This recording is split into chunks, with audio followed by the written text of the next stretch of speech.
Okay. So for today, I want to pick up all the blue diamonds, and you can pick up all the health items. Okay, awesome. Yep.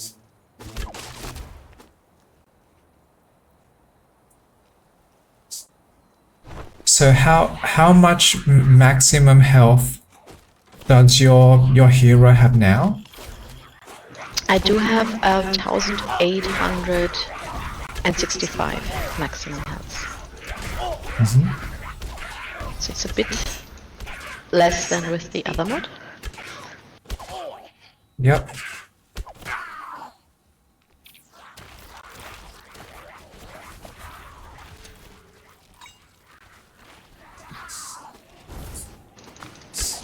I am likely to depend much more on your help with this dungeon.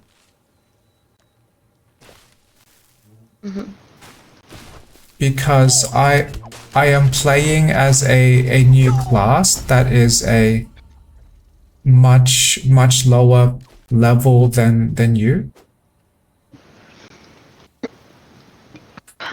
Yeah, okay, no worries.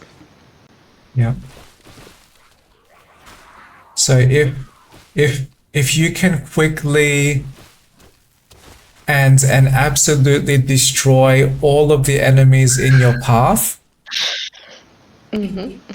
I will feel so much happier. I try my best. Yeah, thank you.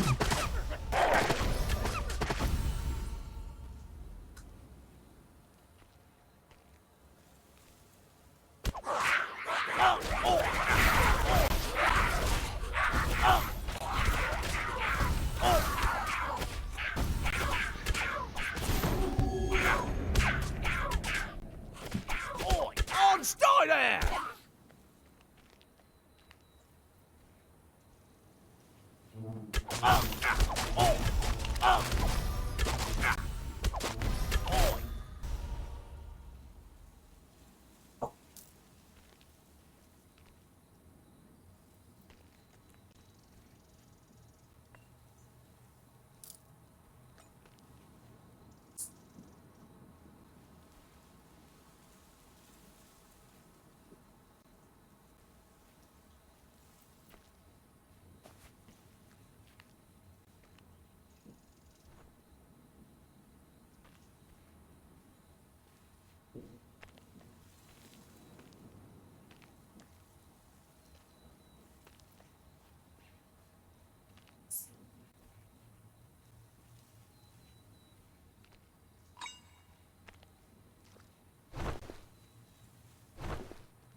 So this new mod we are using now,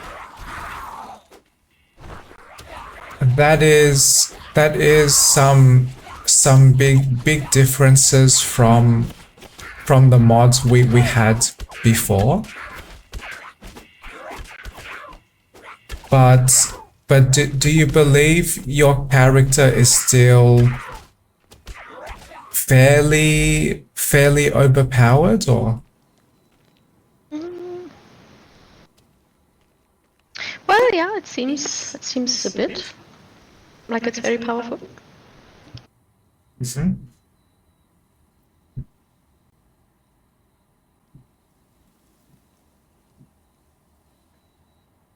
Aw, there are all those enemies and I can't kill them. You sound like some kind of murdering psychopath. I'm so looking forward to kill them.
So when you joined this game, did the game ask you anything like which drinks and skills that you want to choose? Oh no, I just started.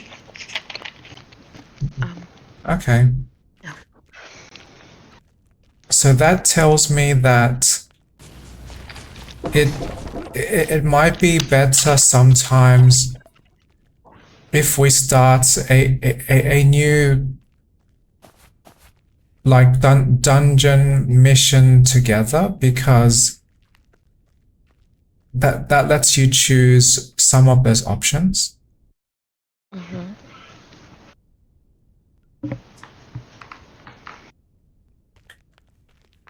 But for now, I am not too concerned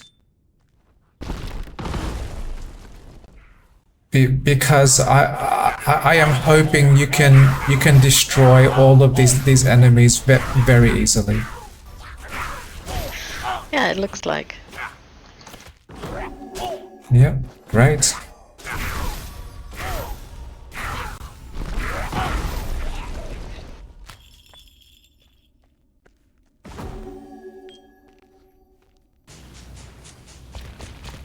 Small ear.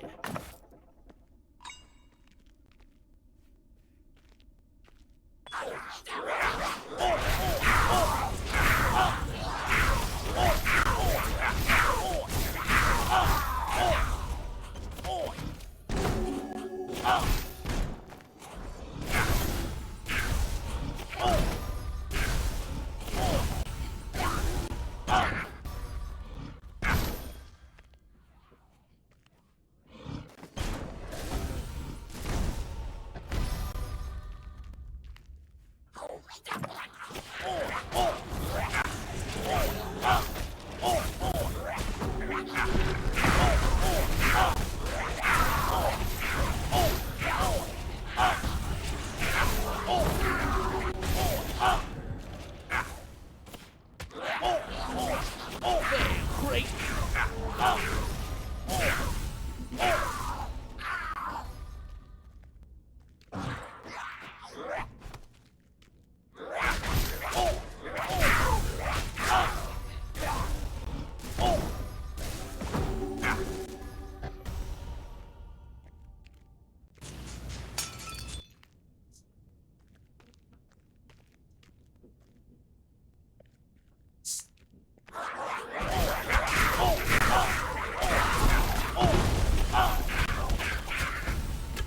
Bird appear. Yep. Do you mean the blue Thunderbird?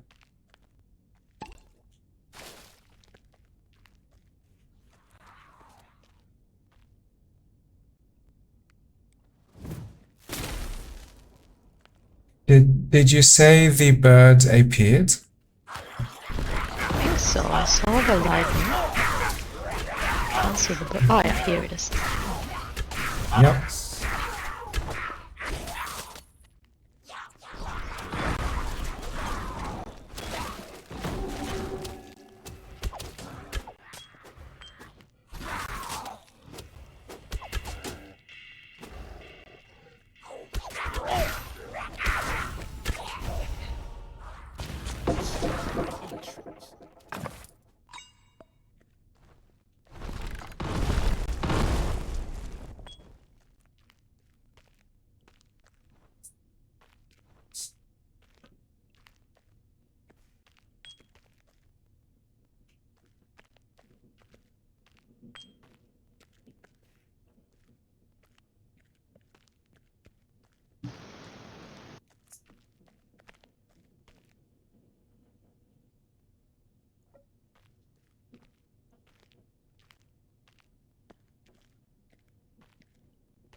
Yep.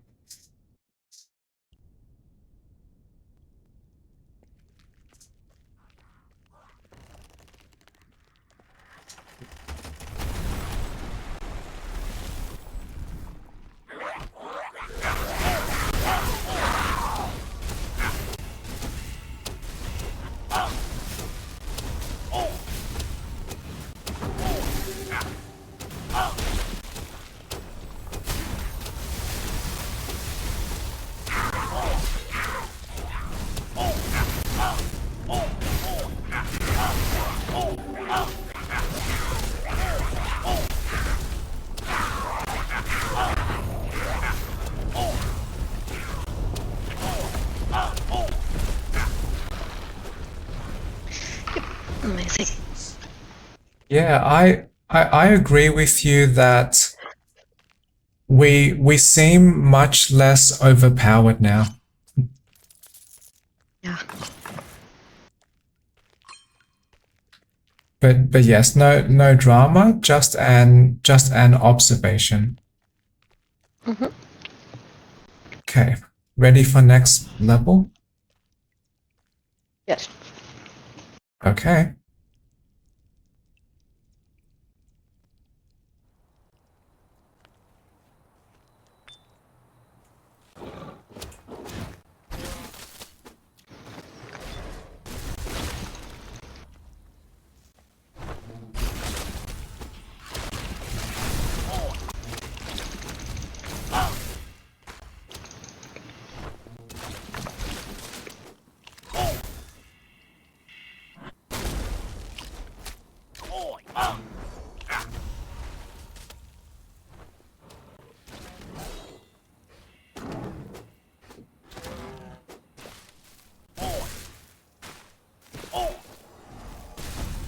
Die!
And thank you for being patient with me. No problem. Yeah, partly because my character does not move as fast as yours, and also I am more likely to need a bit more time to clear these levels as well. So what I am also saying is thank you for protecting baby me. Aw, no problem at all.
Yeah.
On stay down!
On, stay there!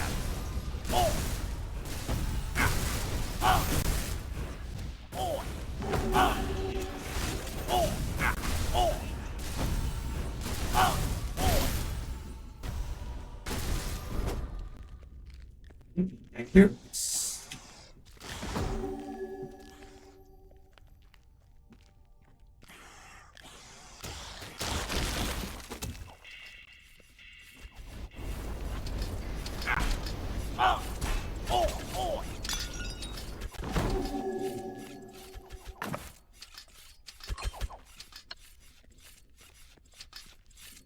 Thank you. Yep.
Oh wow, you have that spinning triangles magic again.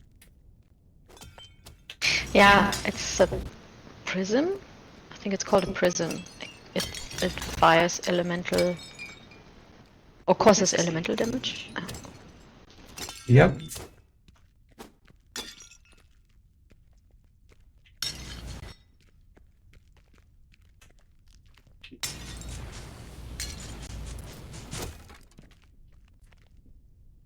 That looked.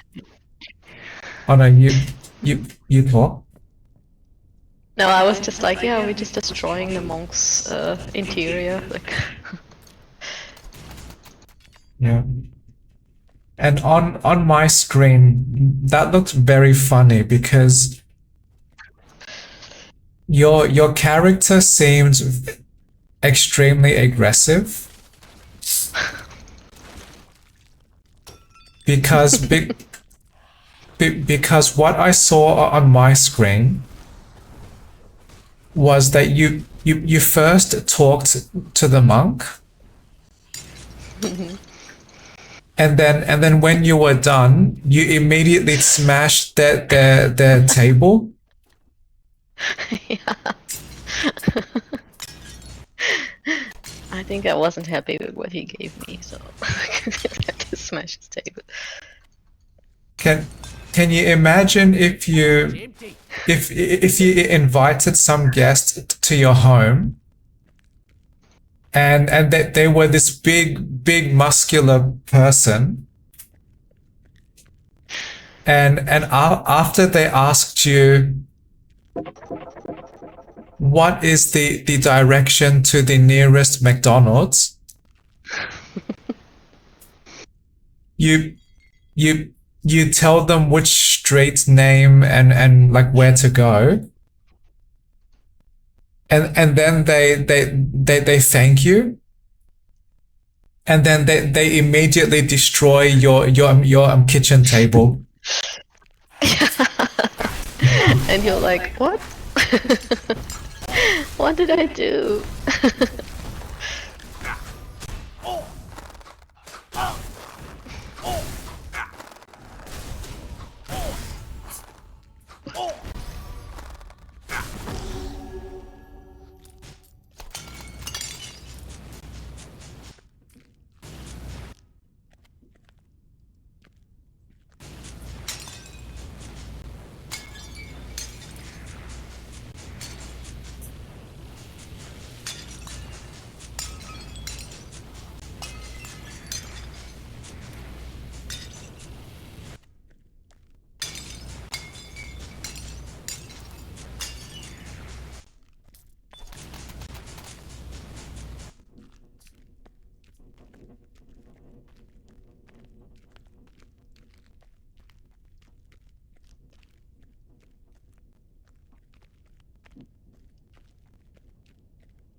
There might be one more item for you on this side of the dungeon.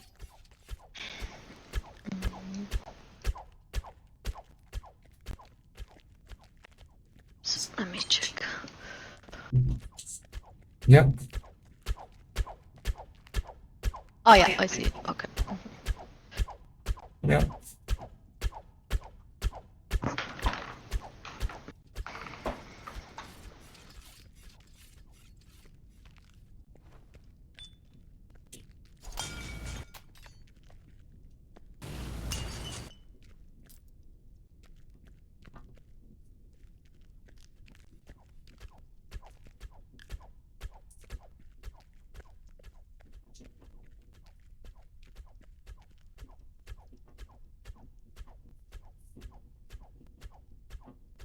I need a very quick toilet break.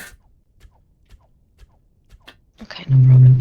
I will return in roughly two minutes. Yep, chat soon. Chat soon. I am back now.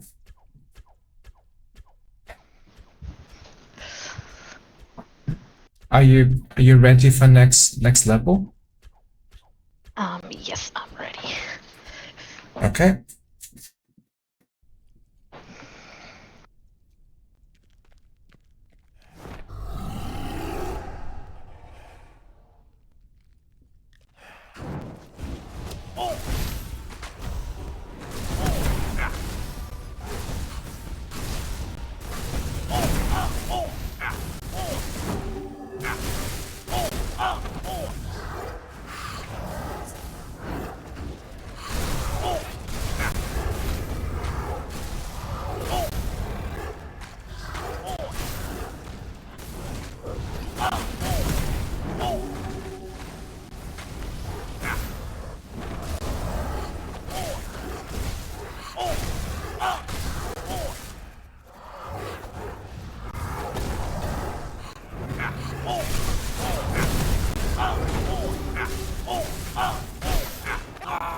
Oh, I died.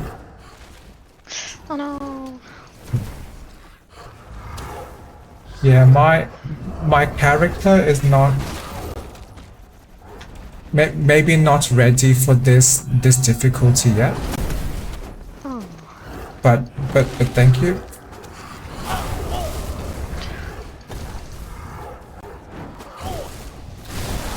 On stay there!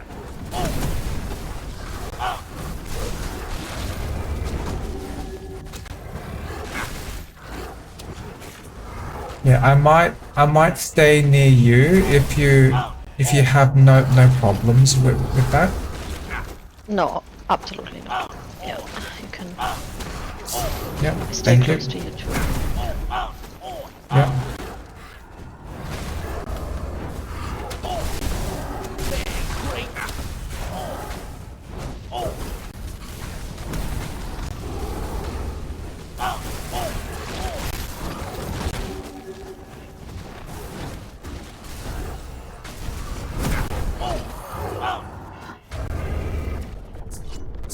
Nice. Yay.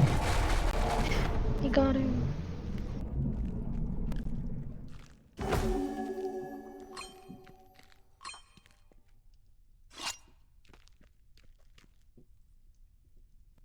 Okay, ready for next level? Yes. Okay.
I want to open a shadow chest now.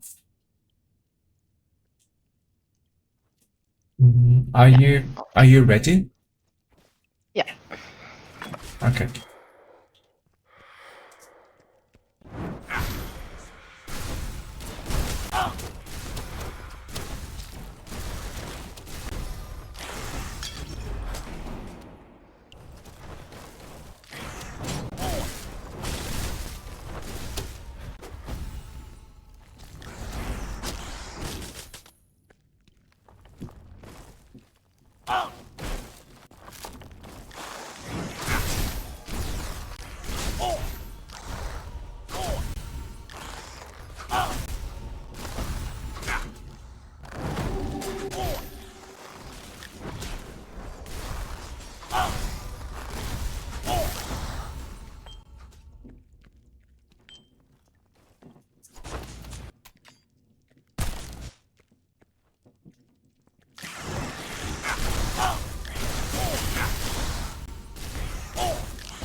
On Skyland!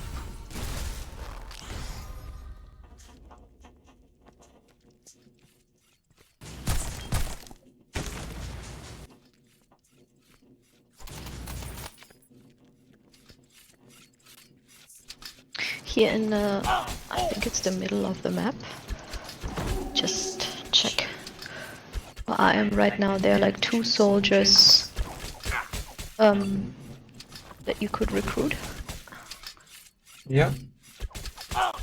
I will be there soon, and thank you.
I would like to open another shadow chest.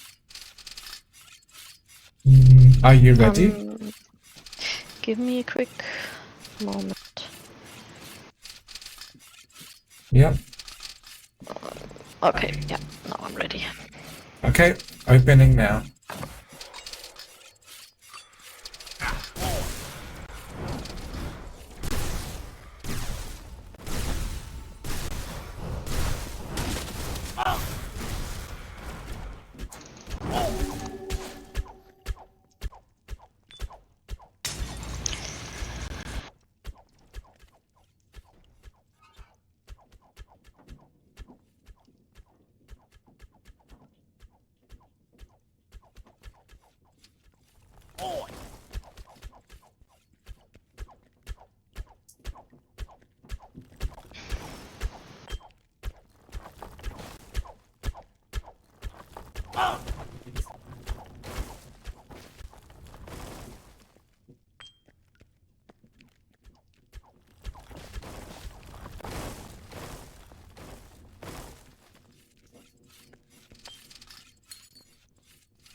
I will catch up with you soon.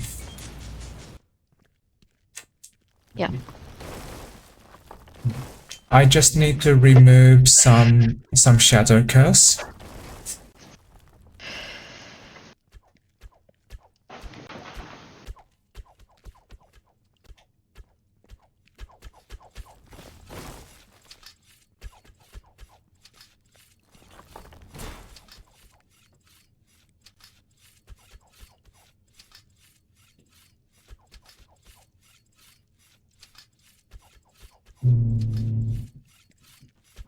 Yep, I am on my way. Okay.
Oh, I see a big treasure room in my map. Yeah, me too. I'm just about to go there. Yep.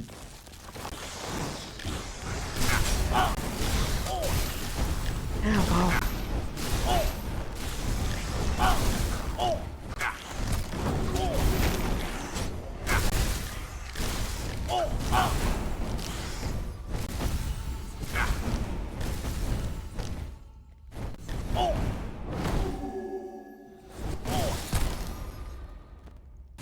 Oh, wow.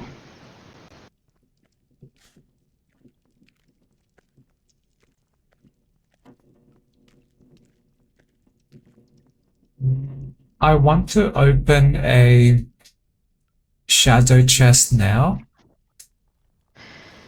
Okay. Are you ready? Yes. Okay, opening now.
Oh! Oi!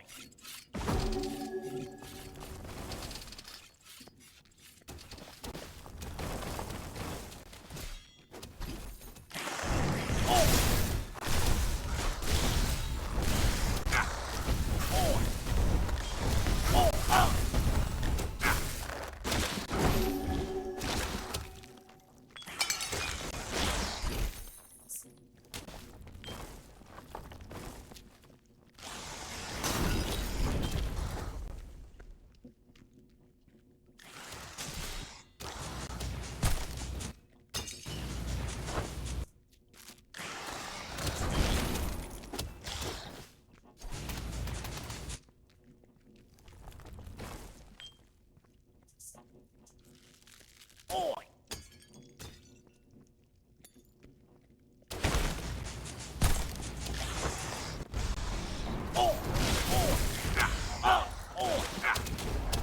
Oi!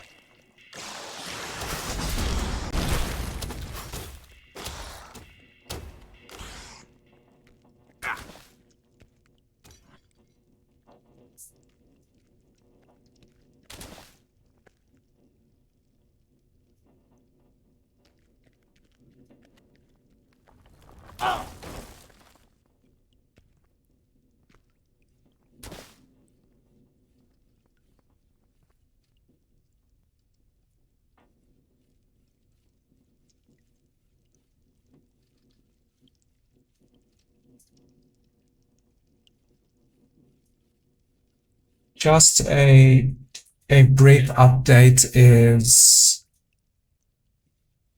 in roughly 15 minutes from now, I want to have a break for roughly 10-15 minutes. Okay, sure. Yep. Yep, no problem.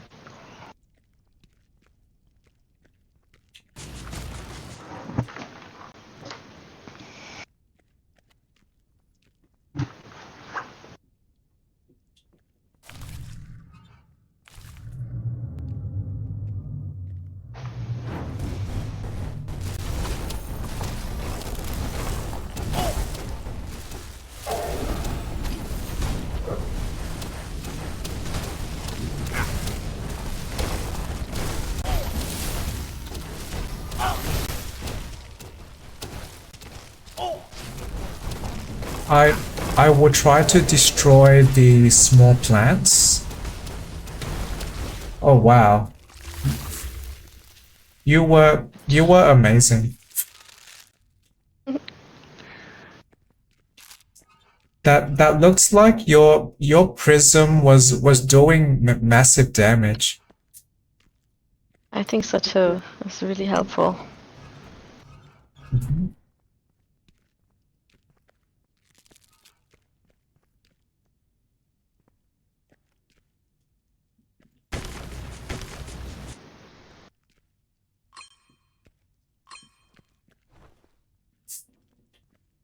Oh yay! I found my first map with this class. Oh, amazing. Is that a different kind of map? No. It was just a map for maybe some epic feat. Oh yeah.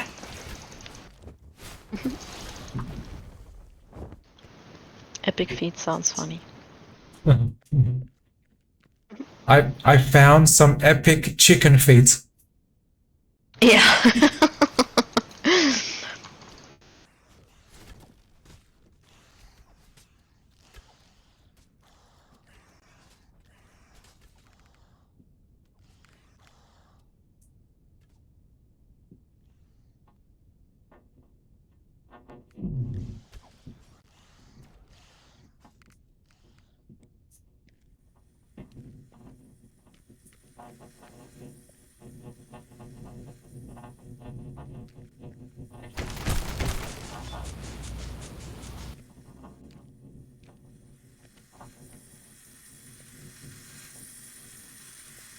Oi!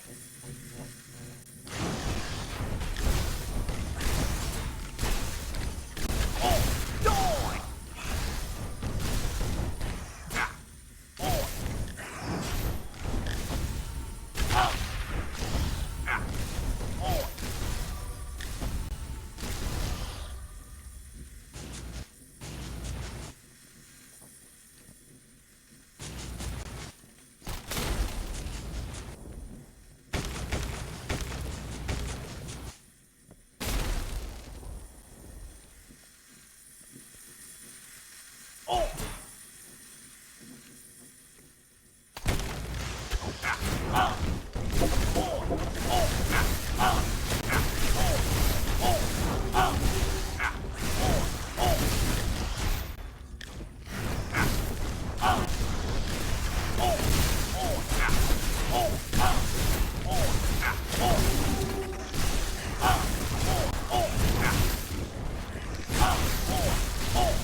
Great!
Oi!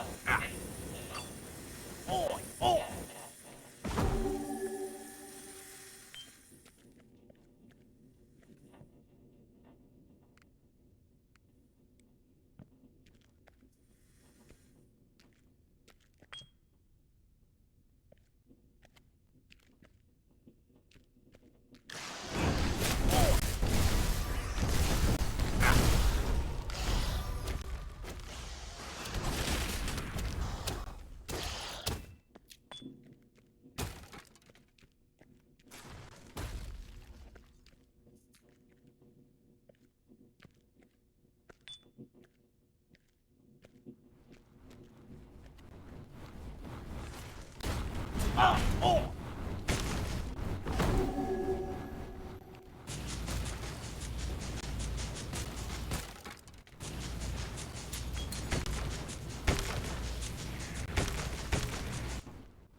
I want to open a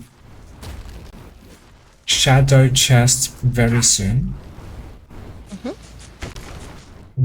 Are you ready? Yes. Okay, opening now.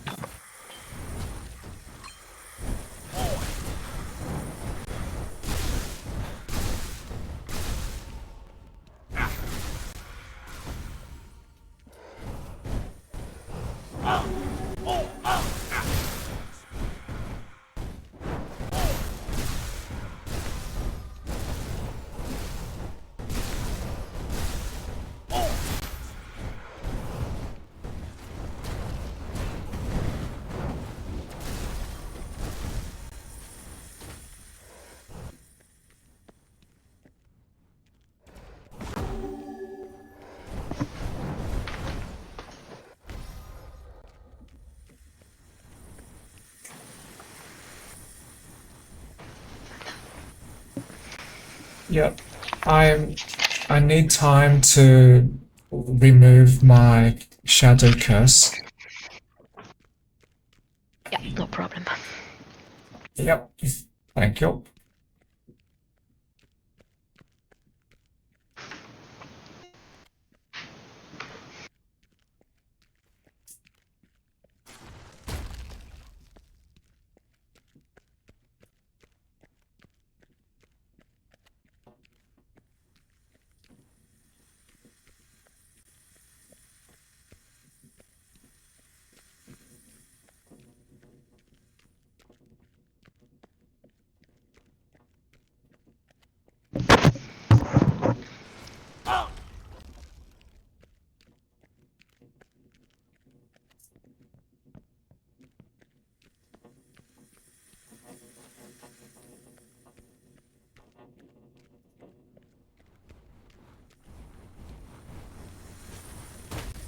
Yep, I am on my way. Yep, ready? Yes. Ready.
Oi!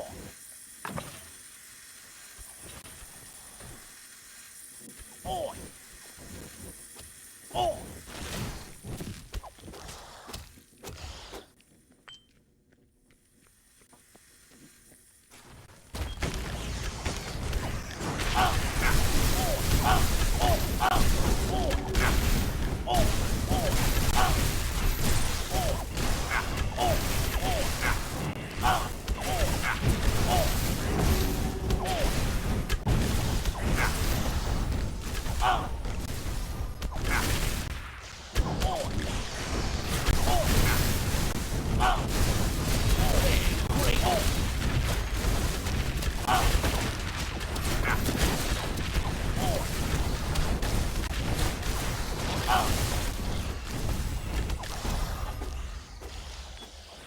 Very nice. Yeah, it's a lot of enemies now. Yep.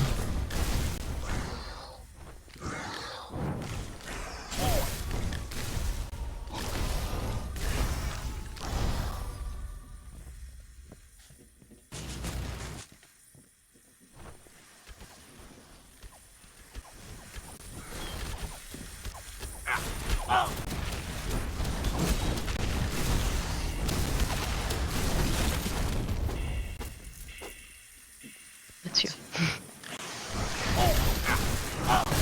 On side there!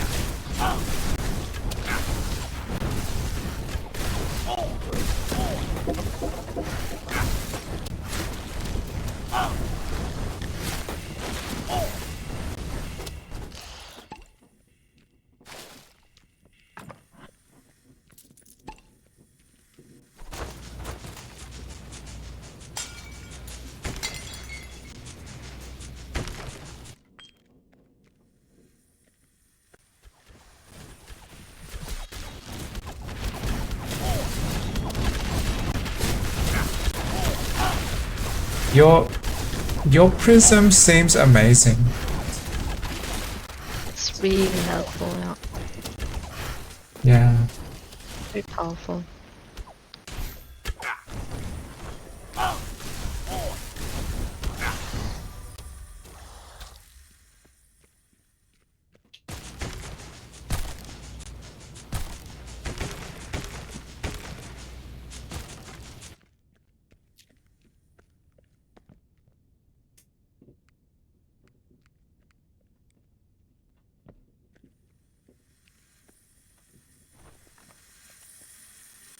Oi! Oi! Oi! Oi!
Yep, I will catch up with you soon.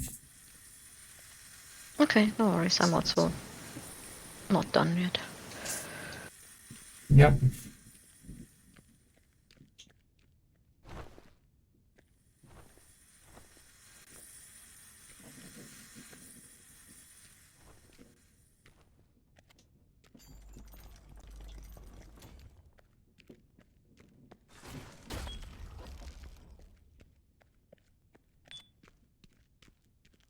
Okay, ready? Okay. Yeah.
Nice.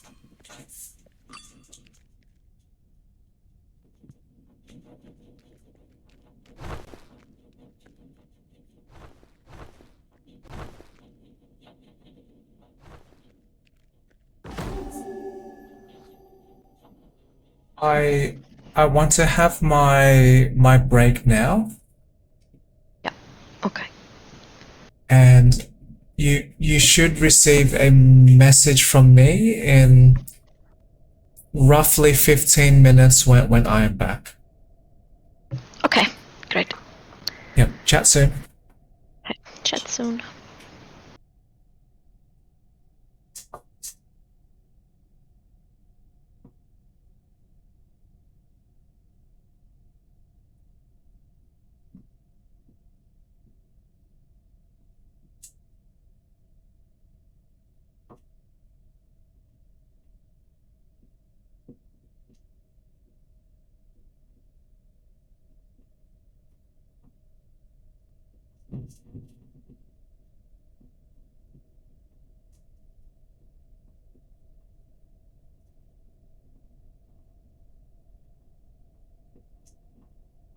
Hi, Trevor. Yep. Okay.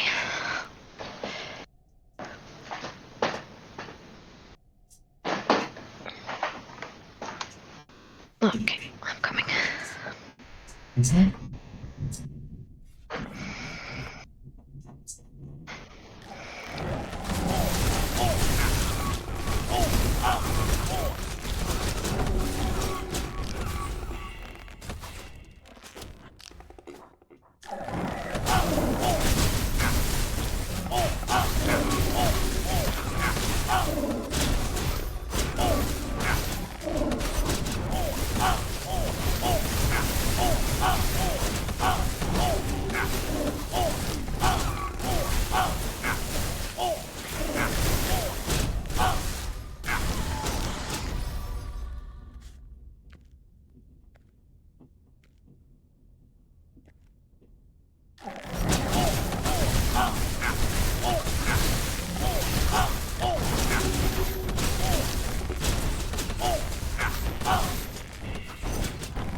I want to open a shadow chest now.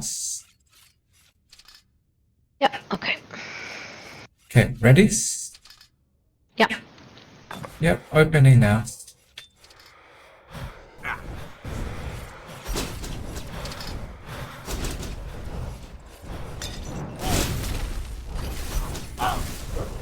Bam, crate.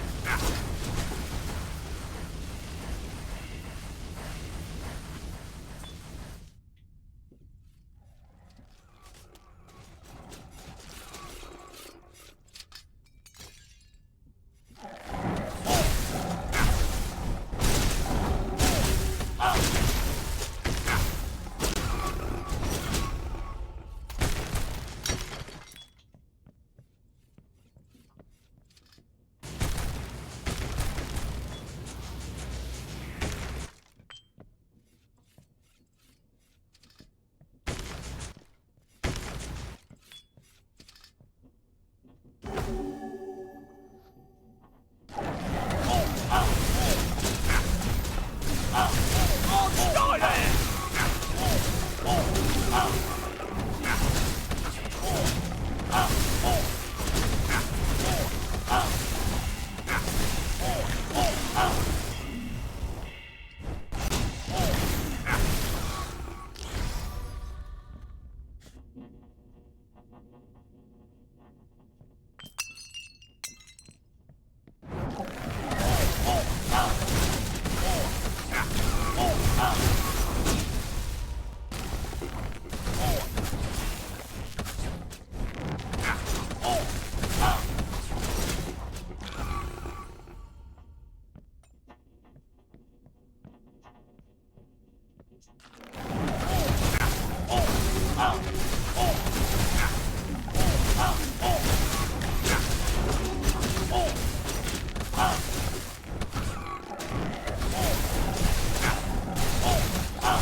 Okay, I will catch up to you soon. Okay, no worries. Yeah.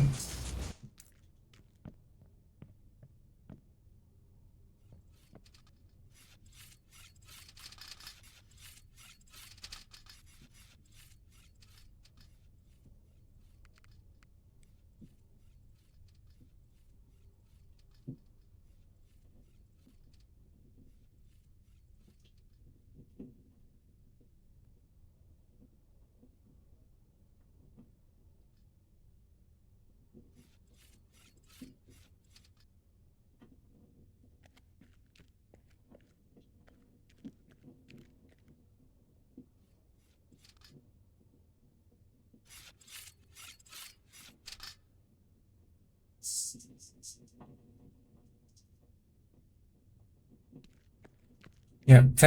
Thank you again for being very patient with super baby Trevor. Oh, good. No problem at all. I I am just searching for some diapers and And wipes. yep, and wipes and trying to find my bottle of milk.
Are you struggling a bit to fight them or? Um, yeah, a tiny bit. Thank you. Because they cast a spell on me that I couldn't speak and I couldn't use my weapon as well, so I was defenseless. Yep, understood.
I am pleasantly surprised I can actually survive some of these battles. On stay there! That's cool. Yeah. Yeah, I say that partly because my character's level is not ready for this new game +1. And believe it or not, I have 37 Shadow Curse. Wow, yeah, that is a lot.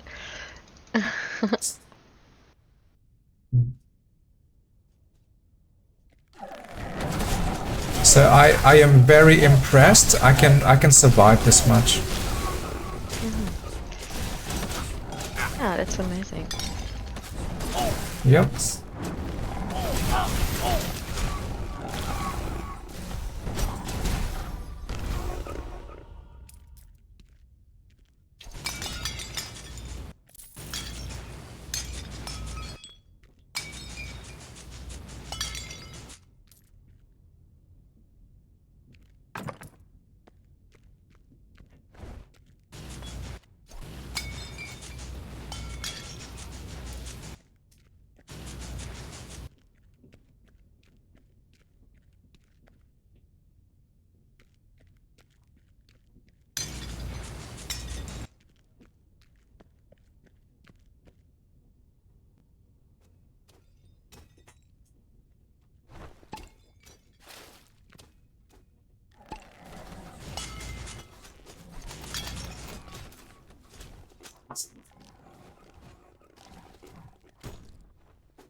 Oh, you have no idea how much I feel relieved that this Shadow Curse removing thing is here.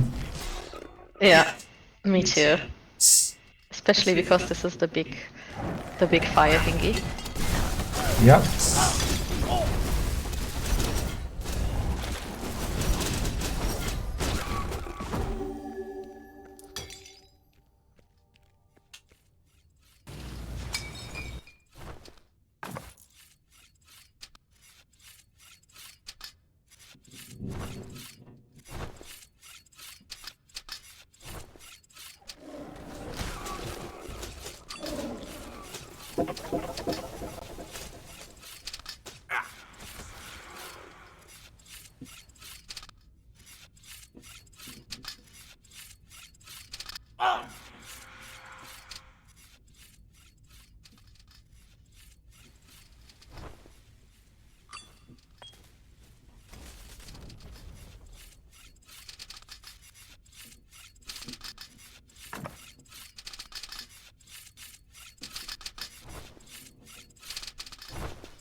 Okay, so there's one shadow chest left. Do you feel like Should Yeah. open it. Yes, please open that chest now. Okay, give me a second. 1 second. I open it. Ah, yeah. Time's up. Yeah. Yep. So now okay. Alright, I open it now. Did you only just now understand my joke? Or? Yes. Yeah, I wasn't quite. Yeah, I did not expect it. Okay, awesome. That was it. So are all of those shadow ghosts now dead? Yes. Okay, awesome. Oops.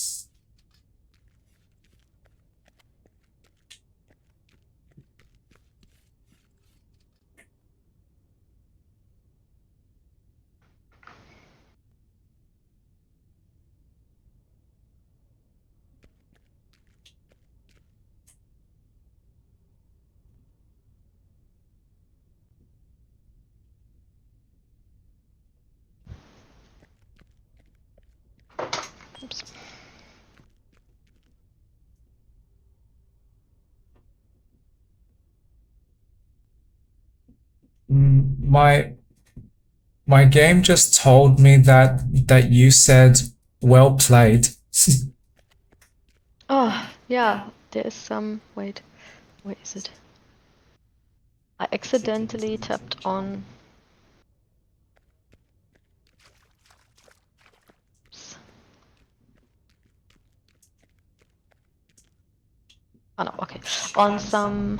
Which one was it? Ah, here. Ping.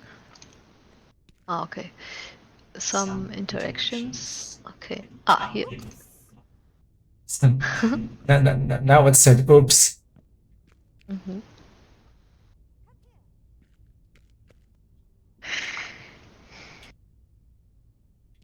So is that Is the yeah.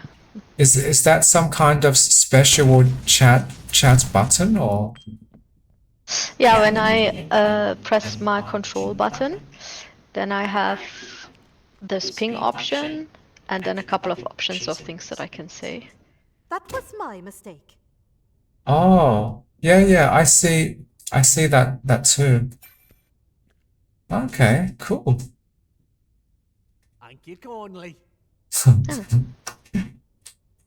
Yep, that is cute. Yeah. Okay, are you ready for next level? Yes. Okay. I feel excited. Me too.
healing is very helpful.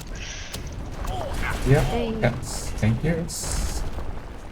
And your big muscles are extremely helpful too.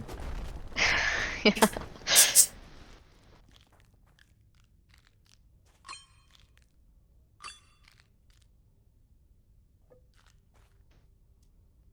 Mm.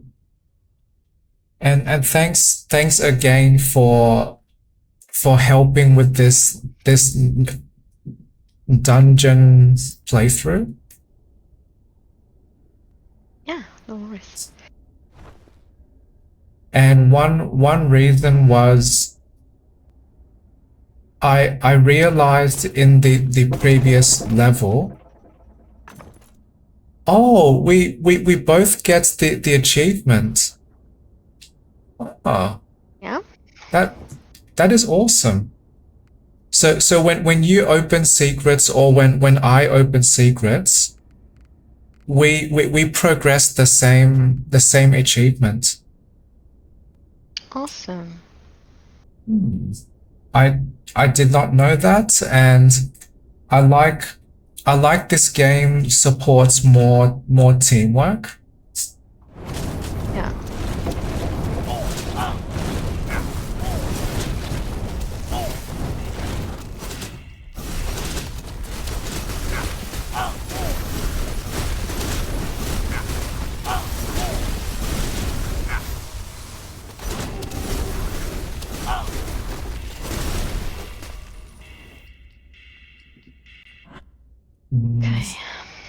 Okay. Are you ready for this shadow chest?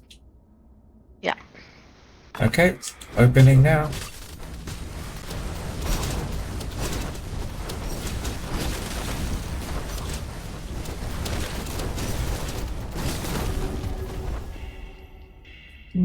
Wow, that was fast. Yeah.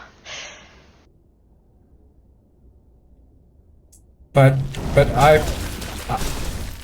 I was saying that I feel more excited partly because the previous level helped me unlock the enchanter.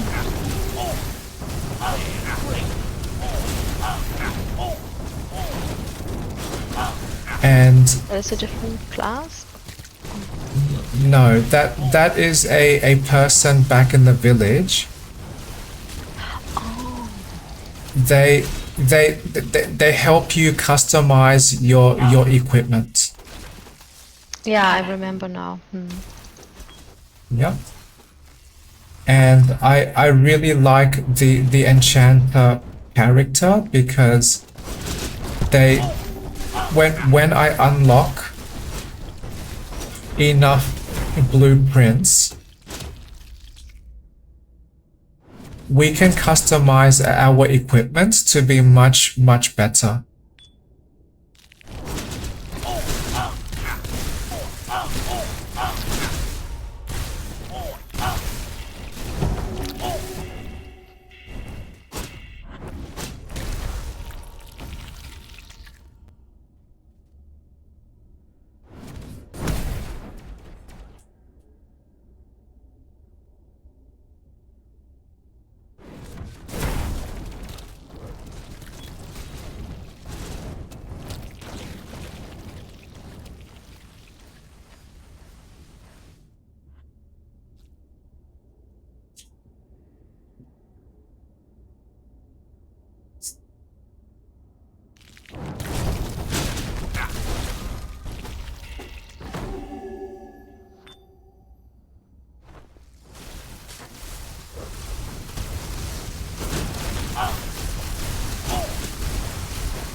I may not be as strong as you yet,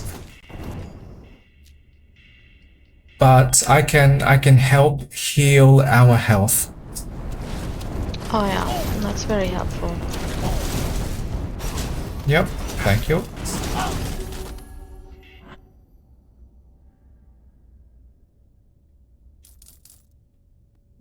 Ready for this chest?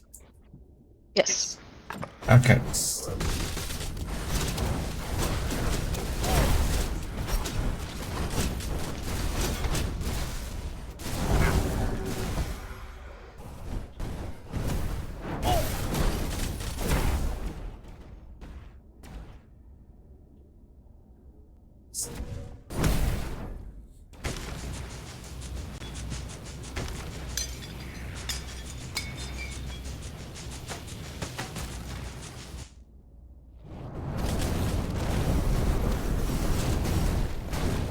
Ooh, wow.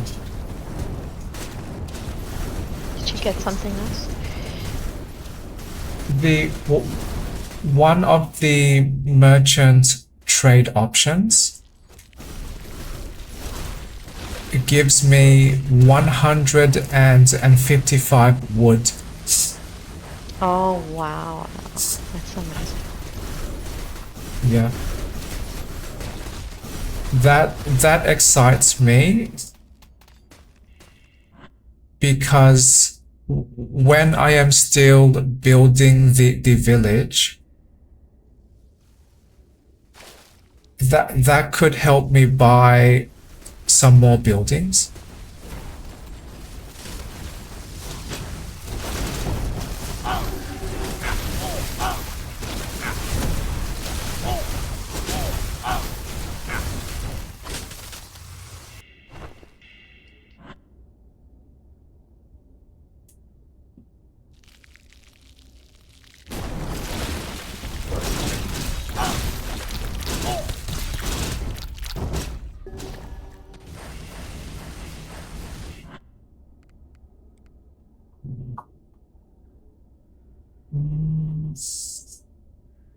I am checking my map and it seems like we are finished. Yeah. Yeah. Ready? Yes. Awesome. Oh, I see you are now level 36. Yeah. Yeah. I managed to level up. Very nice.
Yay!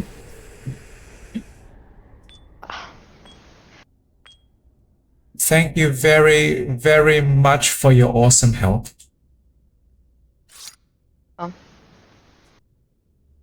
Impossible. I can't.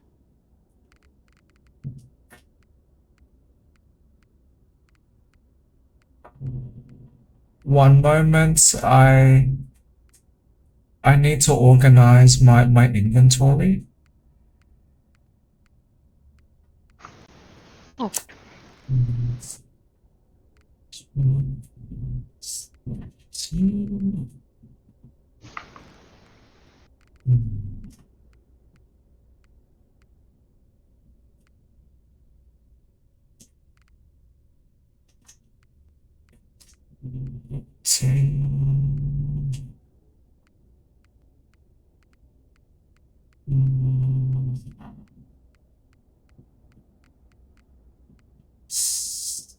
Okay.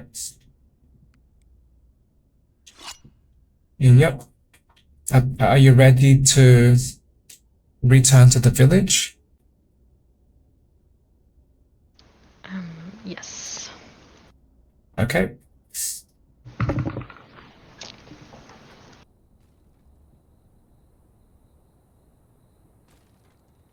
Oh, wow. Nice. Yeah. But I am still building this village. So that means you might not be able to complete some things. That's okay. Yeah.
I I am upgrading the village now. So there might be some changes to this village. Okay.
I should be ready soon.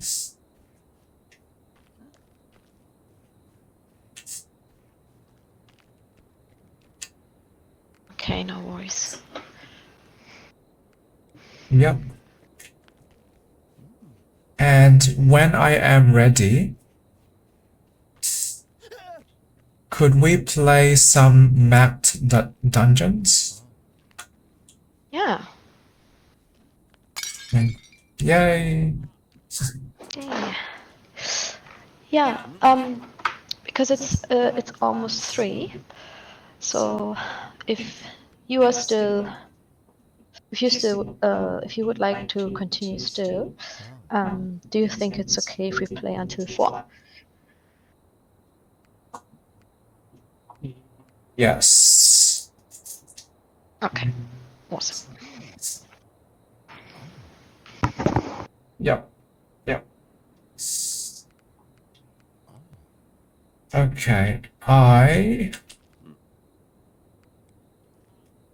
believe I am ready now.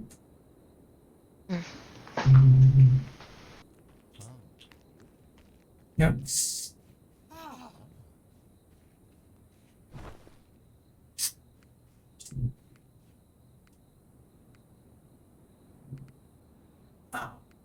I am very interested to understand which maps do you have? Well, I have quite a lot. Well,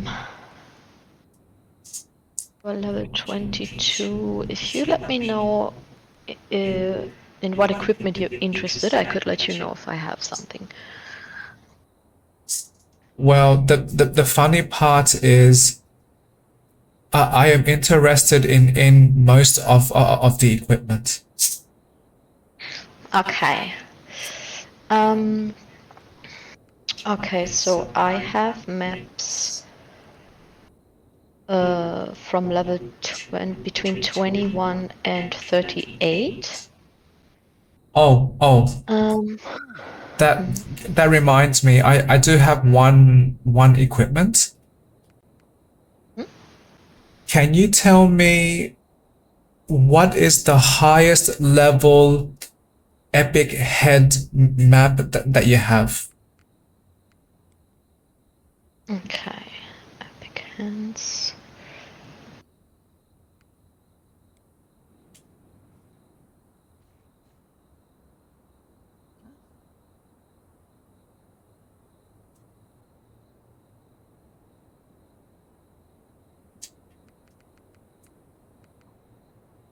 Okay, for epic hands, I have one map which is level 28. Did you say hands?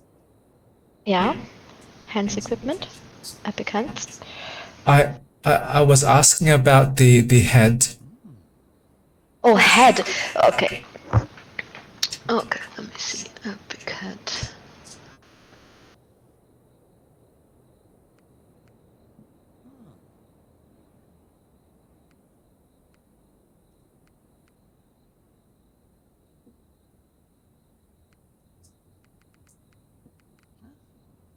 So the epic head equipment, I have one, which is 38. That's the highest I have. Wow. Ah. What is the next highest that you have? Well, I only have this one for head, for an epic head equipment. Yep, understood. I do not want to play that because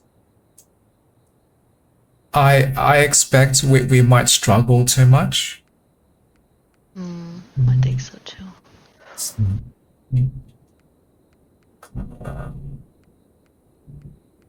Then can you remind me what was the highest level hands that you had? Hands was 28. 28. Are you comfortable playing that with me if there is a chance I might die sometimes? Sure. Okay. No problem. Awesome. Then can you invite me to that map dungeon? Yeah. Thank you very much.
Oh no, too much. Oh. Ah. You need help? Are you okay? I am okay now, but I just need to be a little careful. Okay. But there was one time that I almost died. No.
Yep, yep. Baby Trevor still needs someone to carry them.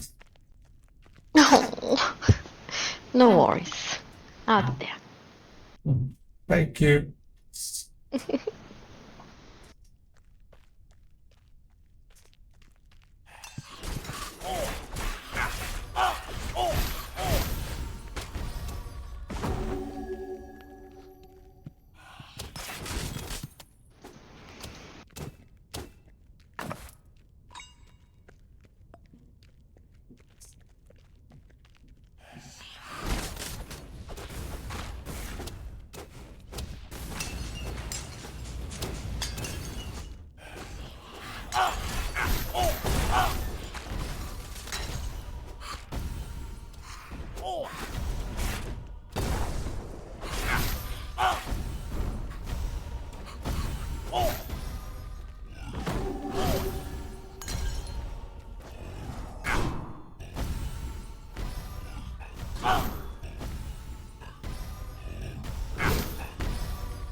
treat.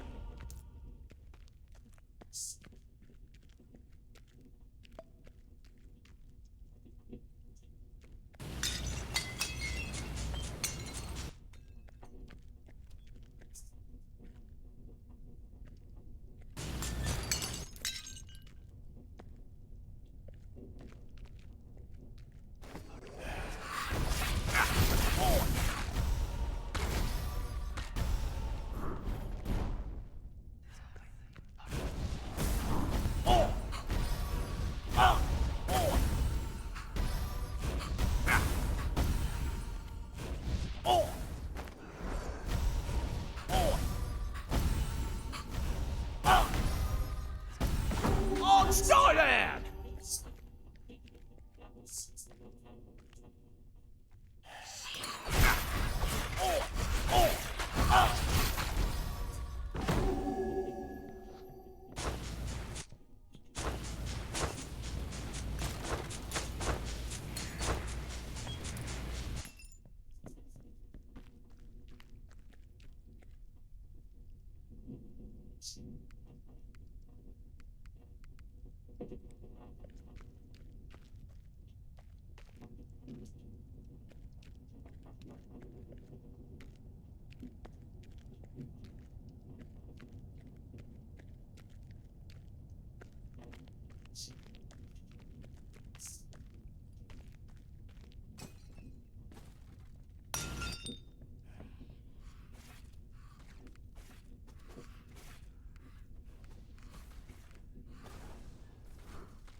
I'm almost ready.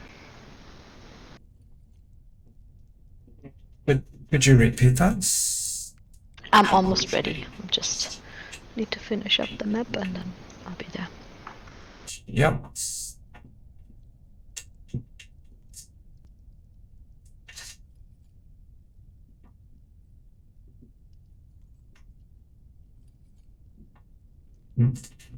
Baby Trevor feels excited to fight the boss. Yay.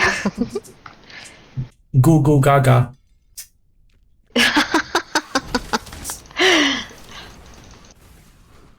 No charges. Makes you the boss, baby.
Oh, the bell.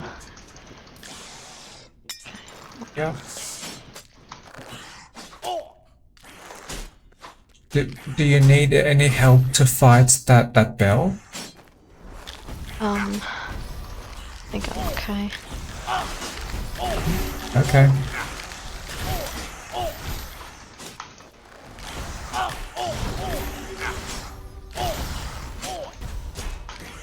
Now I miss my prism.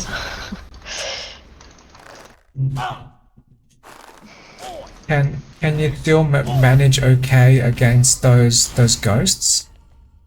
Oh yeah, I got quite a few shadow curse though, but yeah, I think I will be okay. Yeah.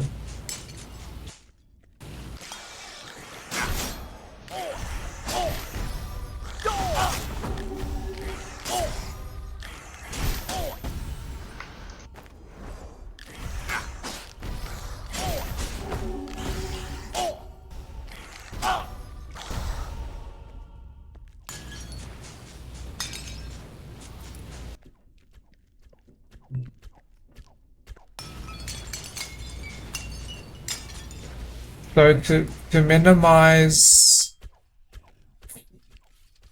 shadow curse in the next 1 or 2 levels, would you prefer we rush towards the level exit?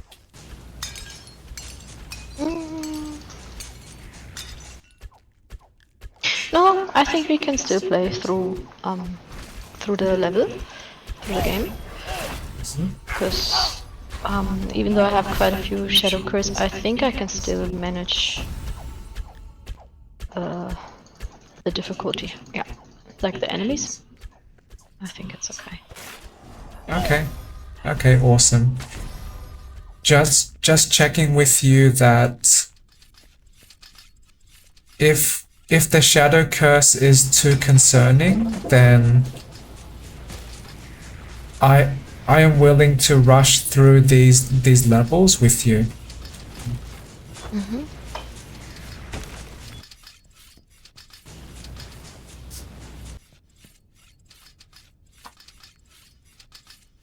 Yeah, thank you for that. Yep.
I see the bell. It's, Yes.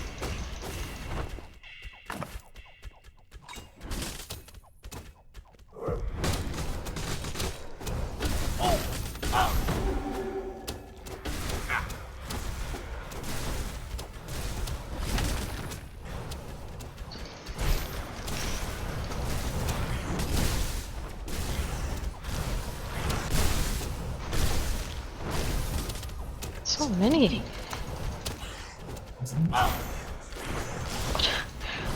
oh, but How much? you you were able to destroy that bell very fast. Yeah, but tons of the shadow ghosts came out. How many shadow ghosts do you have? I have 5 billion. It's almost as much as I am. No, I am joking. It's, Yeah, how much do you have? I have just 5. Oh, lucky. I have 41. Oh my god. Are you sure you do not want to rush through the next level? Well, yeah, I'm still keeping up quite good. So I think I will be fine. Yep. If you are okay with this, then I am okay with this too. Yeah.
Oh, An imp. imp. Here's an imp.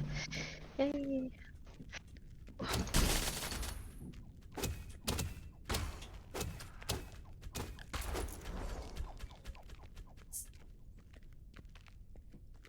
Okay. I got a lot of money.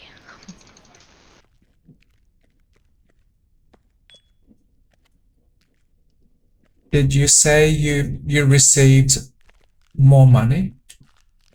Yes, yeah. What did you get? They gave me 24 iron.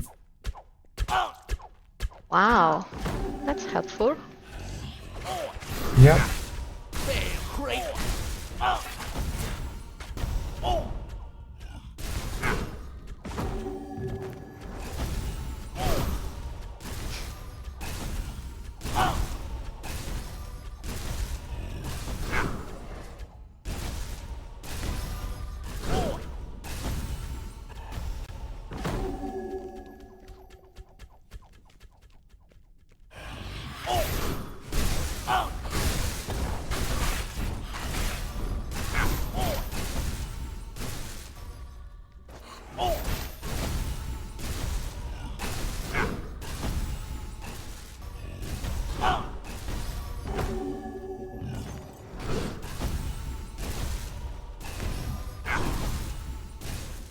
On Skyland!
That was a bit close. Are you okay now? Yes. I was walking through some traps and I almost died. Yeah, I almost always underestimate the traps. The damage is way too high. Yep.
Ready for the next level?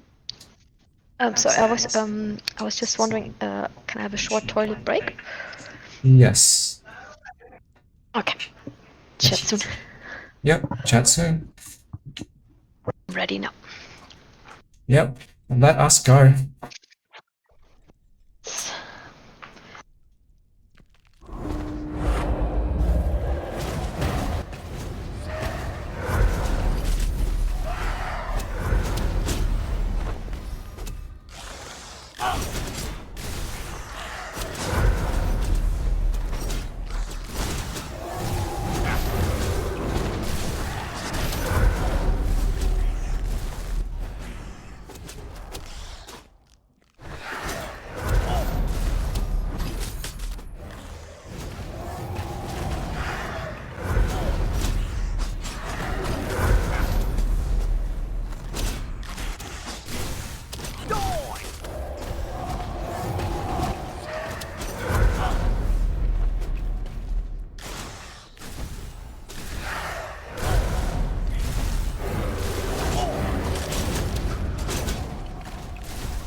the left. Yeah. On the right. Down. Oh wait. Middle.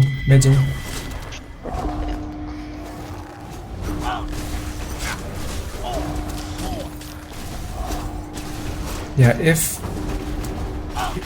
you do not mind, I will try to mention where I see the boss.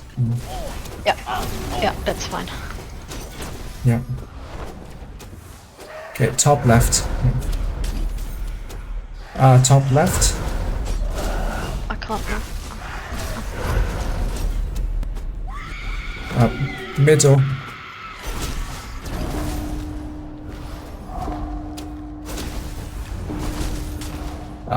Middle.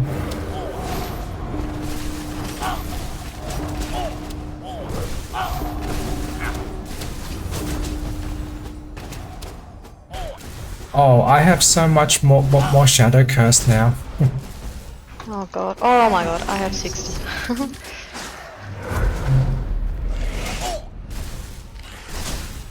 Down. Uh-oh, are you still there? Yeah, I am here. You're still there? Can you hear me? Yeah. Just for a moment I thought the game was standing still. Yeah. Well, I saw you standing still for a short time.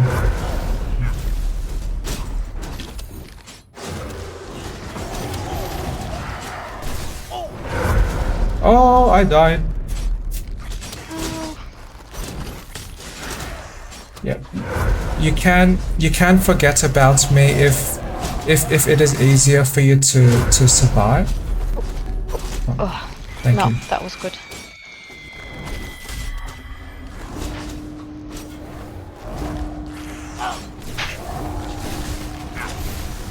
Oh, I just realized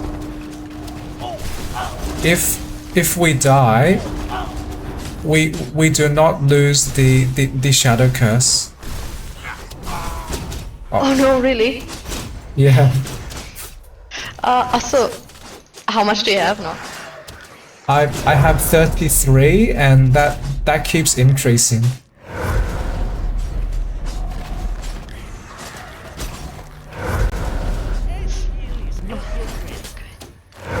I did not realize this boss is almost dead.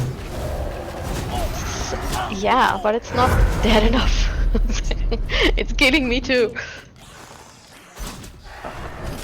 If you want to focus with fighting, because if you revive me, it might take away your maximum health. God.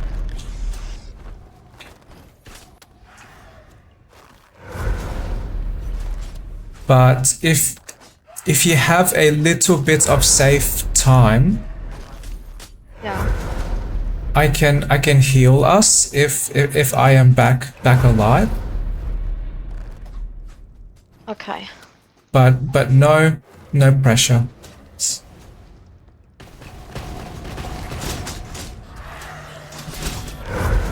Okay. Oh, stop there! Oh, Oh.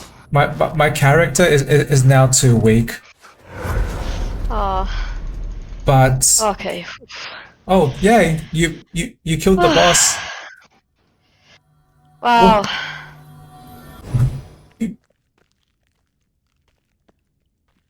Oh. Wow. Oh yay, and I can open this chest as well. Nice.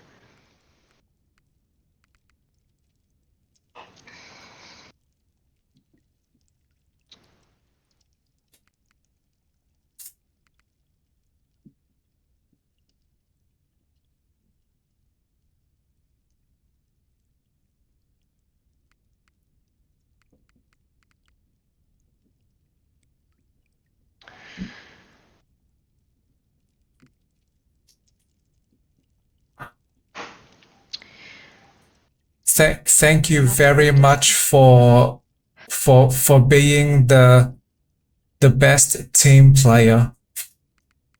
Ah, thank you too. Only a good team.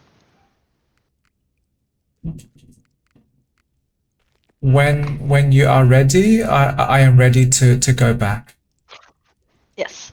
Yeah. Ready? Mhm. Okay.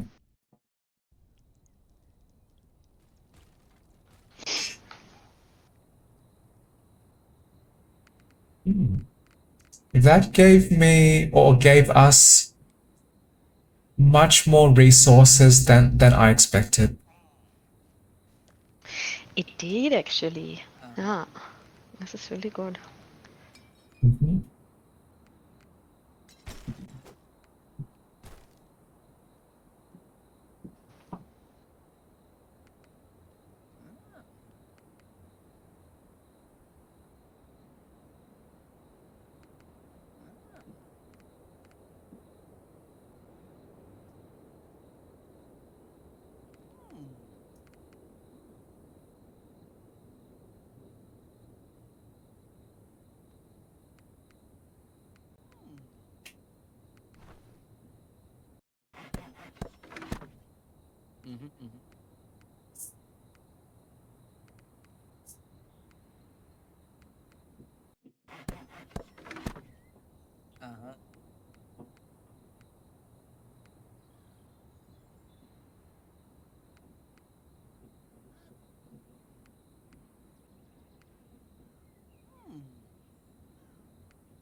I just unlocked blacksmith level 4.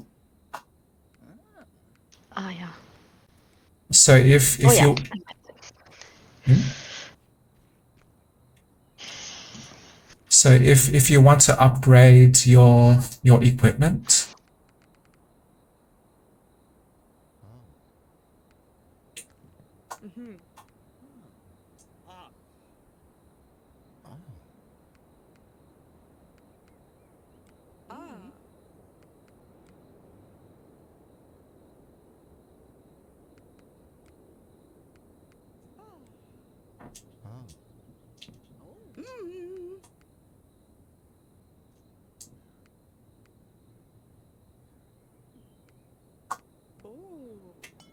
Awesome.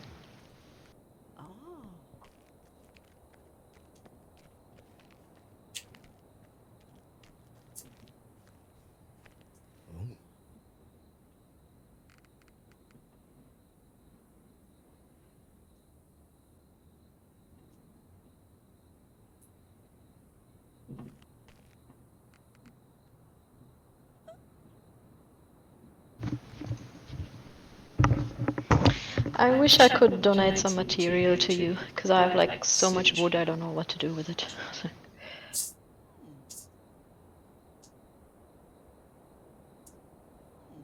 I appreciate the offer, but have you not been donating your wood? Oh, let me see if the chapel is... Oh yeah, okay, it wasn't there last time. Awesome. Yeah. Oh no, I Oh, can't donate. I have not unlocked the chapel enough yet, Oh yeah. but just more asking or more suggesting you can donate your wood if you do not know what to use it for.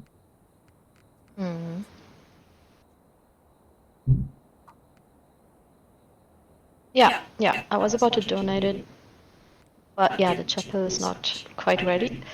And then I was thinking maybe of selling it, but we also don't have a merchant yet. I will Yeah. just keep it for now. Yeah. And I am not aware if there is any way we can trade resources to each other.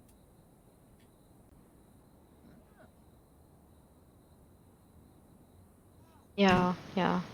Since we can't share equipment, I think we probably also can't share resources. Yeah.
Okay.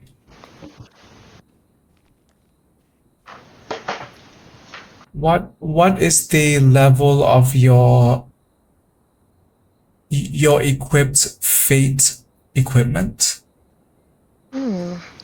Feet. Let me see. I found one that's 33. Oh, not the maps that you have. What are you wearing now? Oh, my feet are level 32 plus 10. Whoa, that is amazing. Yeah. Then I guess you would not be interested in my level 25 epic feat. Well, we can still do that because I was just thinking the only thing that would or that I'm interested in right now is either the head or the offhand equipment. But I think for both we have I only have a map that is with the level that is way too high. So I'm happy to go with you with the 25 level feed you said.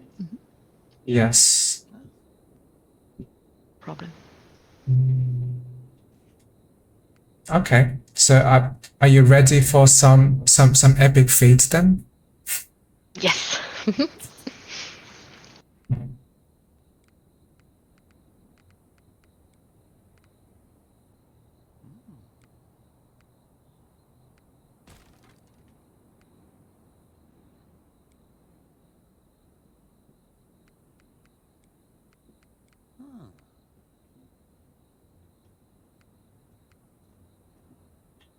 Do you have the drink named Stinging Curse? Stinking curse. Stinging, not stinky. No, I don't. What does it do? My game says 50% chance to block any shadow curse received. This is a good drink. So I was mainly asking if you might want to choose that.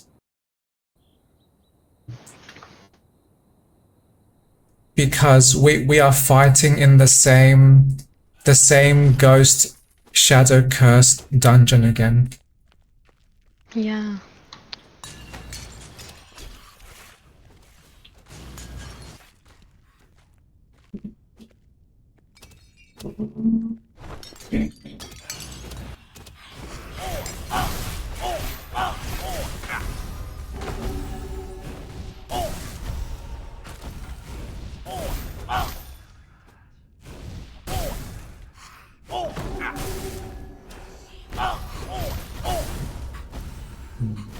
But at least this time, this should be slightly easier.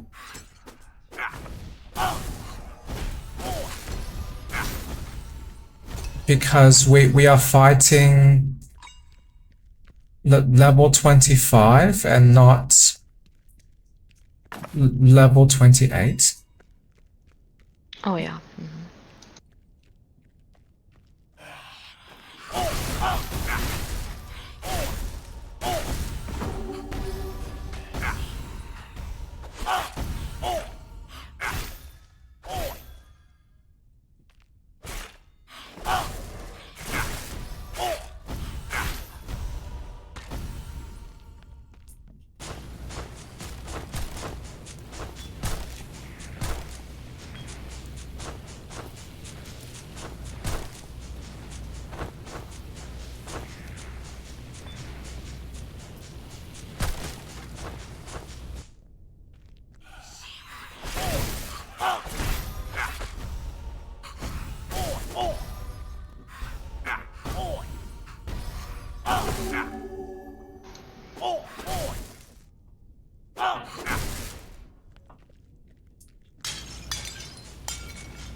Yep, I am ready for the next level.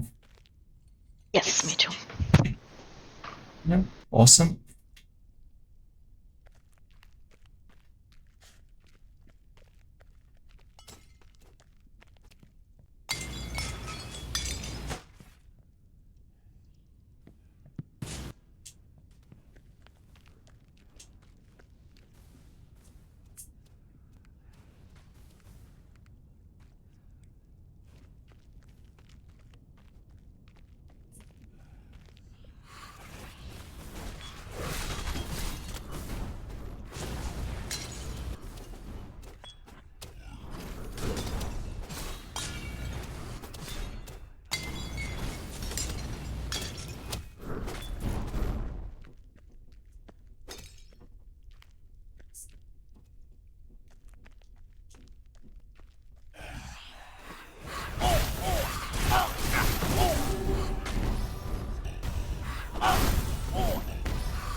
Can't do that yet.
Oh, I still have to get some thing that I left on the map. Yep, that is okay.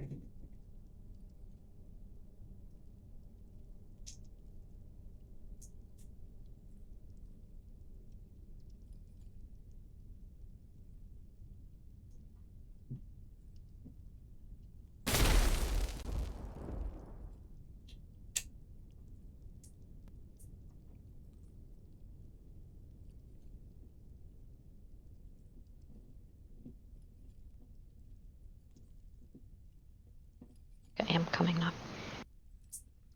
Mm-hmm.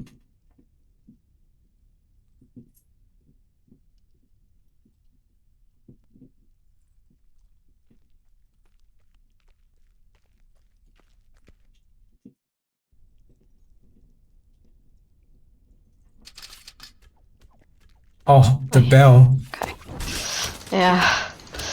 Right in the beginning now.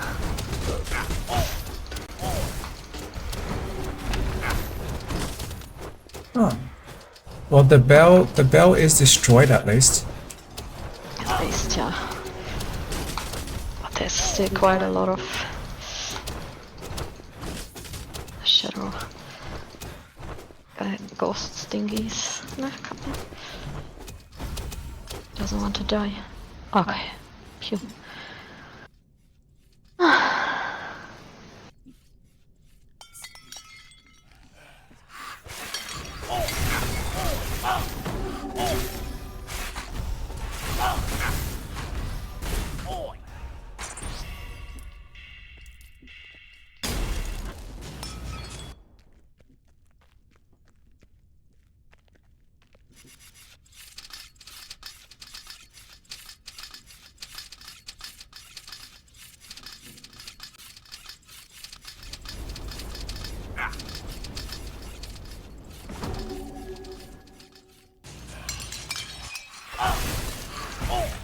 Fair great.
I I feel proud of you that you can smell these secrets much better now.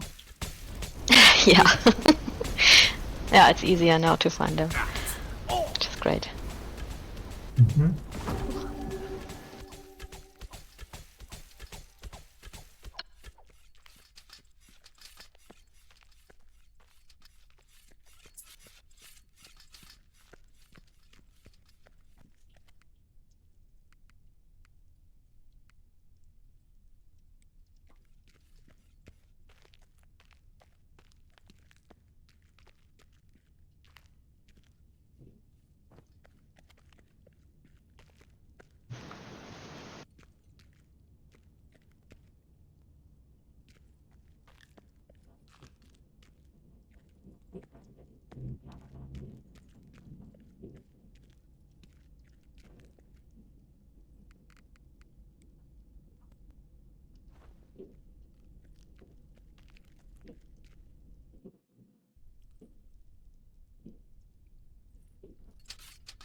Uh-oh.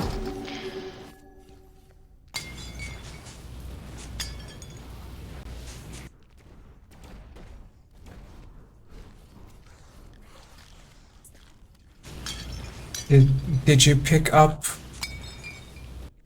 much shadow curse from the previous level? Well, I have 14, which is okay, I think. Not that bad.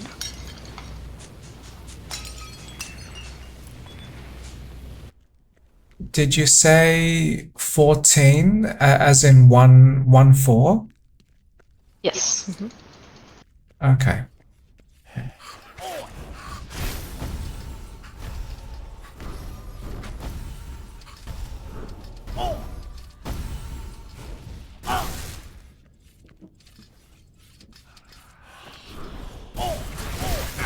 Yeah, I ask because in English 14 sounds very similar to 40. So telling me that you have one for Shadow Curse is a big difference from 40. Yeah, that's true.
Oh wow. What happened? The merchant is offering me 120 wood. Nice. And what do you have to give for him? Something um something very useful or? I I had to give them a trinket that I am not using. Oh, amazing. Lucky you.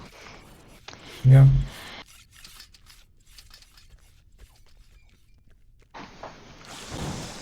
Bam, great.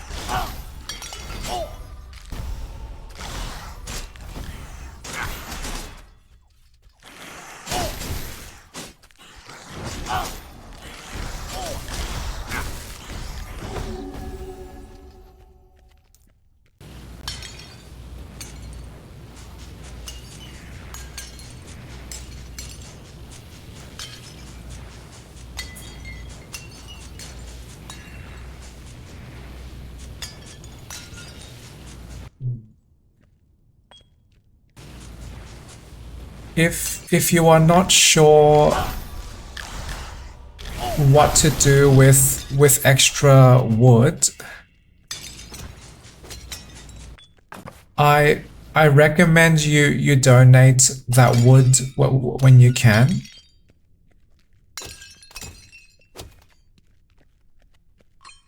Because that wood increases your spell damage. Oh, okay.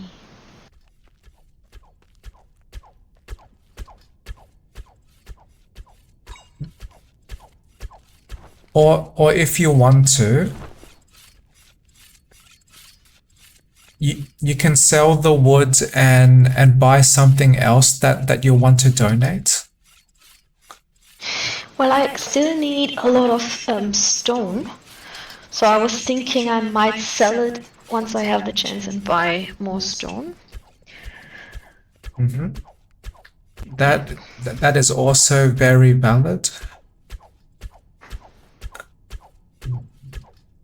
Okay, I am ready for the next level. Yes, me too. Okay, awesome. Okay, best of luck. Best of luck.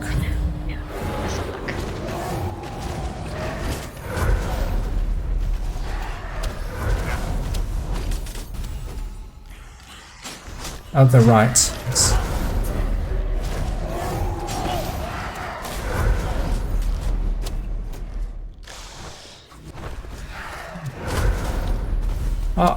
I can actually see the ghost. I mean the boss fairly easily on my map. On the minimap, yeah. It's a good hack. Yeah. Yeah, he's showing up on the minimap.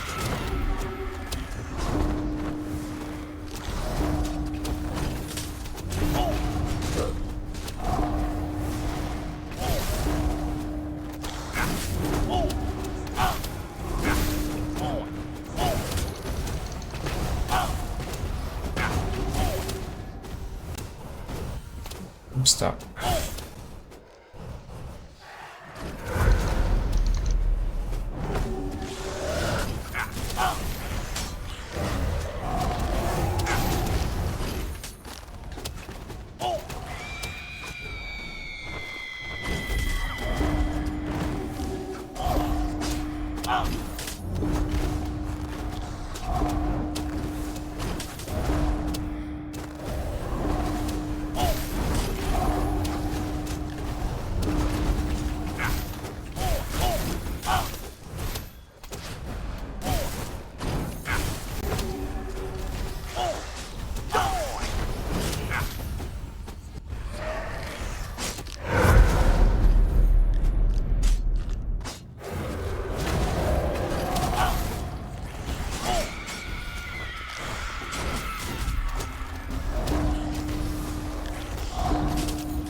Oh.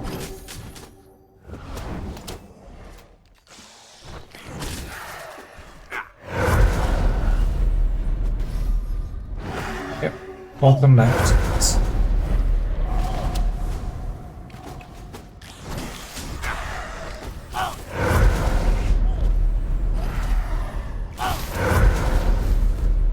Do that yet. Yes. Very, very nice. Amazing.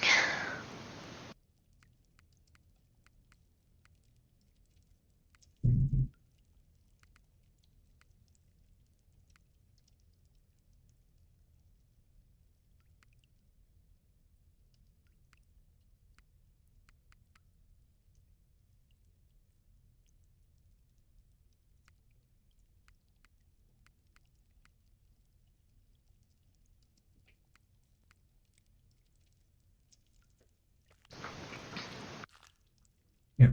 Ready to return? Yes. Okay.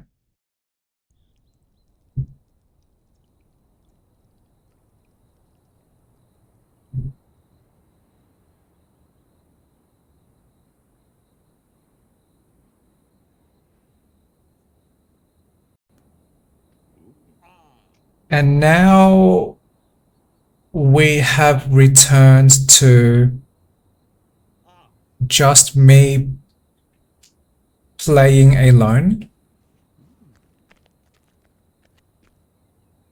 So that was fairly exciting. And my save profile has progressed more.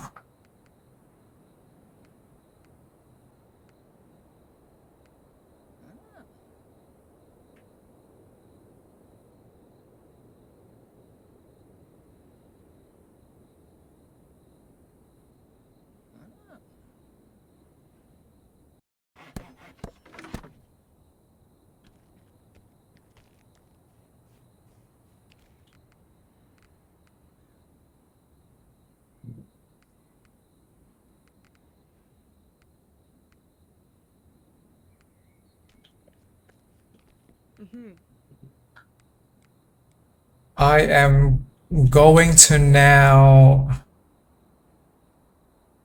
organize my inventory, which is now complete.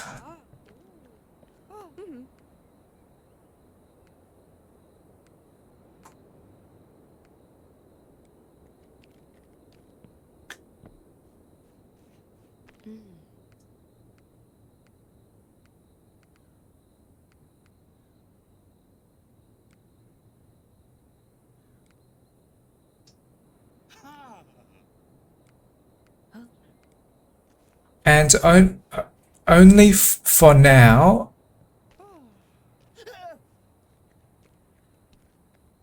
I have decided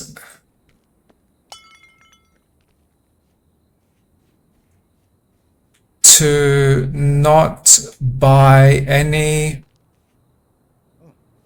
of the defense upgrades.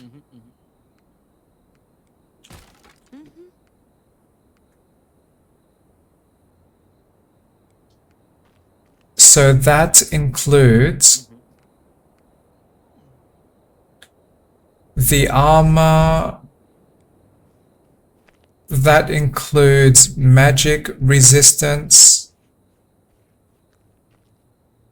and including poison resistance.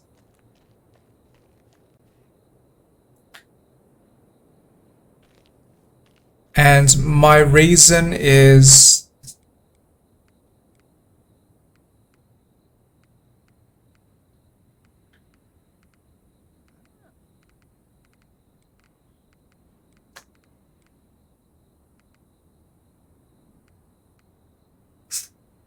because they are large amounts of resource cost to support only one class,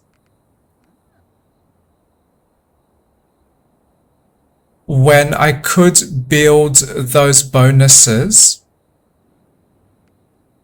for all of my classes by leveling up my other classes.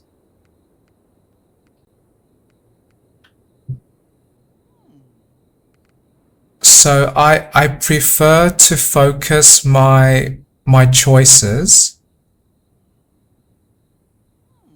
where there is persistent long-term benefit.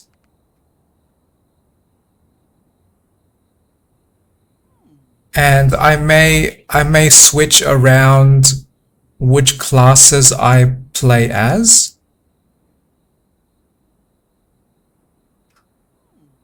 Also, those same resources could be donated to the chapel,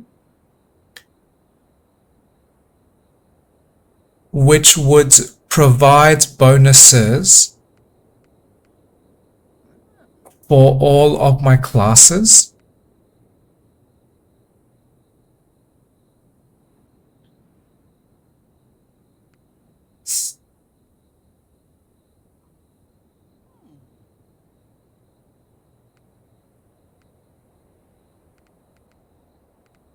So that is my plan,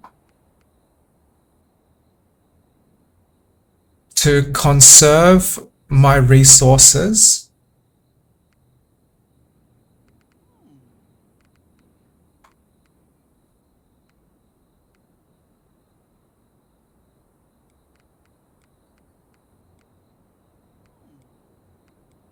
And also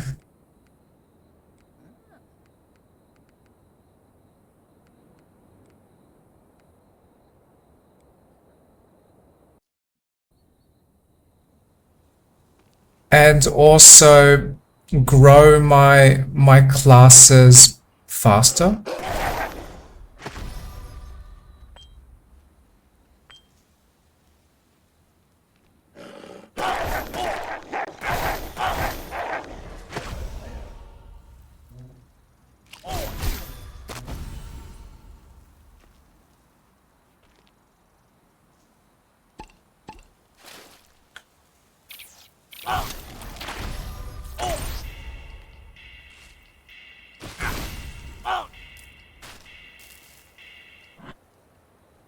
I was also considering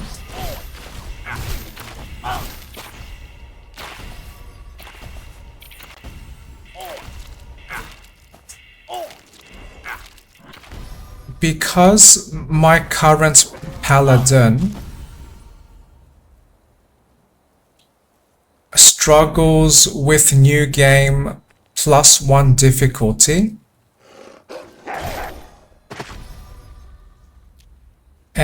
and struggles with some of the mapped dungeons.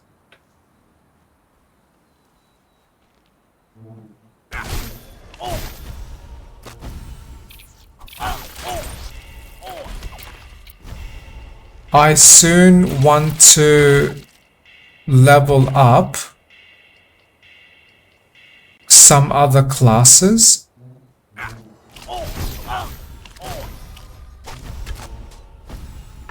so I can strengthen my paladin.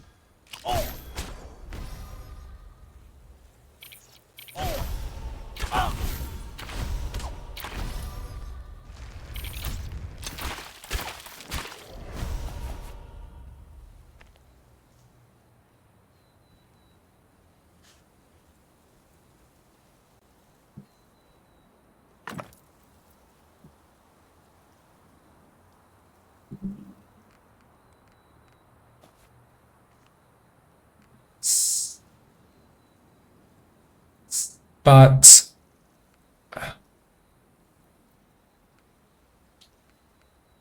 now is also a great time to build up resources and continue to upgrade my village.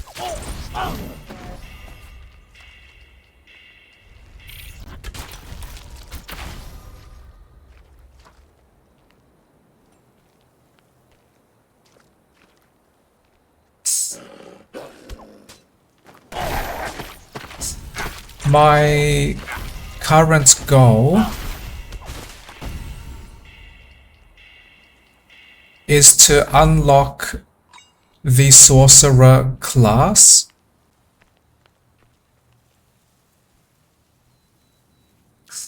before I forget. On stay there!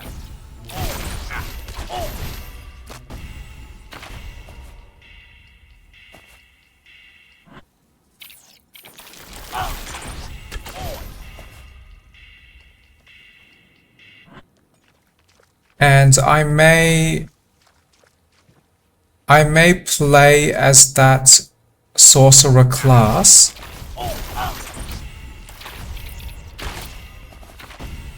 to further support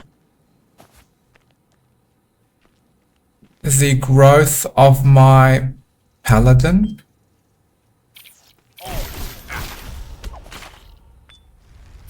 Damn creep!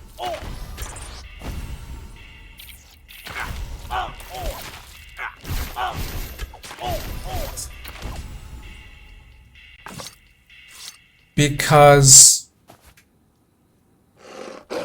partly with the support, of my more growth mod,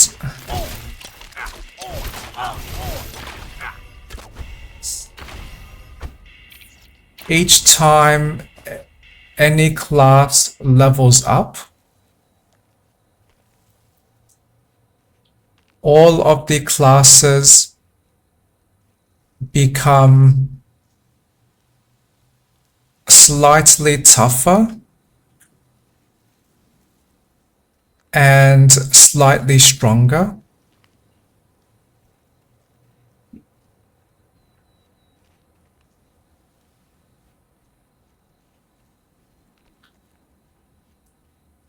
And similar to the original design of this game,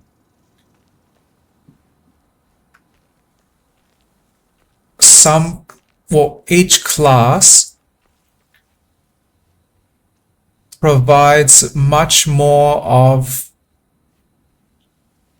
specific bonuses.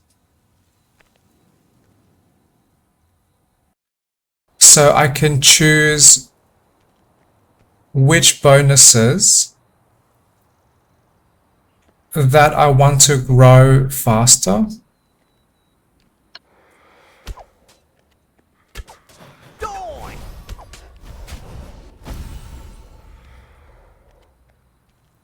But I like the idea of my mod causing these class level up bonuses to be more like T-shaped skills.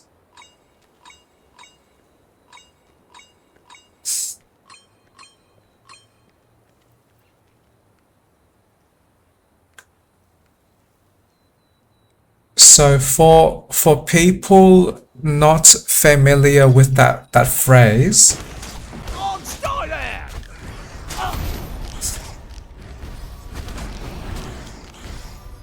T-shaped skills means having one very specific strong expertise, but also having multiple less expert skills in other areas.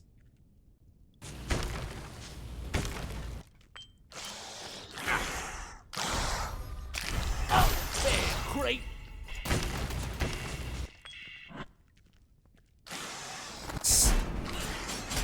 Based on my current understanding,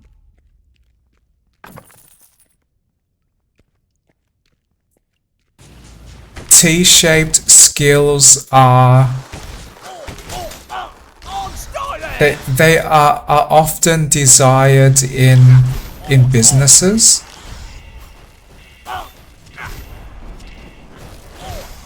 Because that means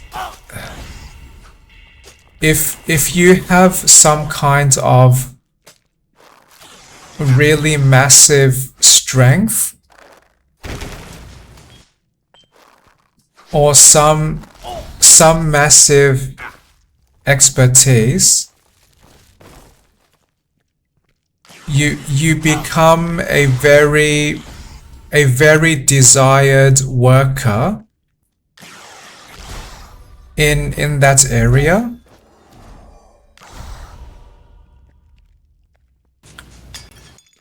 And during times when that specific expertise is not needed,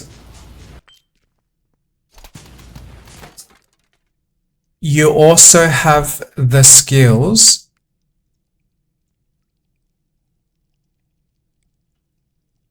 to support other people in your team So if for example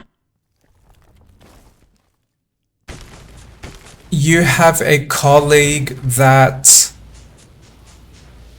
has much more expertise than you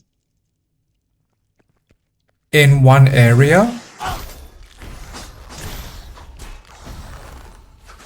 if those colleagues are suddenly sick,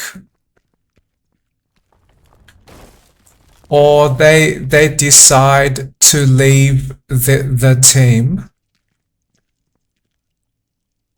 you also become more desired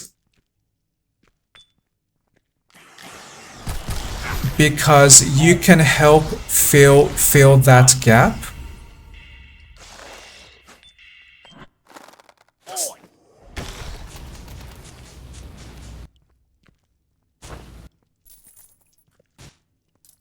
So my understanding is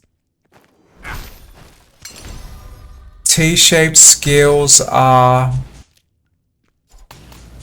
very desired by businesses.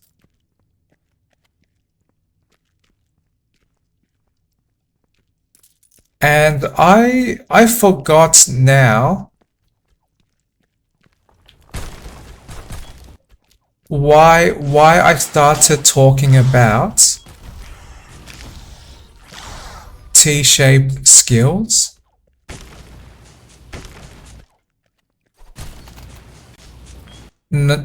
I now suddenly recall why.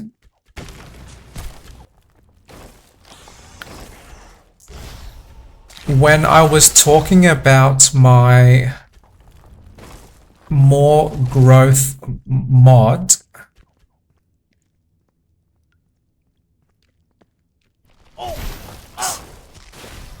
the way that I designed those level up bonuses,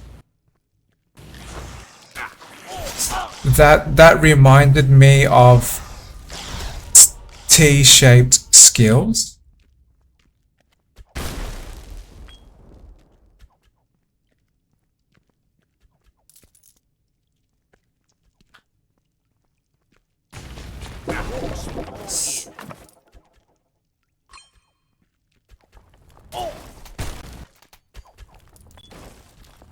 So for example,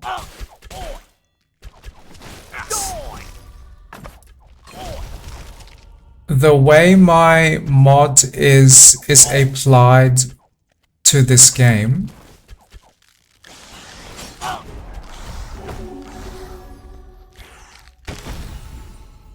why are these enemies still able to damage my paladin very quickly?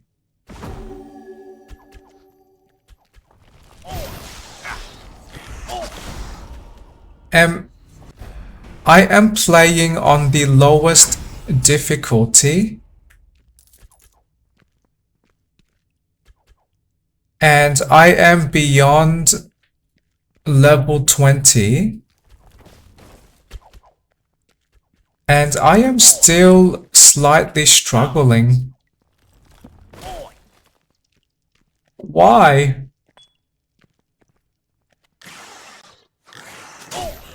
Did my mods not help enough? My game modifiers?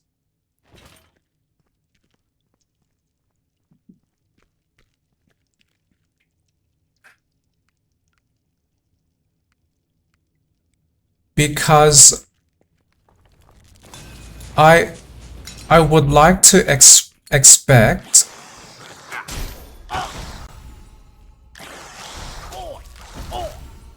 when I have replayed this game enough,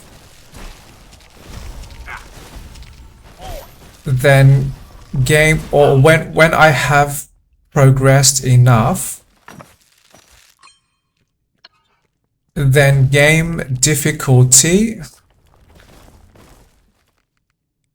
through repeated parts of this game should be much easier.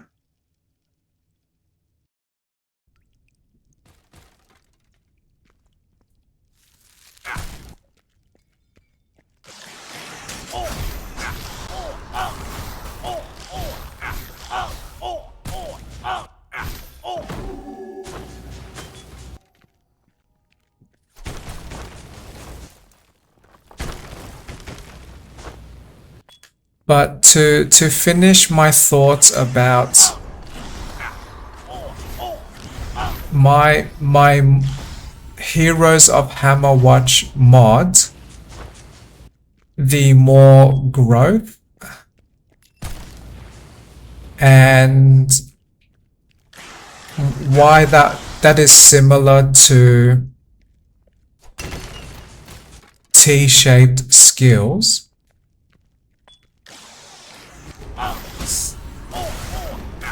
So currently, with that mod enabled, when each class levels up, they have a specific specialty, because one specific number grows faster during level ups than any other class.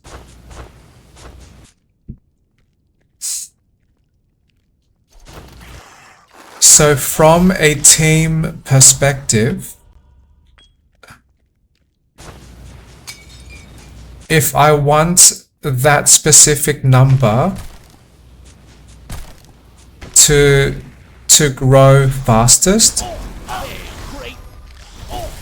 then I can focus with leveling up that class.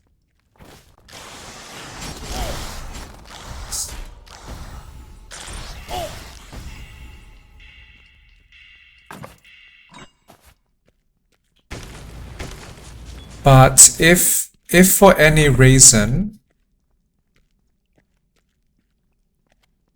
I choose to change which class that I play,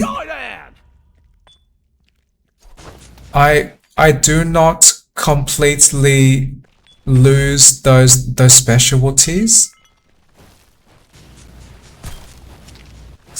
because a little bit of that specialty is shared with the other classes.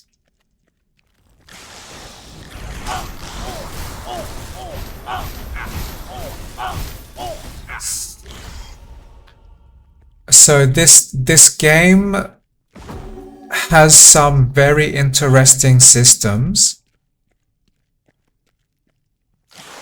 because this is very much like a team building style game. And I like the idea that when one individual becomes stronger,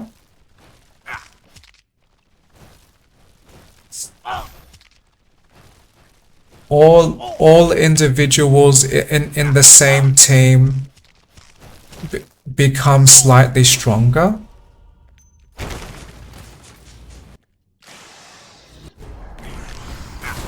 So this is almost like some kind of system that captures an experience of team mentoring.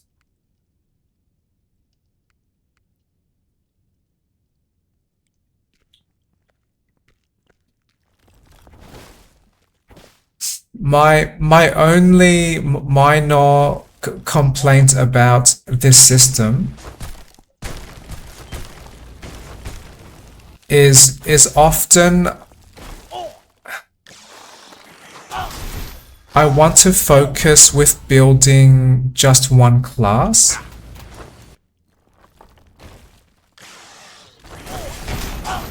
And if I were to commit to that choice of just playing as one class, then this game, this Heroes of Hammerwatch 2 game, with no mods applied, becomes much more difficult. And one reason I enjoy playing this game is to experience amazing, fast, flowing progression. And I do not want the stress of committing 5,000 hours into playing this game Potion is empty. just so I can increase one of my classes' damage and health by 0.00000000000000001%. And this is what this game experience does seem like at times. This game seems to have escalating difficulty way too fast, and the amount of time and effort to reduce the impact of those difficulty spikes is not an amount that I would want to engage with too much.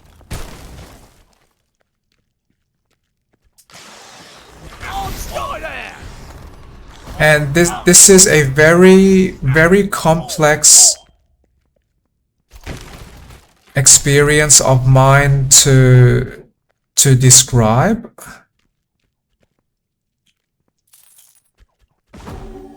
Because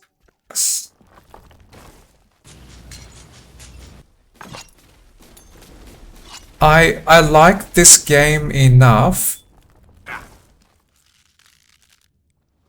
that I would happily commit many hours into this game,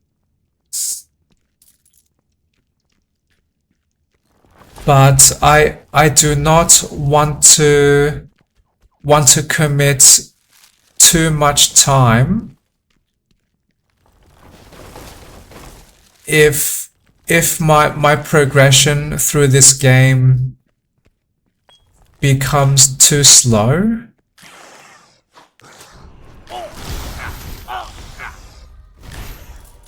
And my life is much more complex than the time management in this game.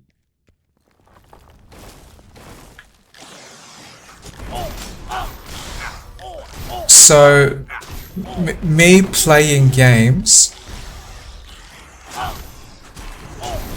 is one part of my life,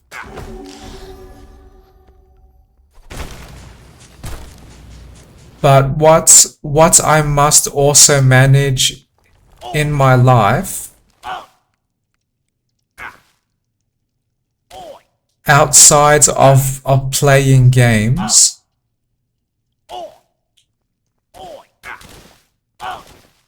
that includes my commitment to my full-time job,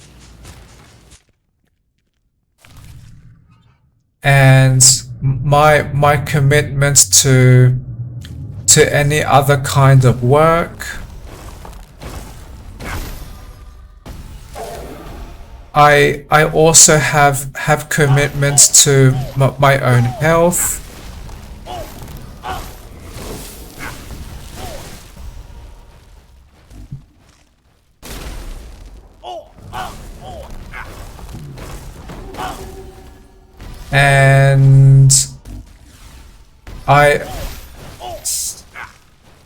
And maybe one day in future I might choose to share my time with a partner. I might become more socially active, which I may choose to commit time to as well.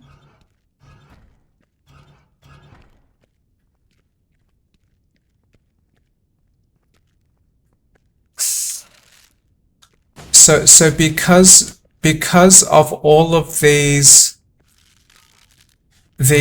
competing commitments that drain from my one and only precious time, I often experience the desire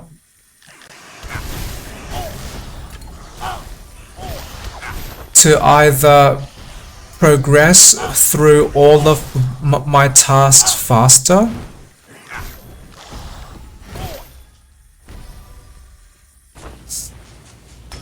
or I have the desire to experience less difficulty,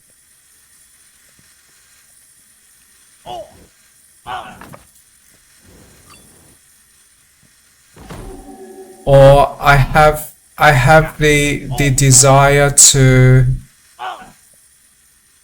choose where to focus my time and focus my energy.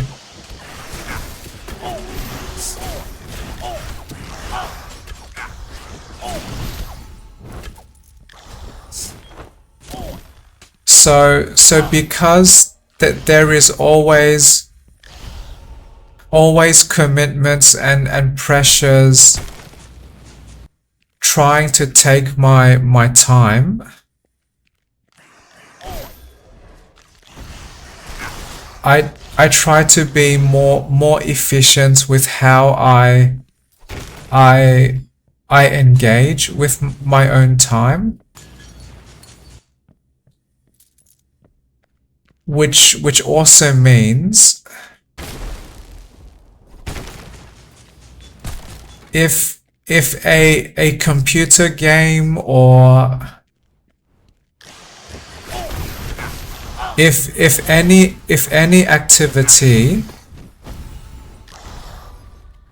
is not giving me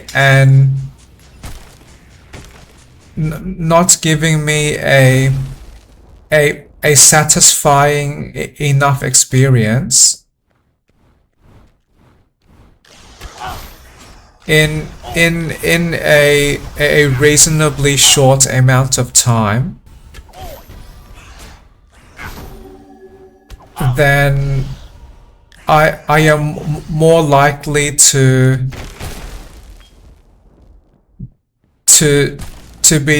be discouraged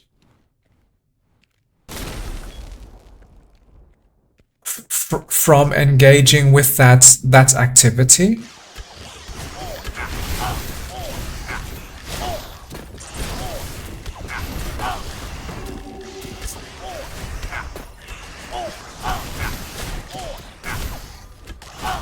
because every time I am focusing with one activity, that means I am not able to commit myself to other activities at the same time.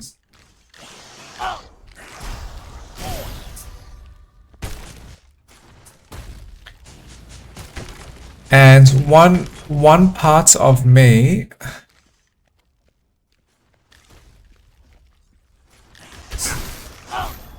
wishes I had unlimited life, and I can maintain my youth and maintain my body functions, but I would never ever die.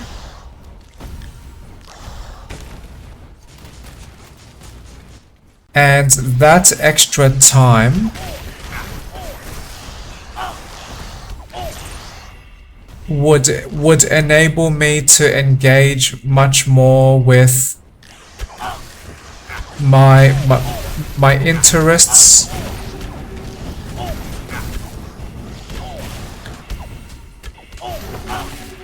and I can more easily expand my knowledge as much as I want to.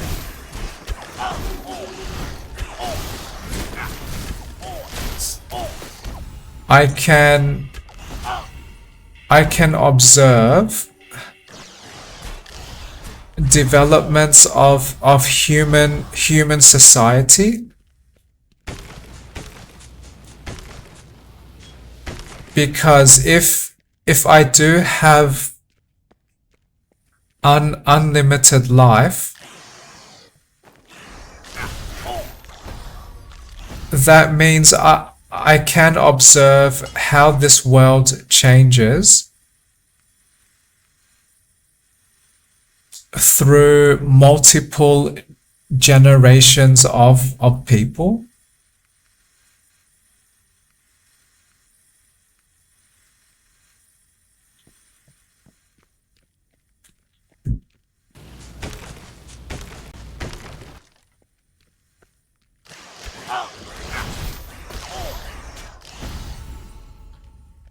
So the idea of being immortal is very exciting to me, and I say that especially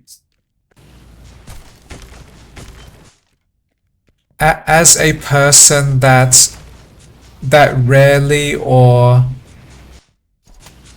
never ever feels bored.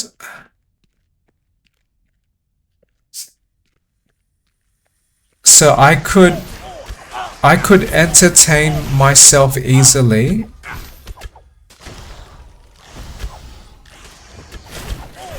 during my entire life by observing civilization. I can maybe contribute to history.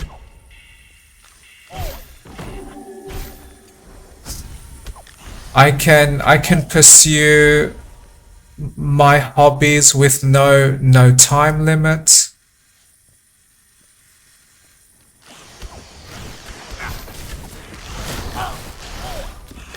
And if I cannot die, that also means I am completely safe from all dangers. So that would enable me to do so much more in my life.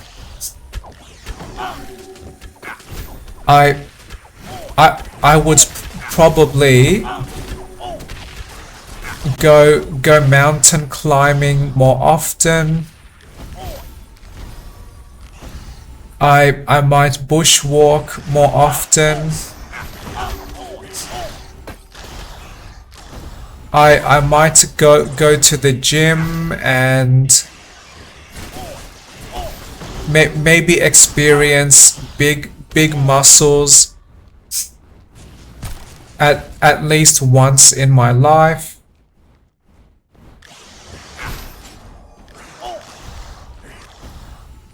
So if I did have more time in my life, and I was protected from all lethal threats,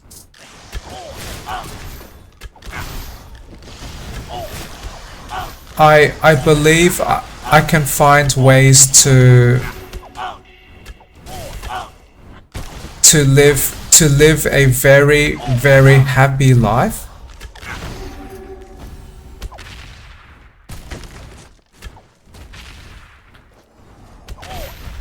And I do understand that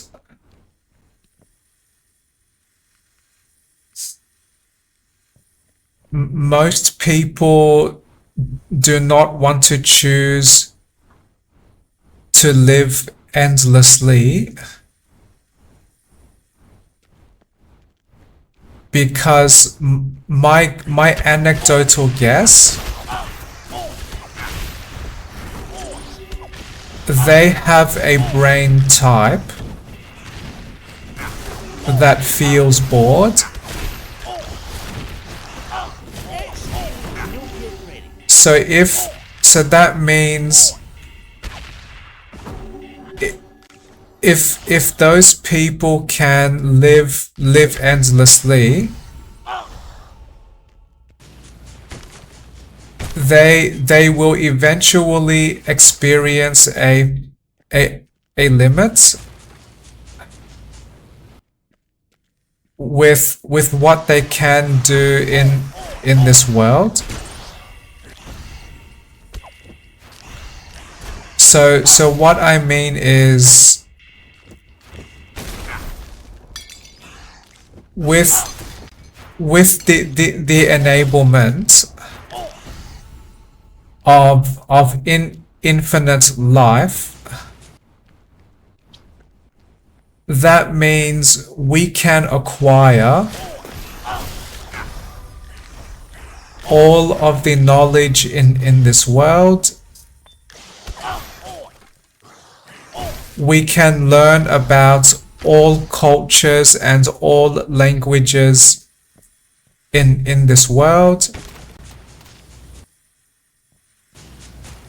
We can experience any kind of activity, including skydiving, swimming, and operating big machines.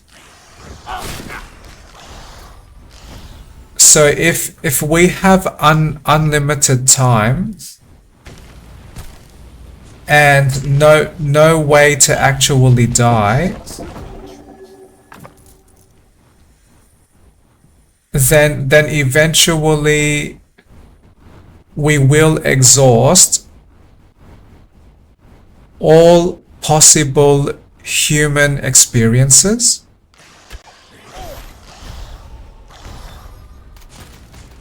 And for people that experience boredom,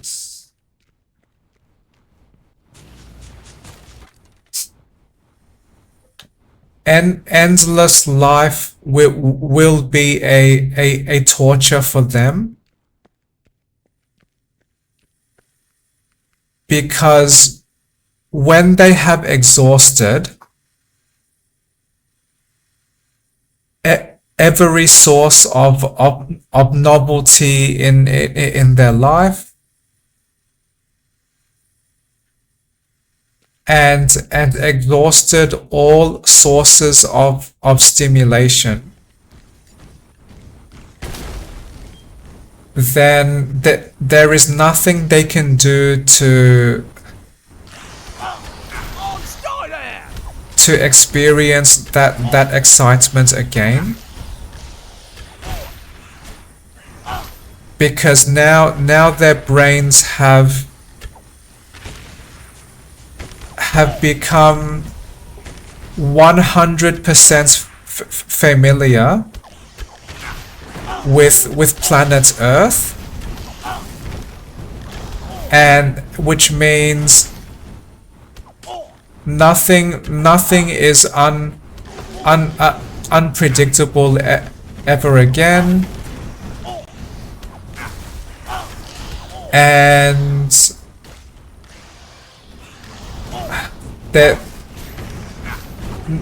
there is not much that can surprise those all-knowing people. And I do respect that many brain types that feel bored do have that struggle.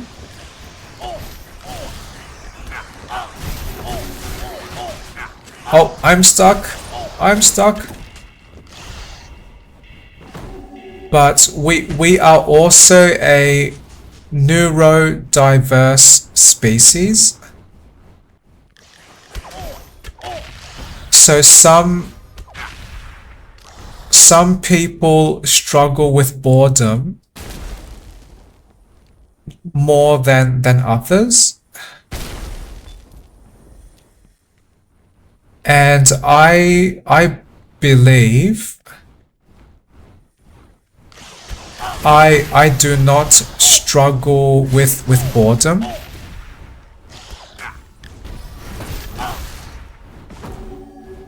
I actually have the opposite challenge. So I never ever feel concerns that I will be bored. I much more feel concerned that I will feel stressed and feel overwhelmed with life experiences.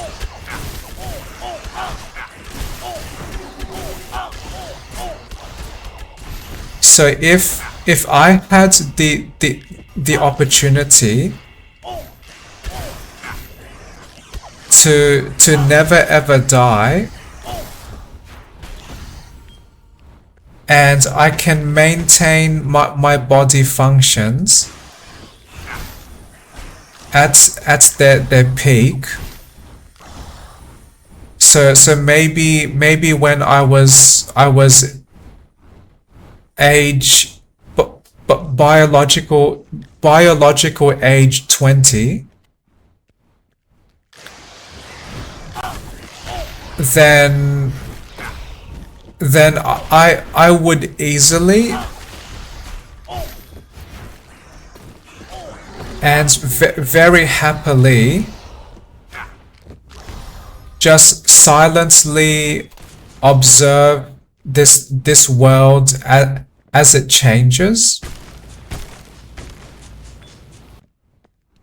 and I would silently play my favorite computer games, and I would silently buy computer games that other people create, and I could silently play those games.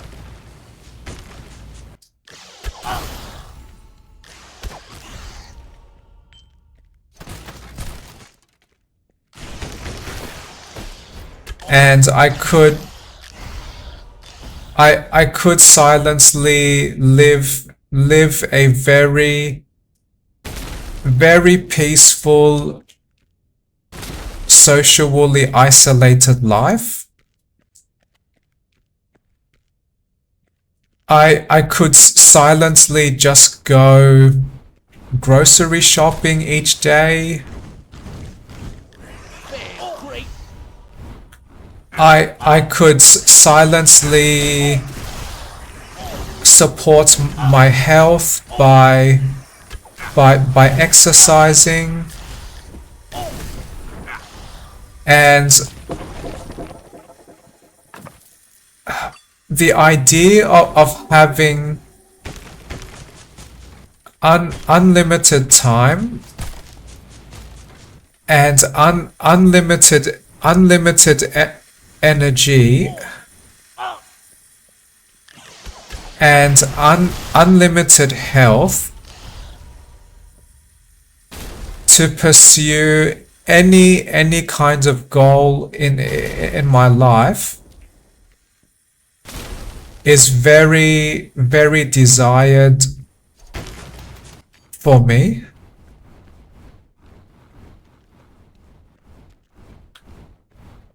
And even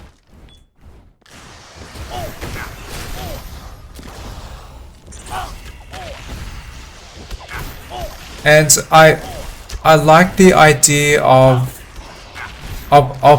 acquiring all of the knowledge of this world,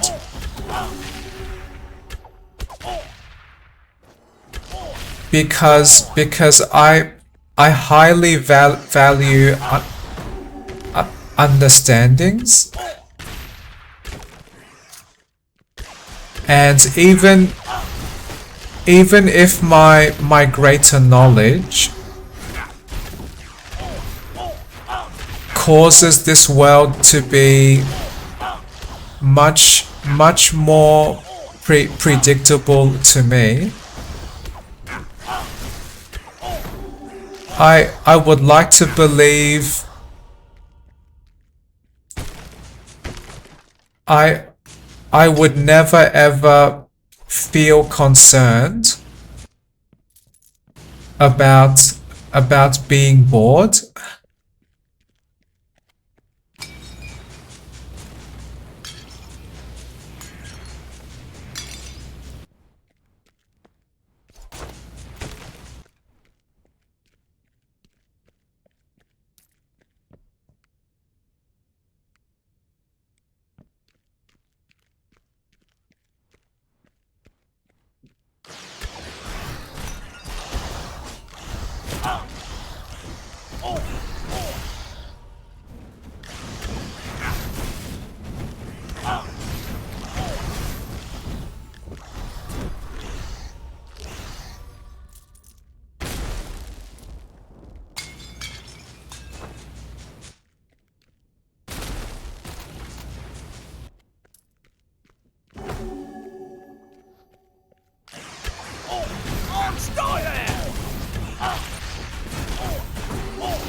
So I might have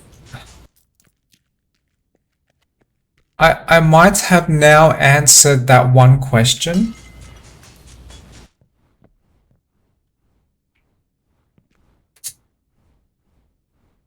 If I can only receive one fulfilled wish, No charges. what would that wish be?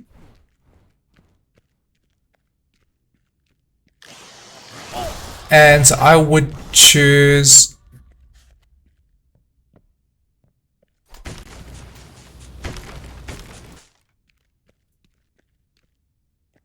complete immunity to death with maintained youthful human body functions, because I do not want to live endlessly if my body continues to age, and when my body becomes too old, I cannot move.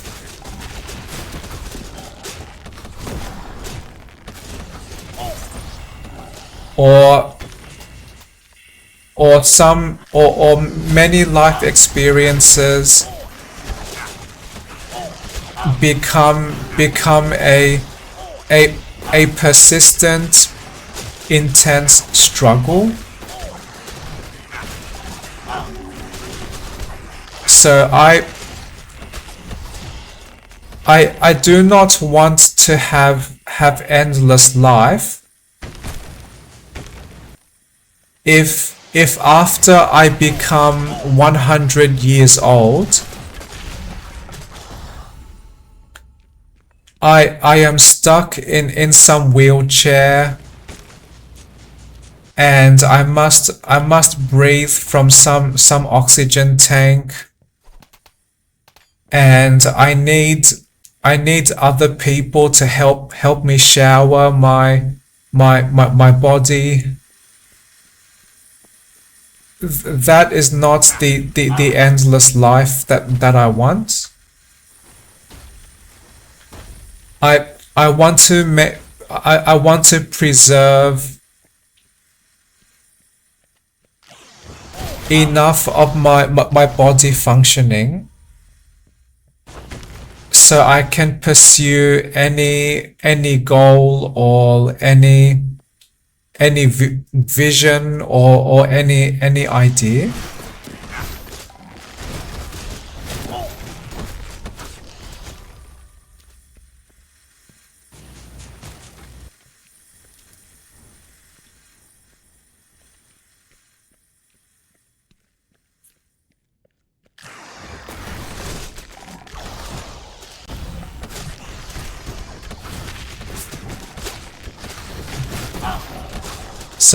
So yes, if for any wild reason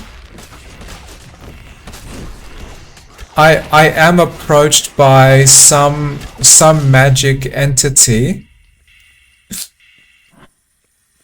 and they said they could grant me any wish with no limit, but I could only receive one wish.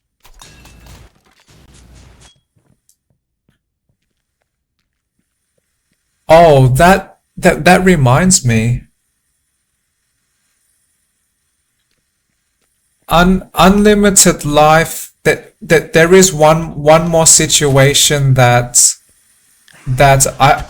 I would not want once endless life. What if humans destroy the earth?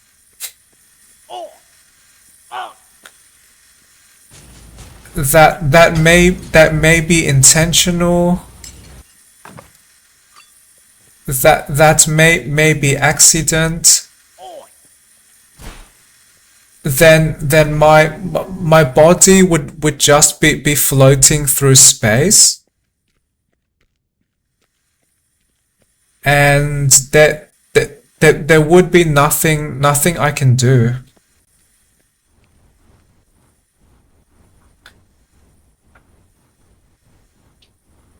Unless I float enough through space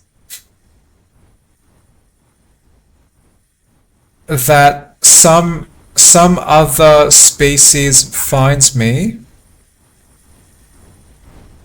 and they welcome me to their home,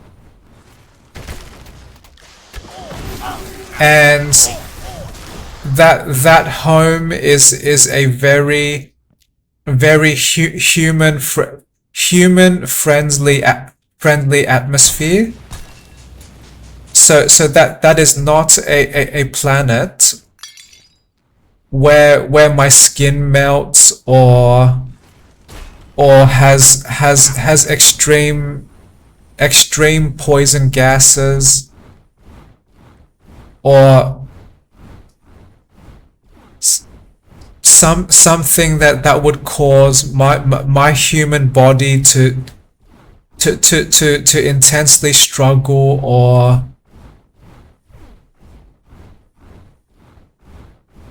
or cause me to become very sick, then that would not be desired either.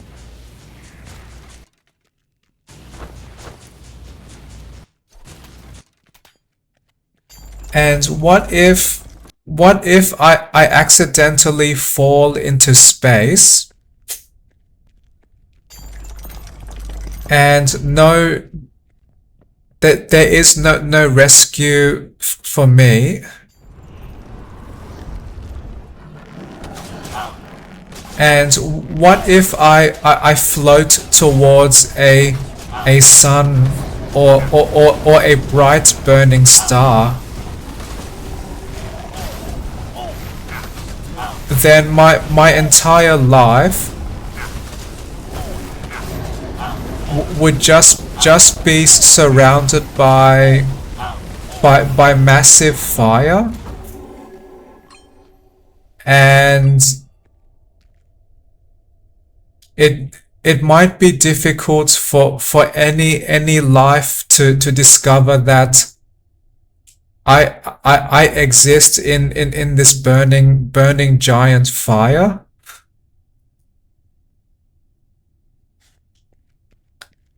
And even if my presence can be detected, is there any technology or any method that can pull me out of that sun?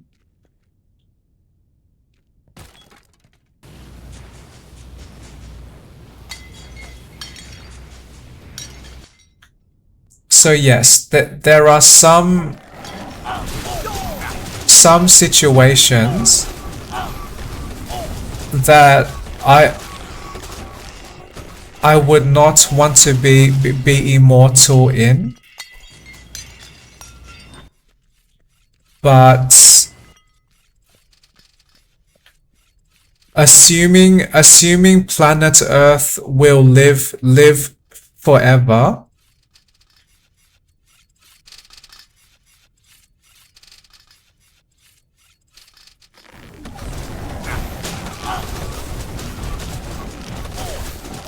and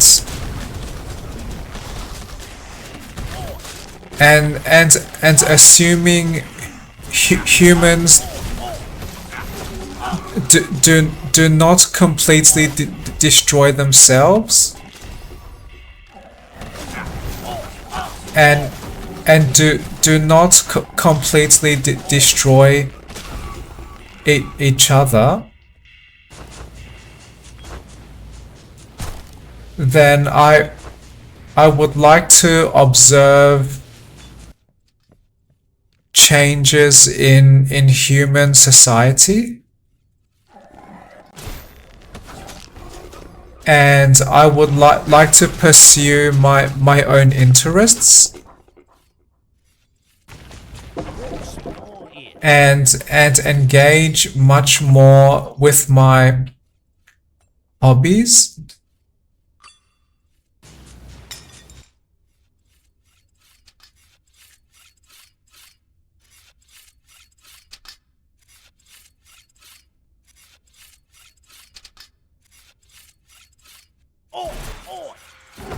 Whoops.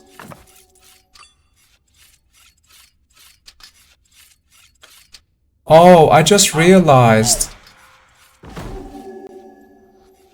that is why my character is too weak. I have so much shadow curse.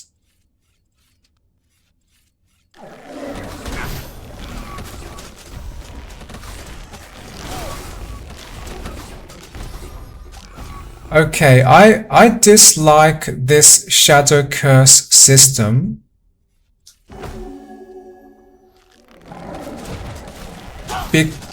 Because I can work very hard to build defenses, but that could all be removed by shadow curse. Ah, this game's systems can be overly punishing. Yeah, look at this. Fire resistance impacted by shadow curse. Ice resistance, shadow curse impacted. Lightning resistance too. And poison. And armor. I vaguely recall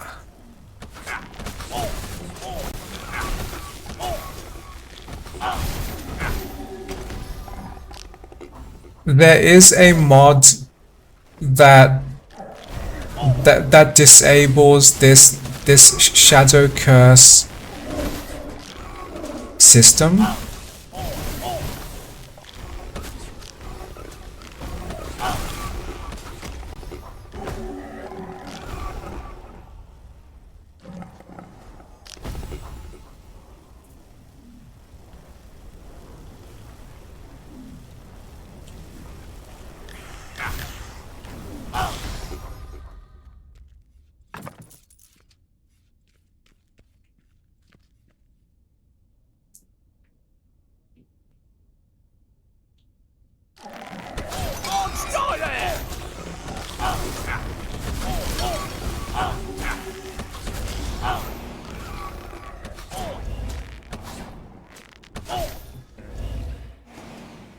I might use that mod then.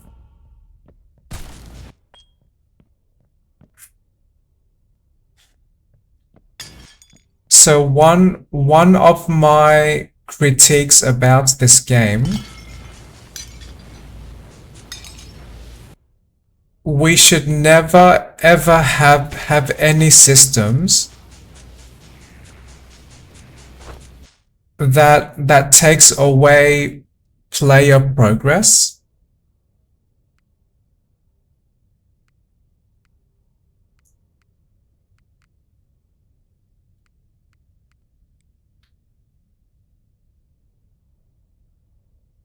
Because that seems to directly punish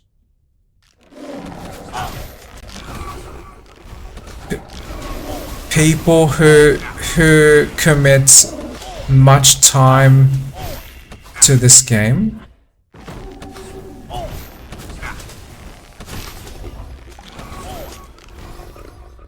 And was there really no better way to design increasing game difficulty?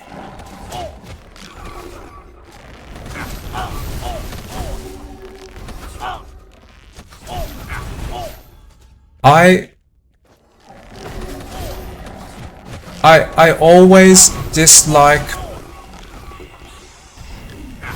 punishment in games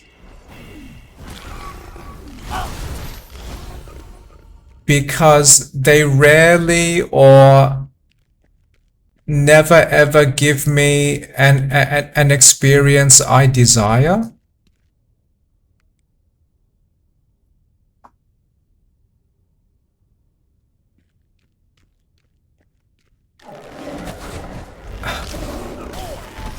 Based on my current memories, I have never ever once thought to myself, oh, I have committed hundreds of hours into this game. I enjoy the persistent progress that I built up, and that there is this game system that takes away much of my progress in very specific ways. Gosh, I love having progress ripped away from me. I have never once thought that. I am not a masochistic person.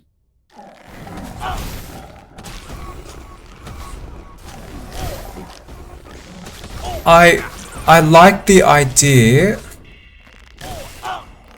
that games have endlessly increasing levels of challenge,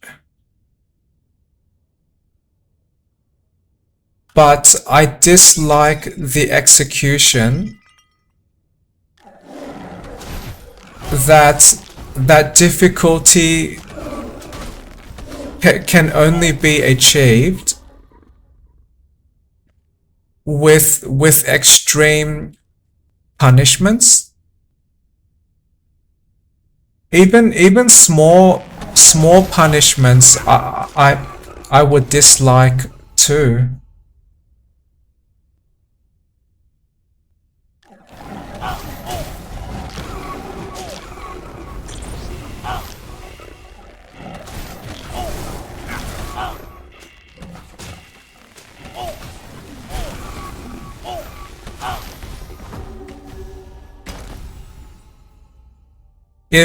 If I could choose which type of complex experiences I want,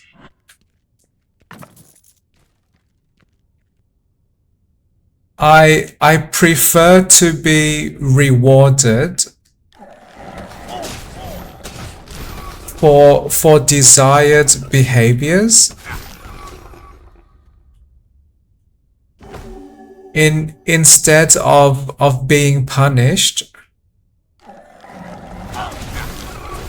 for undesired behaviors.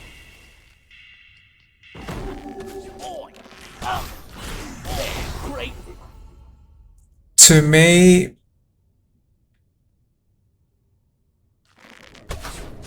punishment seems very unfair. And punishment is often an overwhelming struggle for me.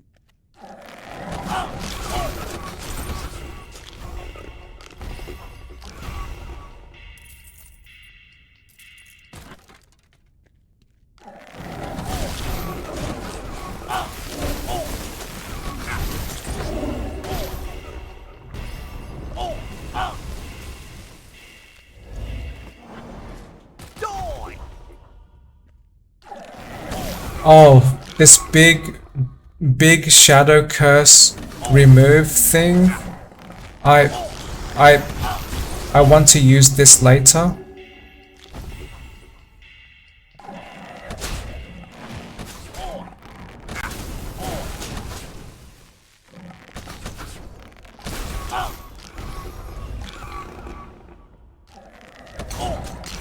But yes, if this shadow curse system exists, that means even the lowest difficulty New Game Plus can become extremely difficult for any character.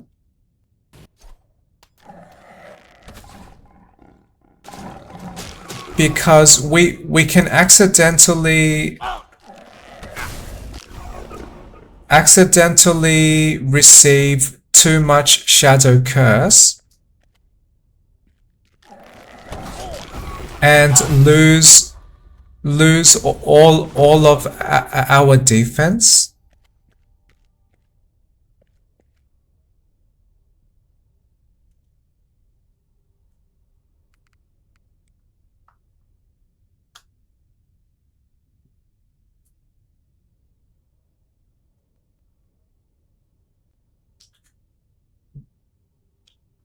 So I will try to find a mod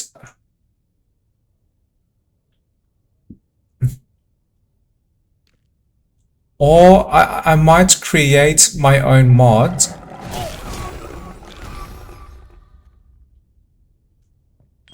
that reduces the impact of Shadow Curse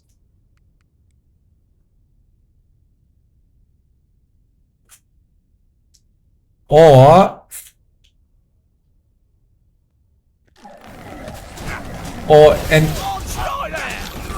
enabled me to completely remove the Shadow Curse system.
I can't do that yet.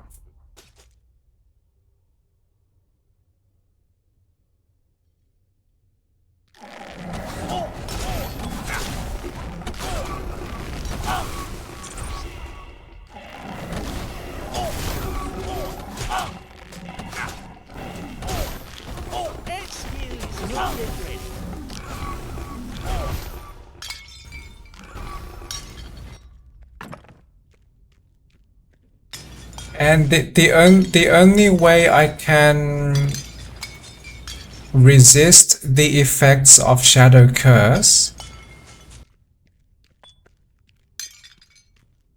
is if I can build up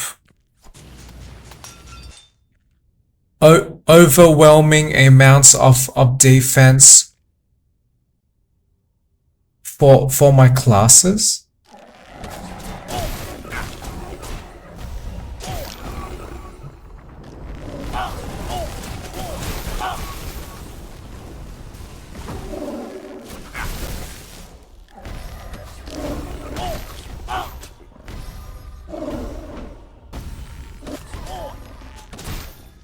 But yes, I dislike this Shadow Curse system.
On, stay there!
This is a giant chaos area.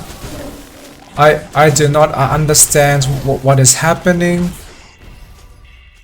or I cannot easily track what is happening. I just see colorful attacks flying around.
Is the Thunderbird going to appear? This area of chairs seems very familiar.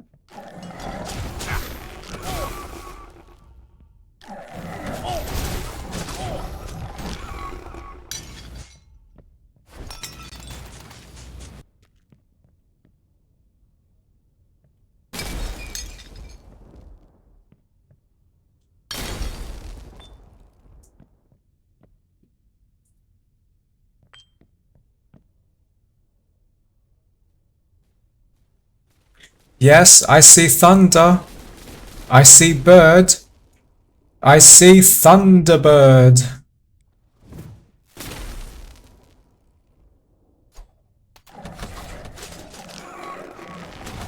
Oh, stay there!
Oh, my magic was blocked before I triggered my magic hammers.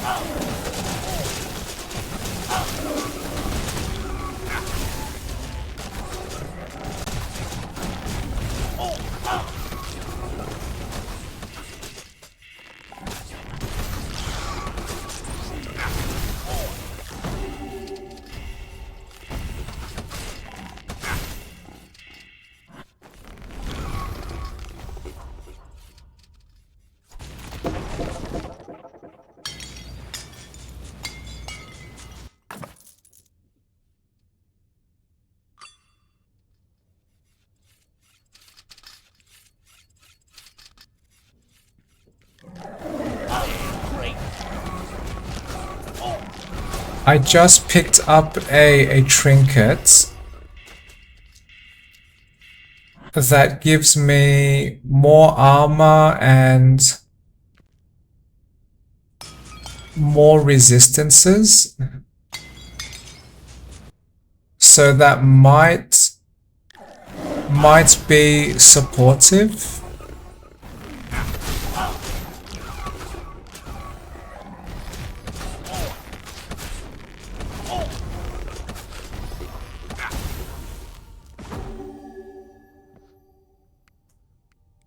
Okay, am I finished with this level?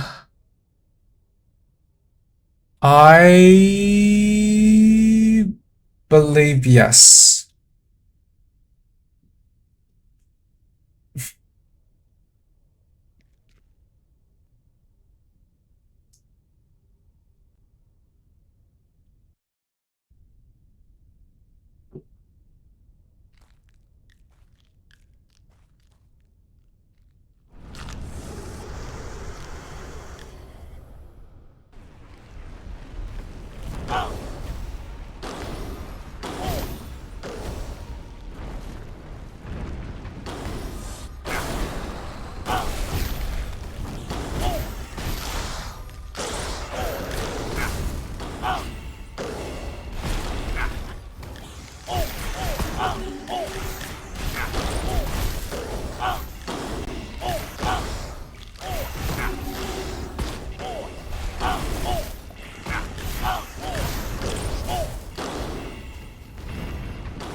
I feel almost excited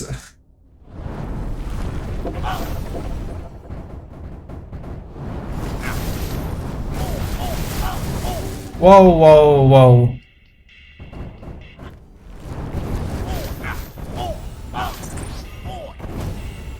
I feel almost excited to level up a new class.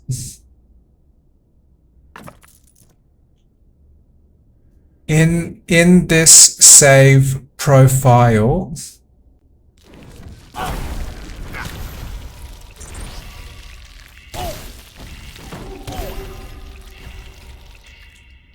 So I can build up more bonuses for my paladin.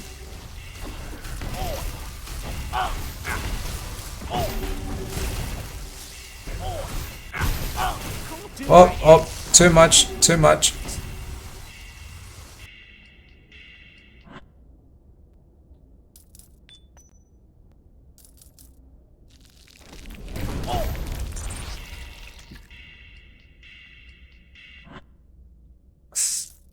I did not realize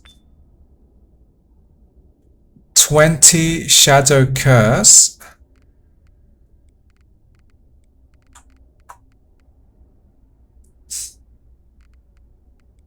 was enough to greatly weaken my paladin.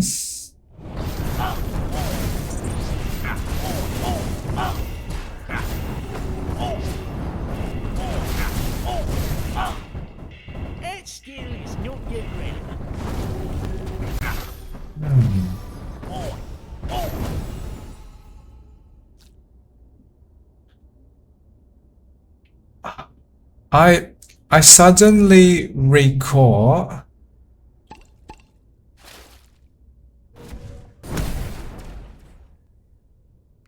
one reason I survived with my classes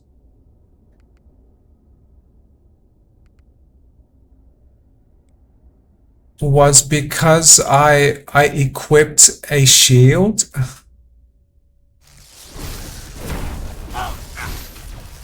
That reduced some of the damage I received.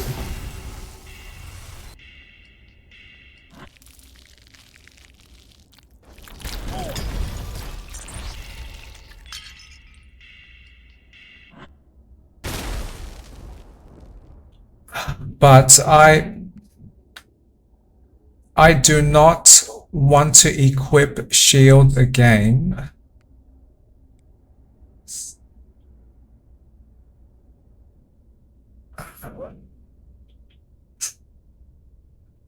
Because they only protect me when I am facing the enemy. And only if I am attacked by projectiles that the shield can block.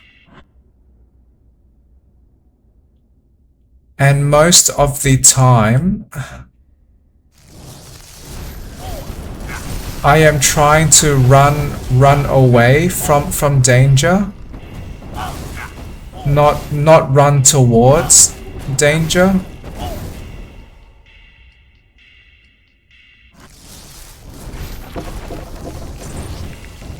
So using a shield properly would add too much mental burden to me.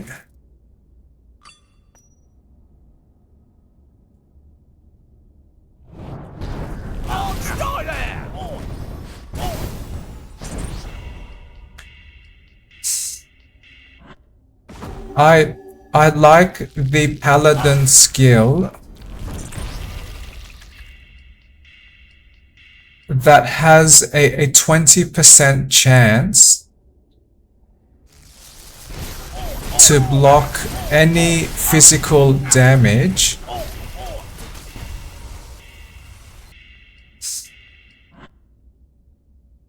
and that blocked damage, I am guessing can trigger from any direction of attack I receive.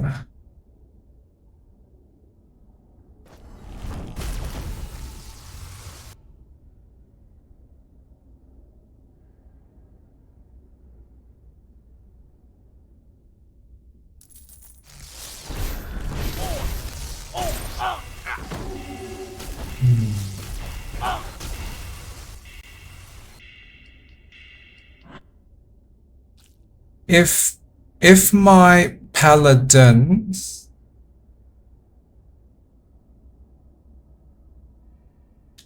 is struggling to survive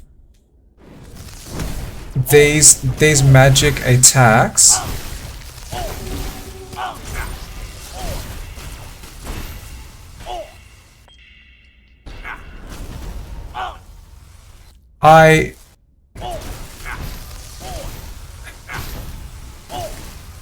I almost want to level up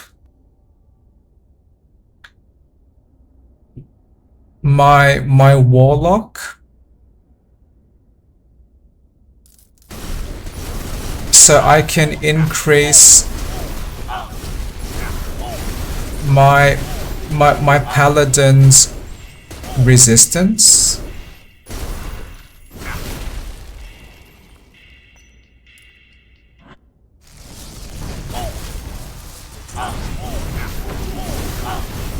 Oh no, too much, too much.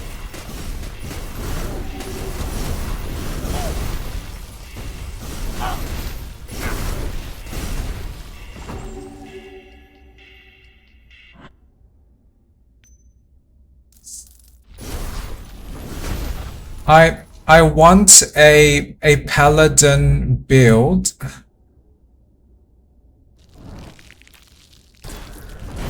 that is so amazingly tough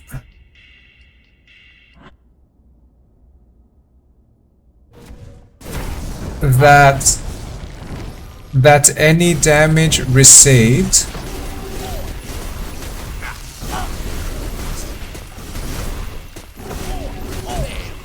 that damages my paladin very slowly.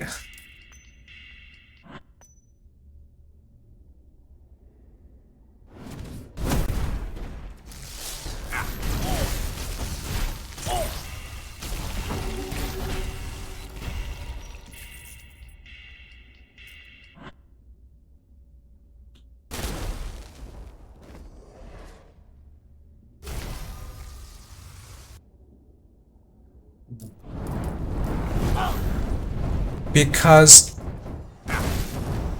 this is one of my biggest struggles with this game, is my characters can die too fast.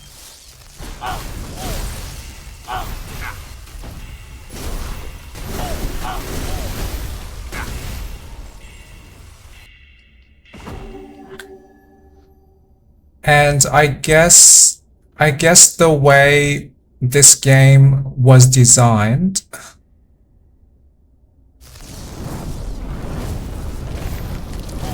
the game designers want to encourage us to level up different classes. Oh no, low health, low health. But yes, I am now considering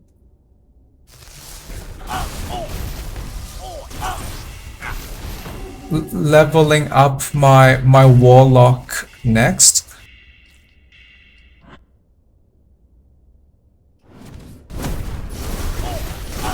And that should help protect my team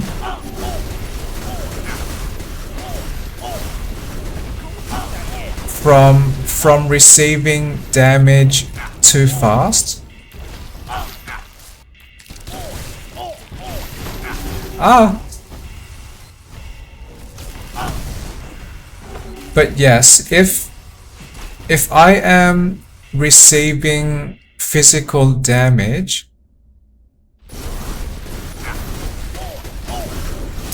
the paladin is amazing at surviving.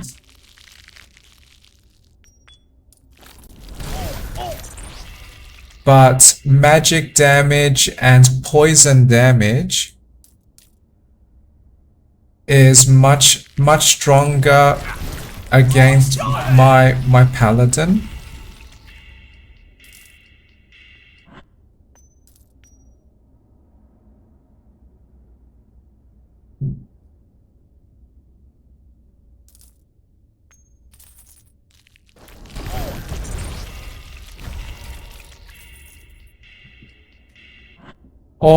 Alternatively,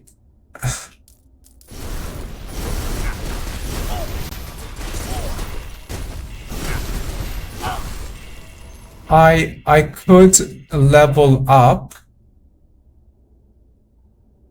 the sorcerer class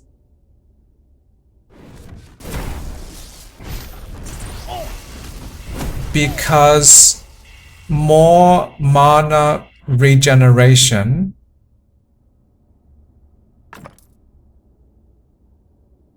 more experience gain.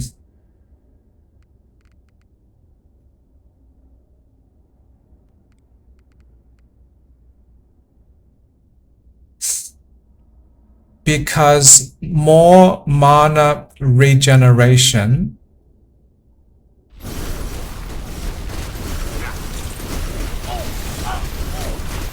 can help my paladin to maintain my mana shield, and mana shield also reduces damage.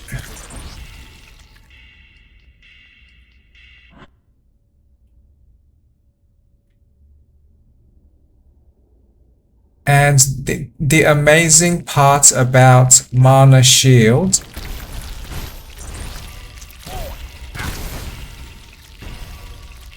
I believe that helps block physical damage.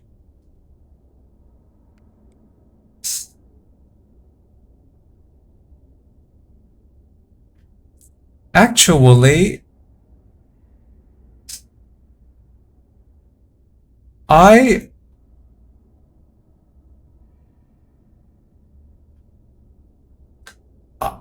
do not know. Does mana shield block poison damage as well? Because if not, the warlock might be better.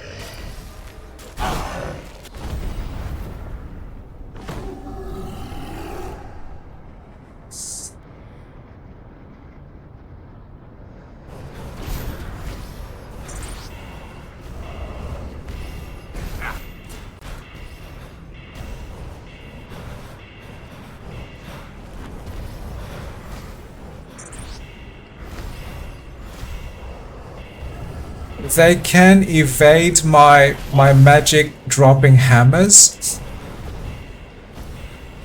That is a slight concern.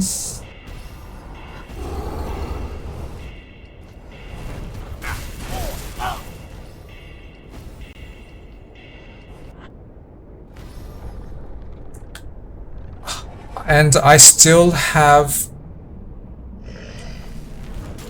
22 Shadow Curse.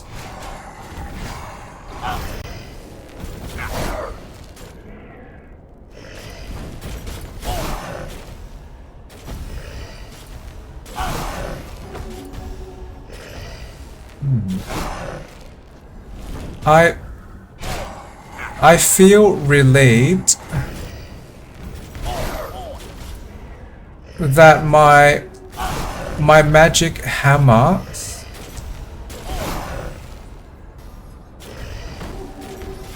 can still reliably connect with this boss, because this magic hammer is a relatively slow attack that I have seen enemies dodge.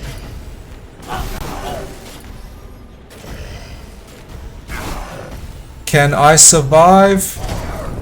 Let's go. Let us go, Paladin. We will try.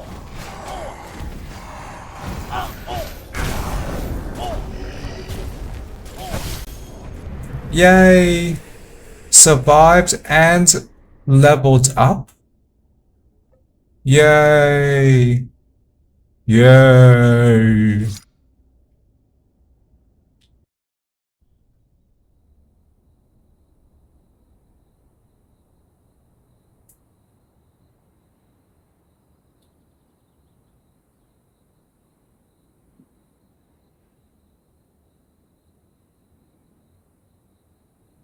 This gives me much more resources.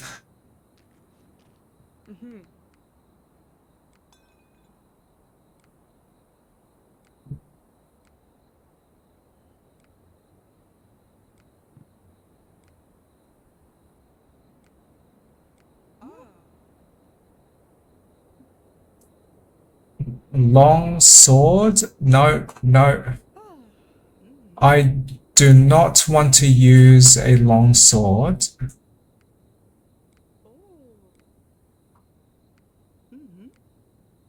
I am not using shields, not using dexterity weapons.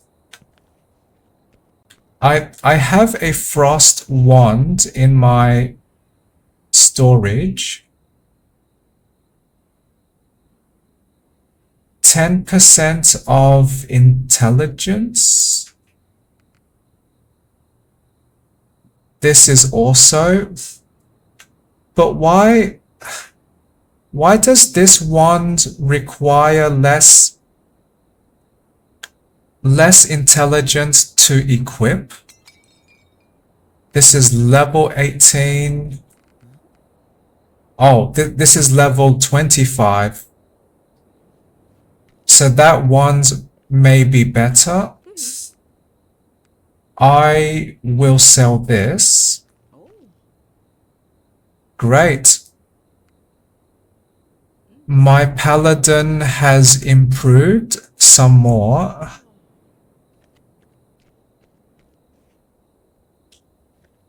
But still struggles against enemy magic. Okay. I did not realize I can buy the chapel or one more. Oh. Ooh, I can unlock more enchantments blueprints. Oh, and enchanting is cheaper. Oh, so maybe I should just wait until I fully upgrade all these buildings,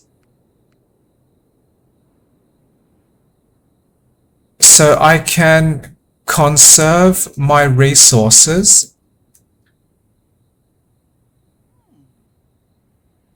and have cheaper upgrades.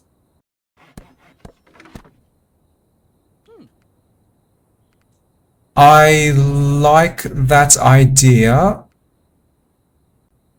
much more.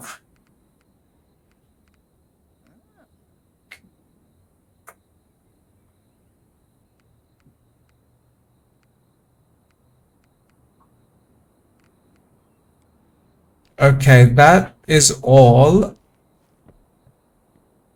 I want to buy for now.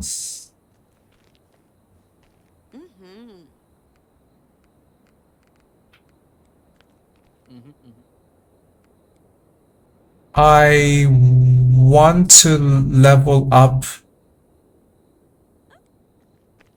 Paladin some more.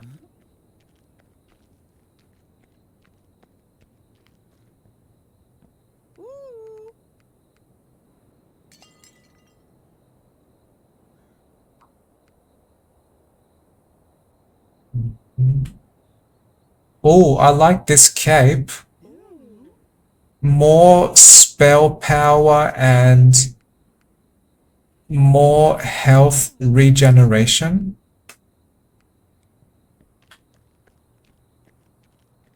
And did I pick up any more maps?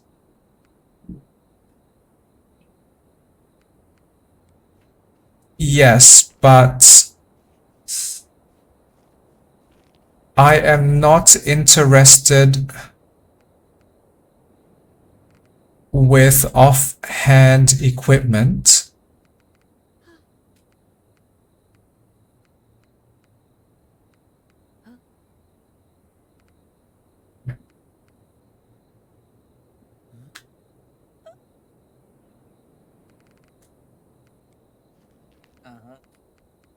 I now want to increase my paladin's focus so I can support the mana shield much better.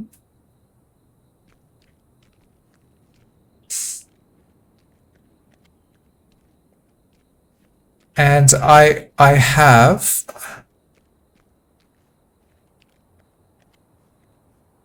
some extra skill points.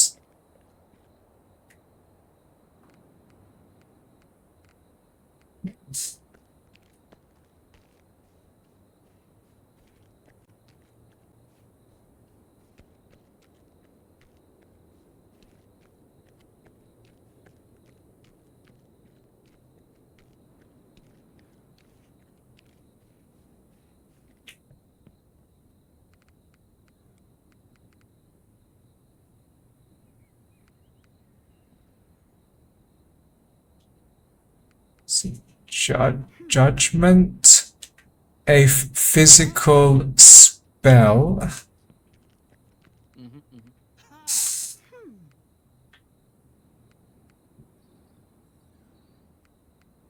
So I want to increase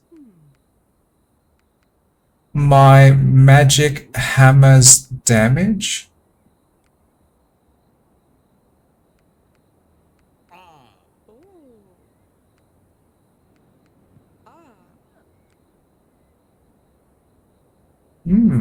This is great. So I noticed my mana cost increased for the hammer, but my healing magic did not increase in cost, which is much preferred, because I can maintain lower cost healing and just apply stronger magic hammers.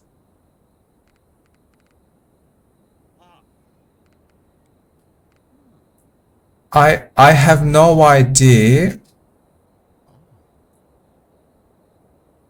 if spell mastery increases my healing power.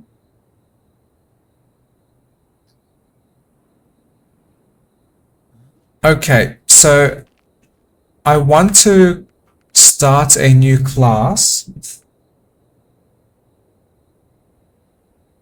because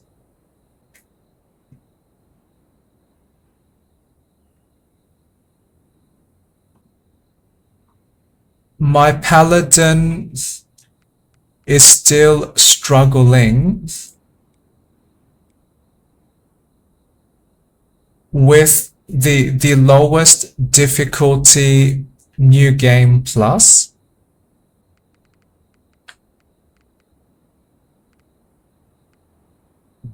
So now I want to grow my warlock next.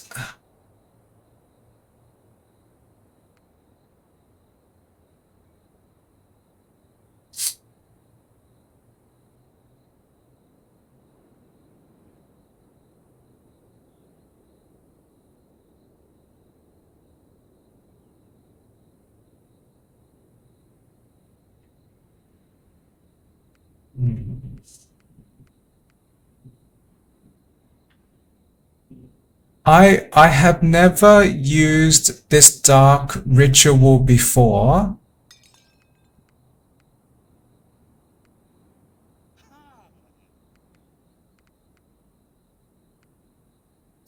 Mainly because this seems like a massive risk. Standing still inside groups of enemies.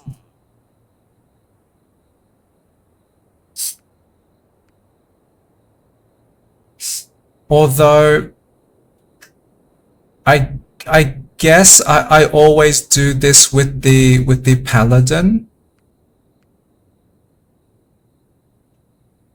And I guess I have a skill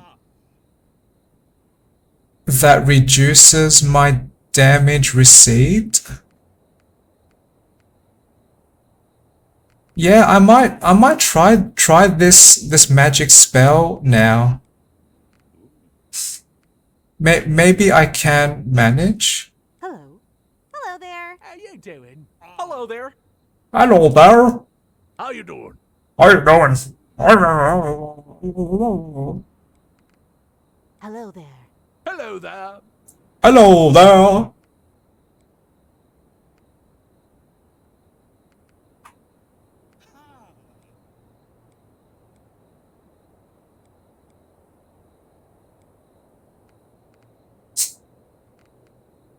This time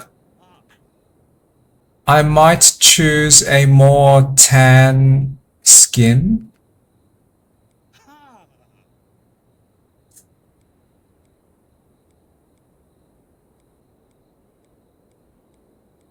And I might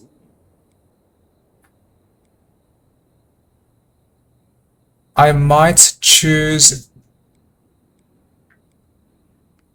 a different hair color.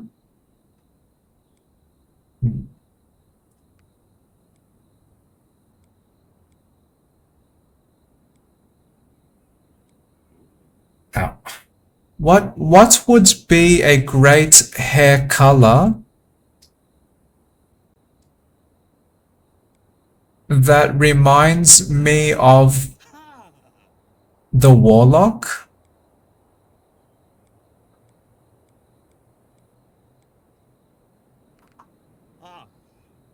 Dark gray looks vaguely purple.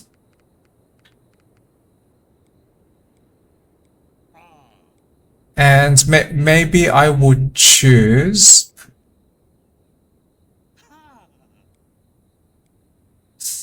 a different, unique hairstyle.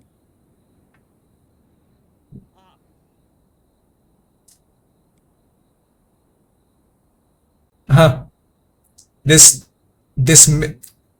military crew cut. Ponytail, braid, glamorous.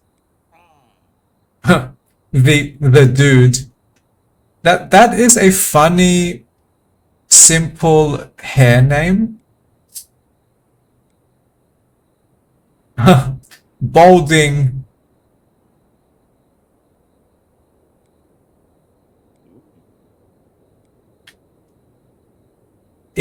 If short, messy hair exists,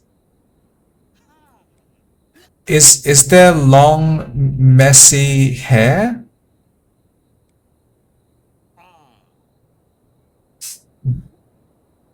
Bowl cut?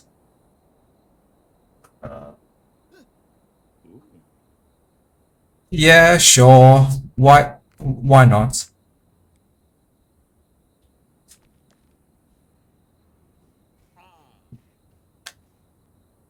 And oh wow, at level 1,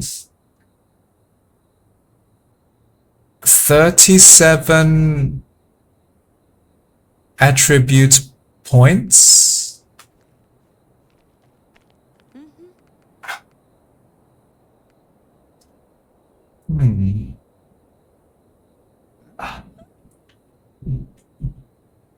I vaguely like the idea of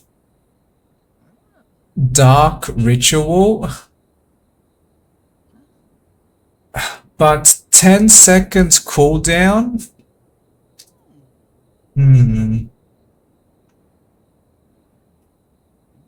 And what is the size of this area magic? You start performing a ritual that completes later. Enemies receive damage inside the area.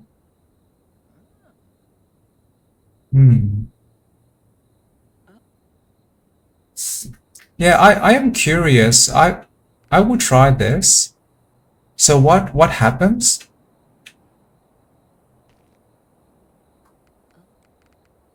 Where oh wait, I might have that button. Whoa, that looks interesting. That seems like a large area too.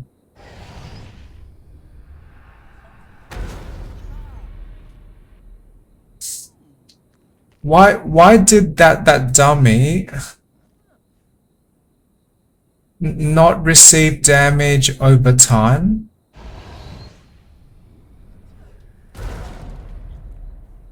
And if I leave the area, this stops early.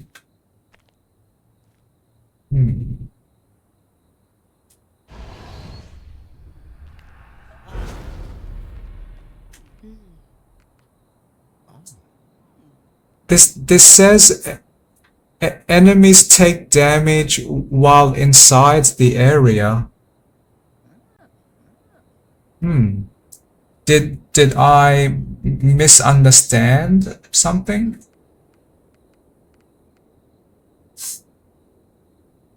Yeah, I can try this. at least this magic does not need to be aimed because large area of damage and I do not want to die.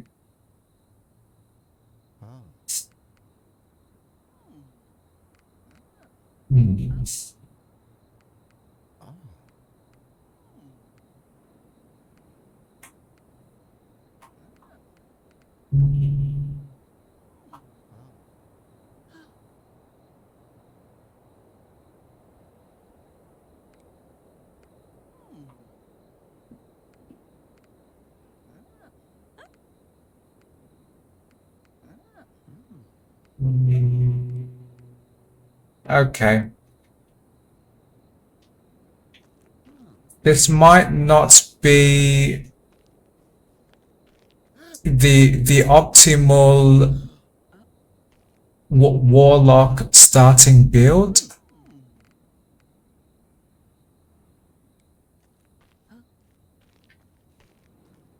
But at least this is a start.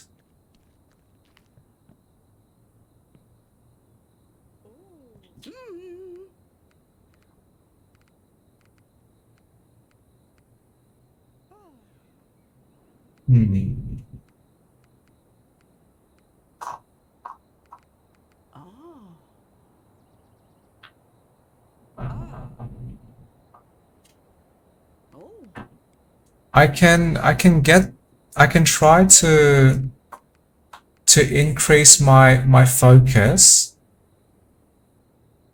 Yeah, sure.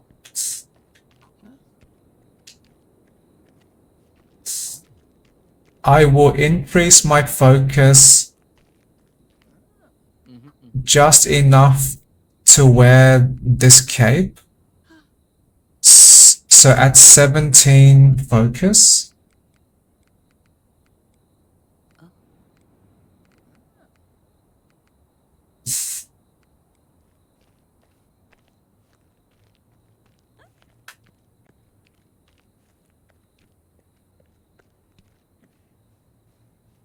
And I want to change my weapons.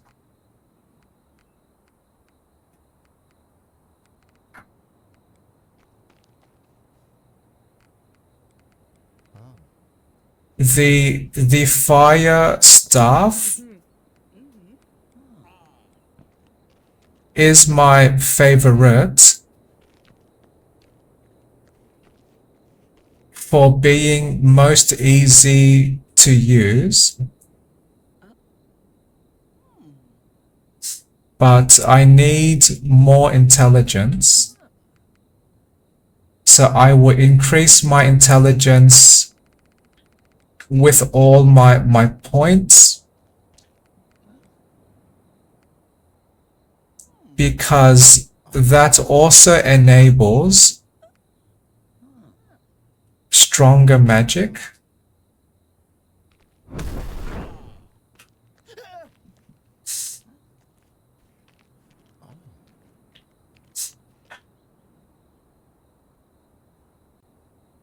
I do not feel very confident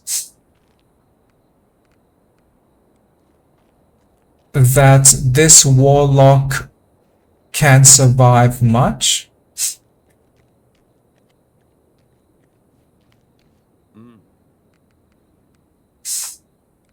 But I can try.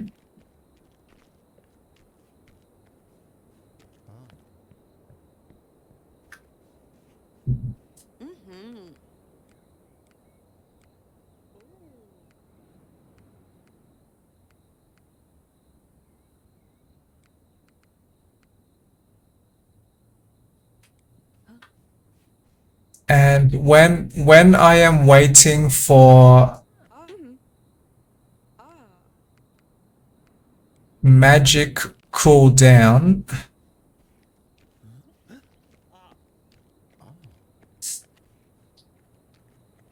I can try to use my weapon.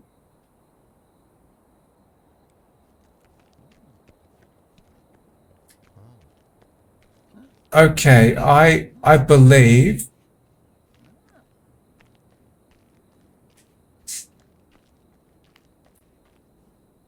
my warlock is now ready. I want Blessing of Protection. Oh, we gain Life Leech inside the magic? Whoa, whoa, wait. Does that mean when this magic is active, we are always healing? That seems amazing. The damage is changed to fire type. Wow, that is massive damage. Yeah, leeching ritual. I did not know the warlock had this. Leeching magic. I am very curious now. I do not expect my warlock to survive much, so I will conserve some of my money. Oh wow, now I am very interested. Leeching?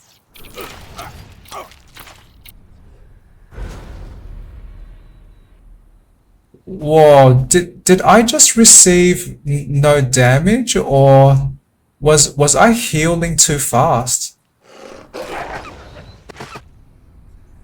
Oh no, I see damage. Wow, is this leech healing me extremely fast?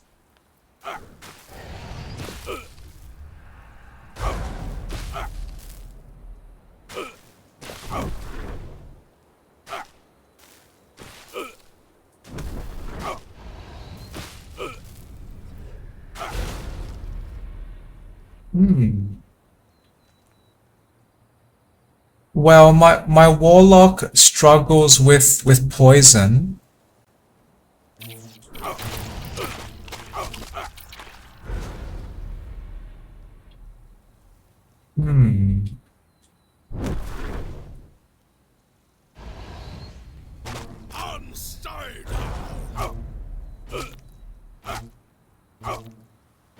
I feel very confused. This game should have better feedback when this magic ritual leech is activated, because I might just be healing from health regeneration, but I was observing my health bar, and my health seemed to heal very fast.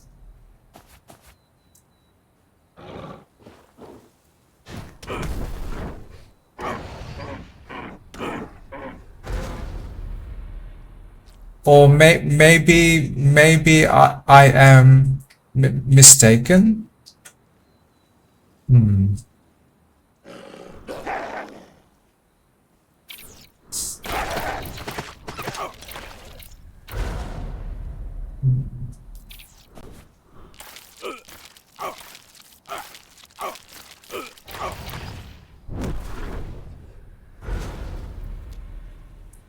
I do not know if this ritual actually heals me, but my ritual damage is very strong.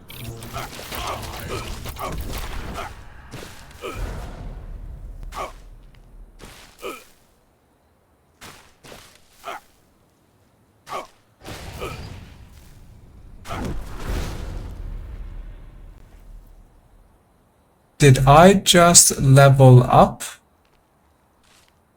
No. My mind must be imagining things. And enemies that do not move seem to not receive that ritual damage over time, which is just like the dummy. Yeah, like these plants are not taking damage now. They only receive damage at the final explosion.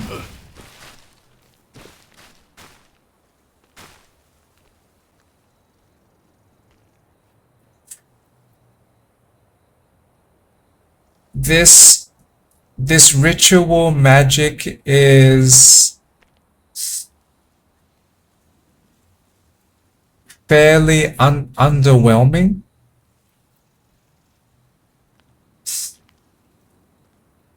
Because there are only specific conditions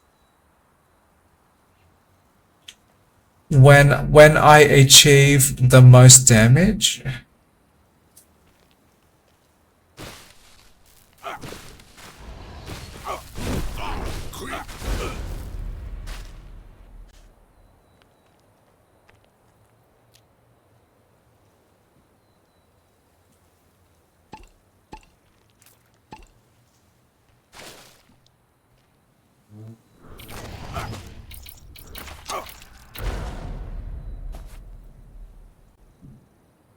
Against most other enemies though, this magic is fairly strong and very easy to aim.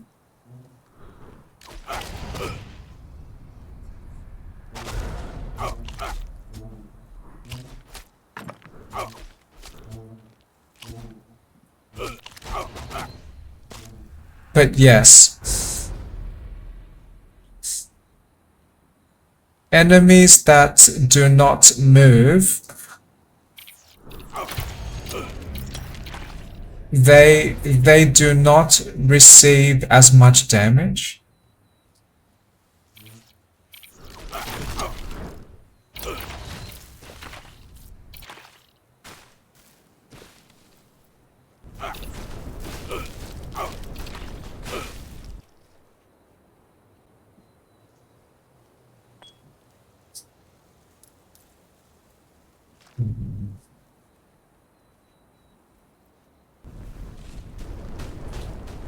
Yeah,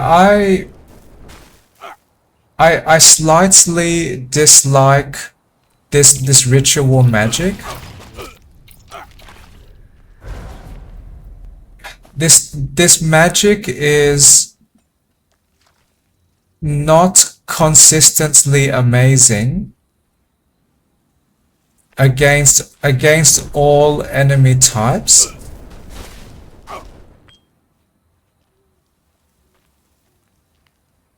Which means if I choose to depend on this magic, then that is a large risk. Because some enemies just receive much less damage.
Well, at least I can survive okay with my warlock. Between battles,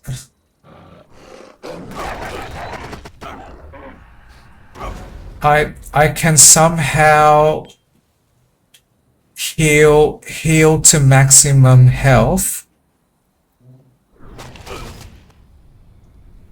and during most battles the enemies die fairly fast, I guess.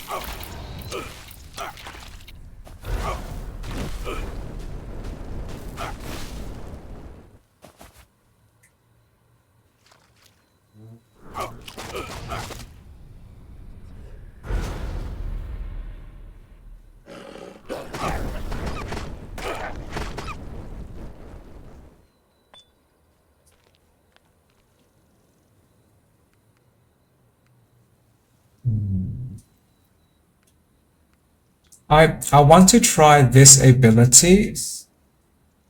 Much more damage when the ritual completes.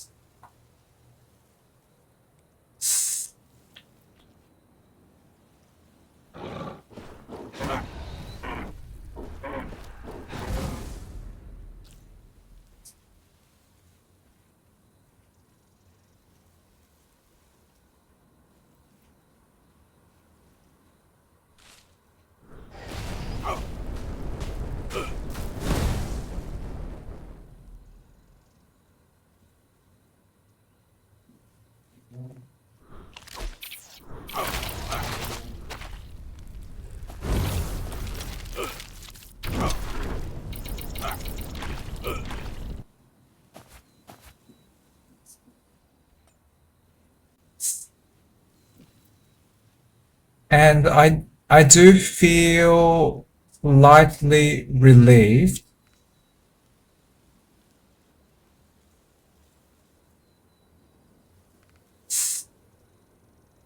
that my mod I created helps me to to aim my abilities easier.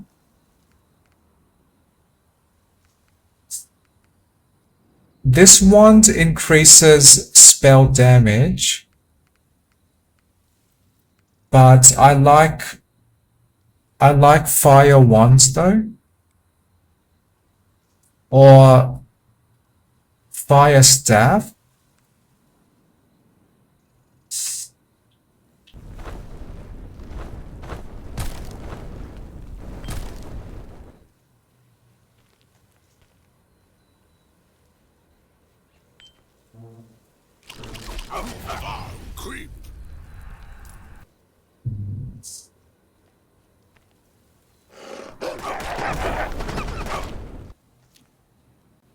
if I can increase my warlock level to 10, then I can unlock much better abilities.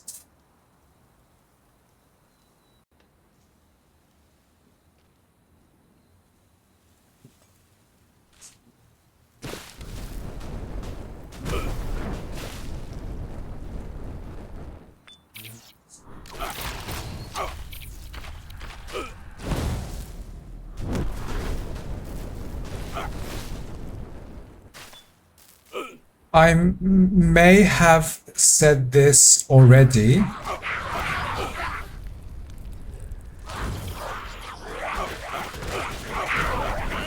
Oh no, I died.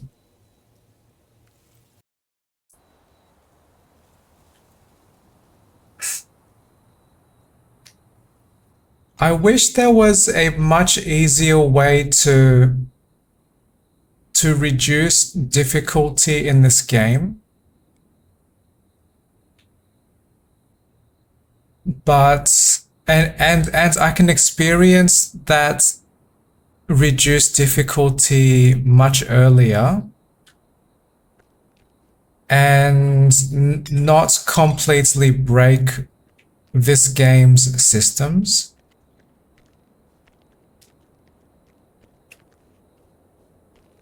This warlock is a struggle to survive, as their skills are not really great, and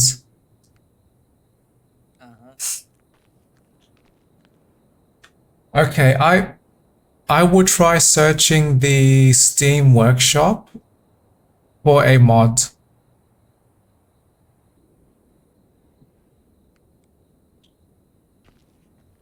I have now returned.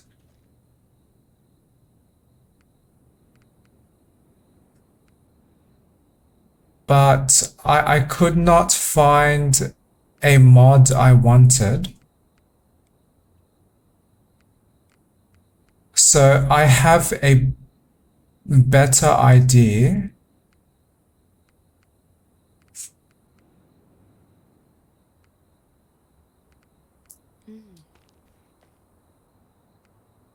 I would try to increase my warlock's weapon damage and toughness.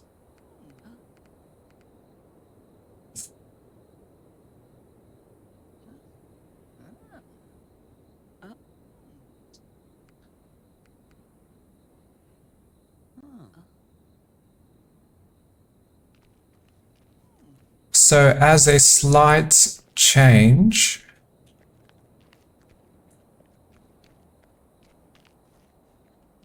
I will buy the hammer, which is the strongest weapon for now, and complements some warlock skills.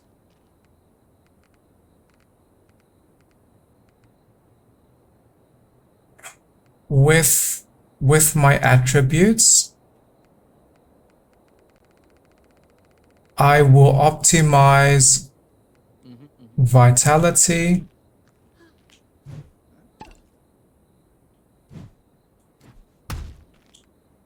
and then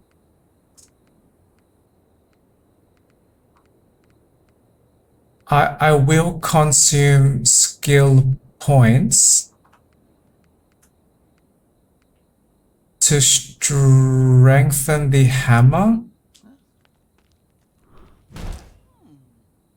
But what is the type of weapon? Melee weapon more. Is there any hammer group? So not a magical item, not range, not shields, not daggers, not sword. So either mace or axe. I guess mace. So 94 damage. And if I choose one of these, okay, that did increase. Great. So mace is likely the hammer type. So if I increase this more,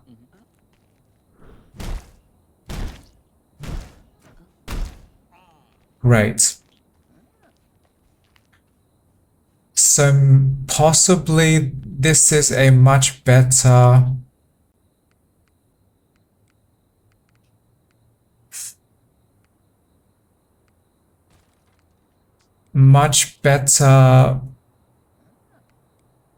earlier game survival,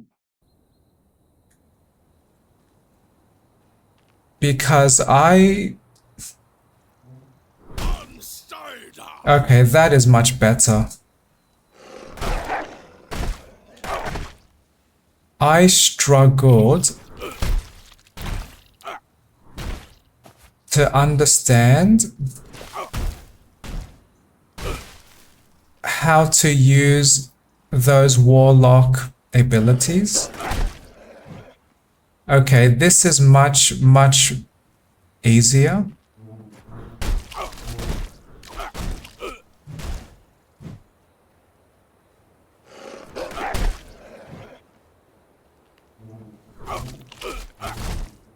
I forget if I captured in my recording,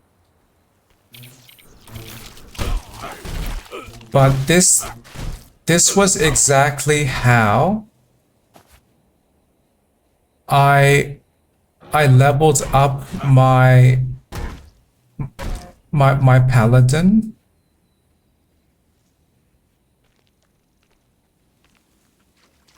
I did not choose large vitality,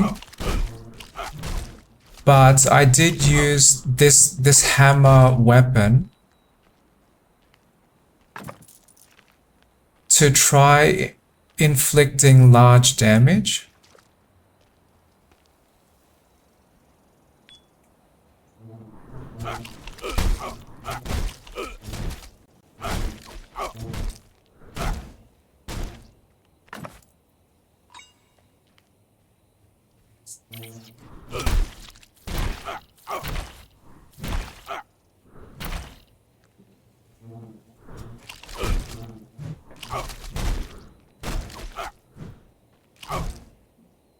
I felt concerned that I might struggle with this game too much.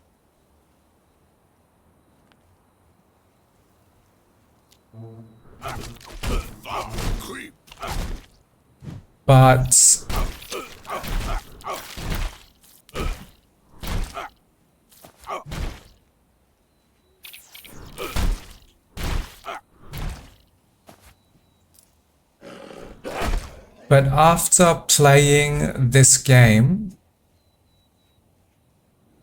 with my paladin,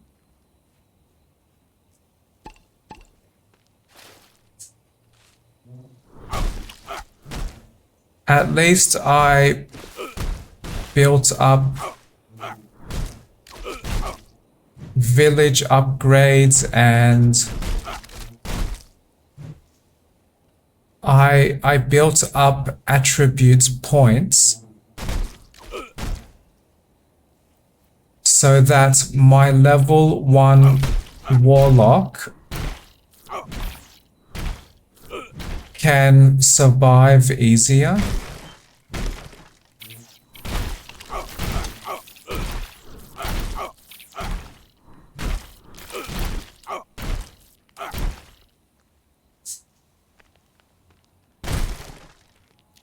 This is very satisfying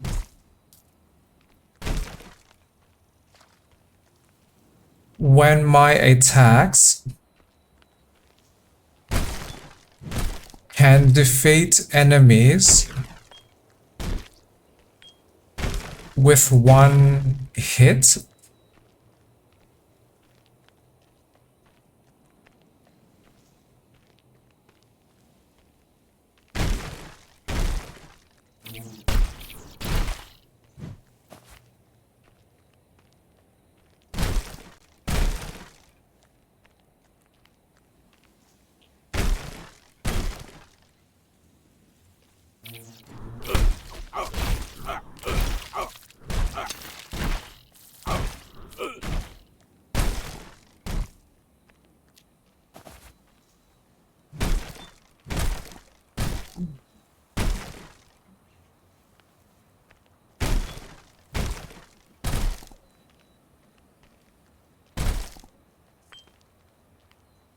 And I was thinking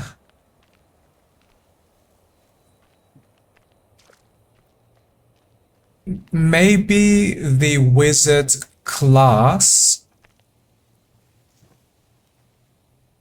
is one of the best starting classes to play as. Because all of their damage does not depend on weapons. Oh, more experience. Yay. So the wizard's power is entirely from their attribute points.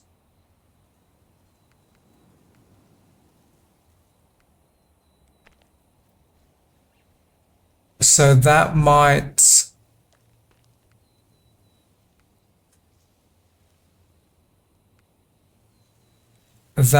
have been a better choice to survive enough early game to unlock resources I mean to gather resources to build up level up bonuses and also use my gathered resources to upgrade my village.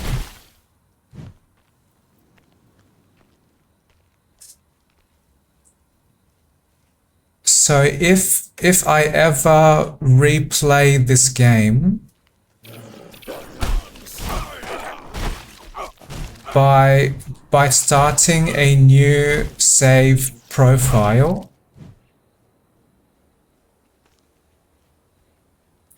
I may choose the wizard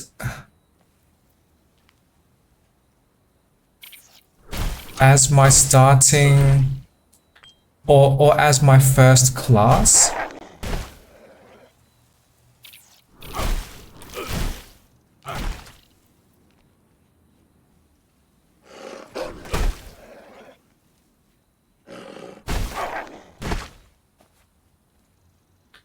So I can at least progress through the early game easier.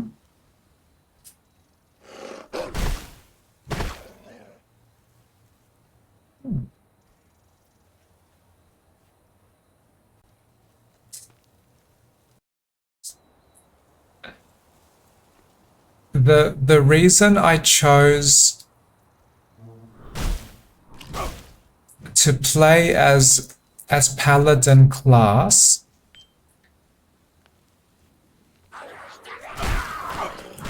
as my first class in this save profile,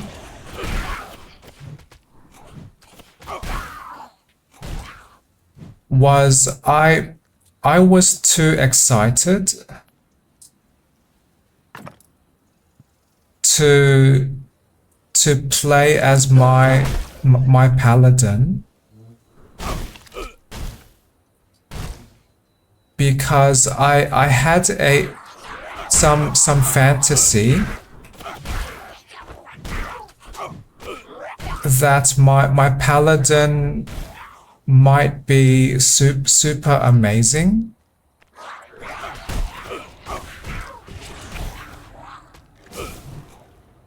But what I did not expect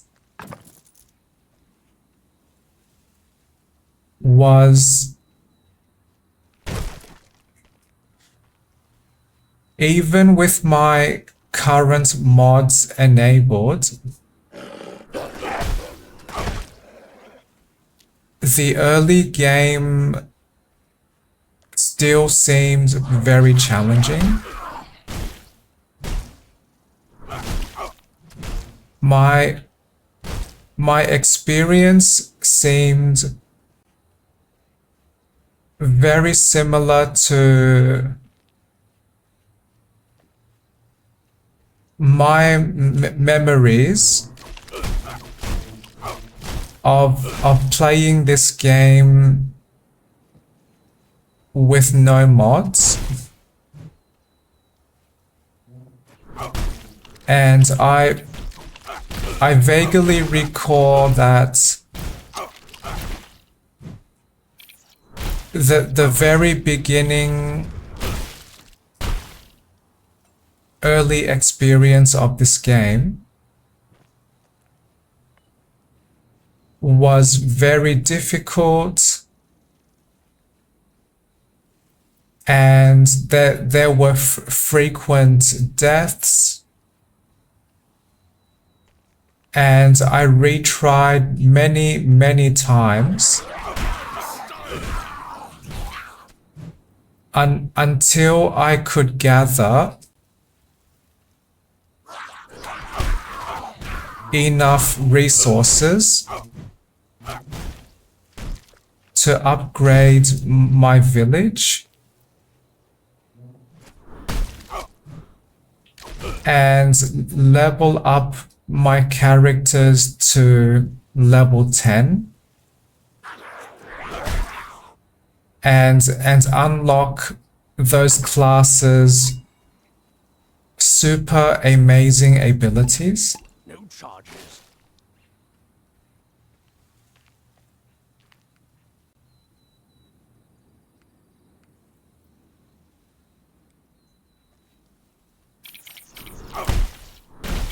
Whoa, that is strong. My weapon attacks now inflict 200 and 300 damage. Is that because of some special effect?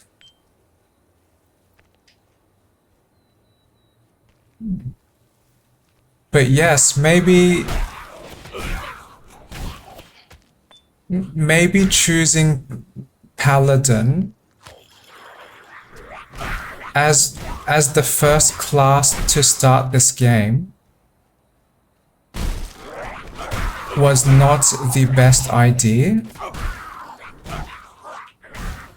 And the wizard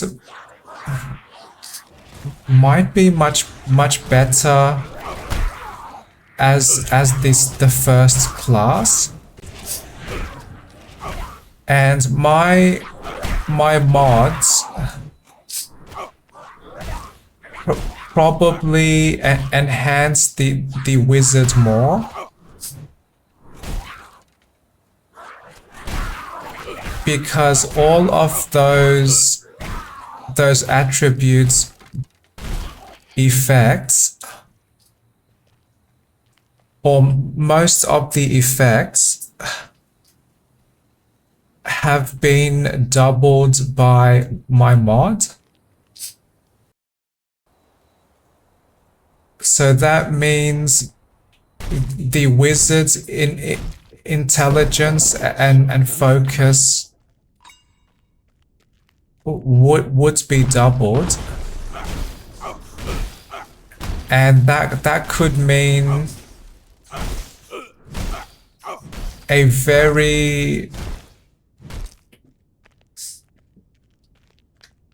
very strong wizard with faster mana regeneration.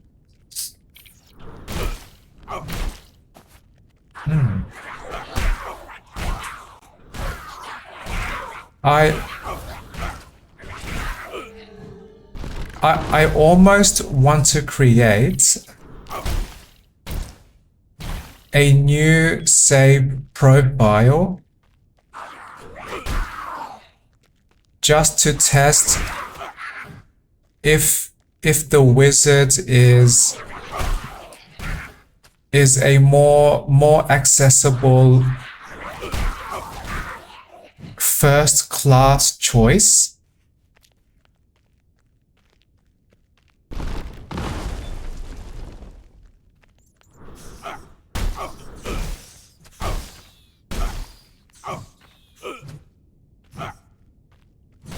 But one part of me wants to stop deleting my save profiles.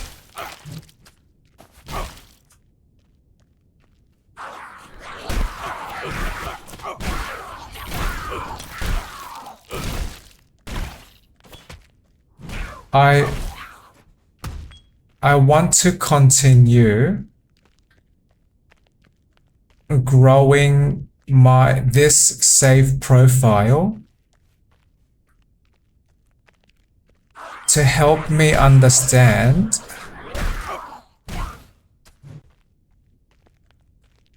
will my more growth mod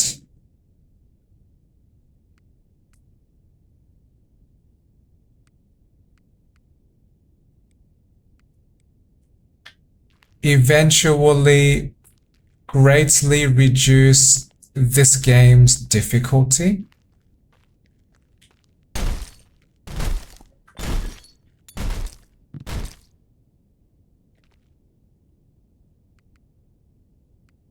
Oh yay, I can choose 16 wood. Yes, please.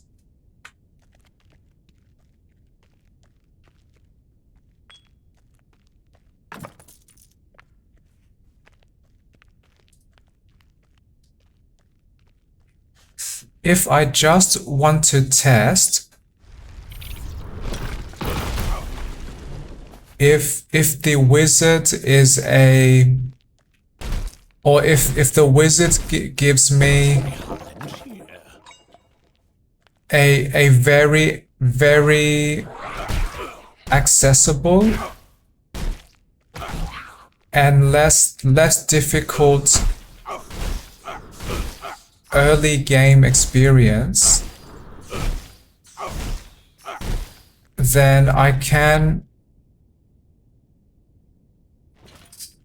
create a new save file just to test.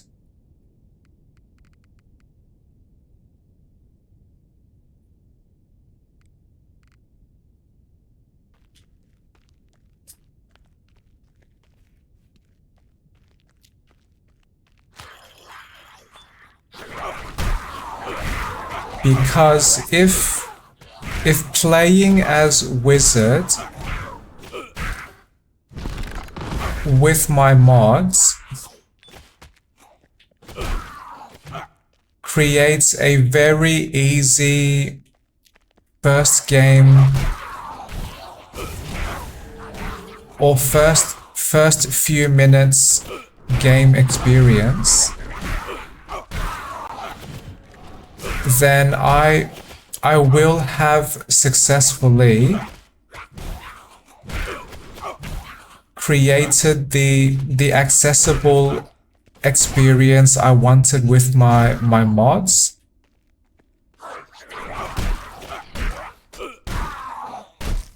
Because with the wizard as a starting progression,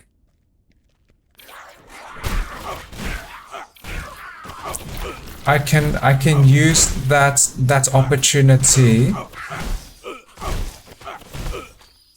to build that save profile progress and gather enough resources and gather enough level up bonuses and unlock enough village upgrades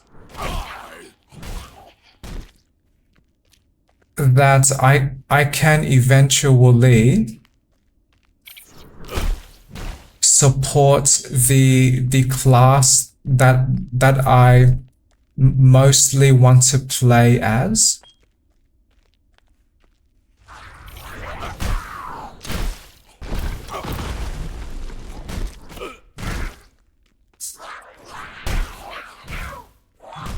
I vaguely recall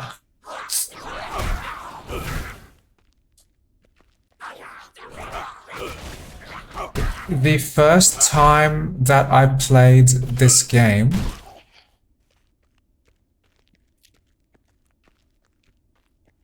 I did choose the wizard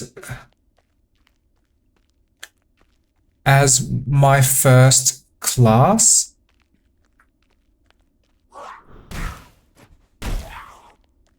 But my biggest struggle with that wizard was my mana was exhausting too fast. So that meant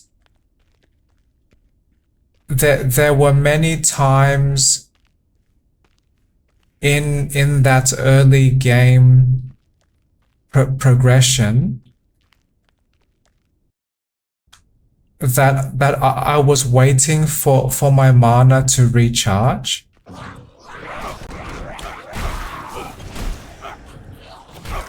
And consuming large amounts of time waiting for mana or health to recharge between battles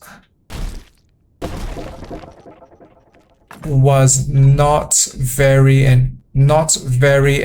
enjoyable.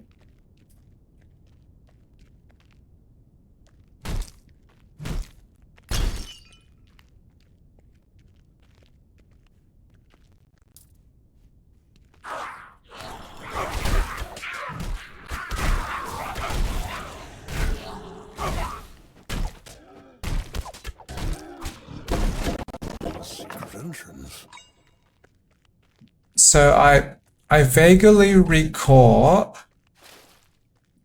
choosing the wizard first, but I tried to explore the other classes to learn if there was a more reliable way to survive and more reliable way to reduce this game's moment-to-moment difficulty.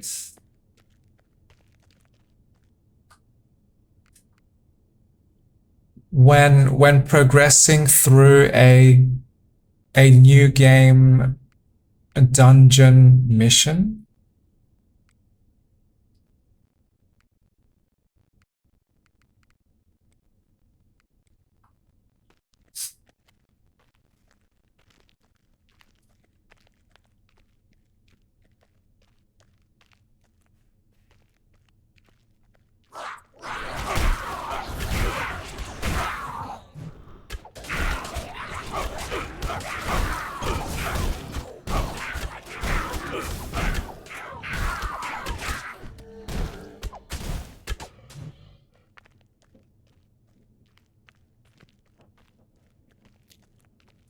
But this hammer weapon seems fairly amazing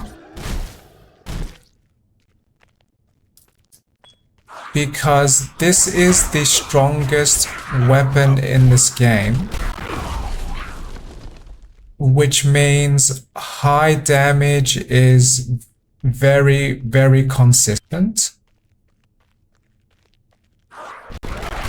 And the second weapon ability I am using seems to guarantee the stun effect, which freezes enemy for a brief time.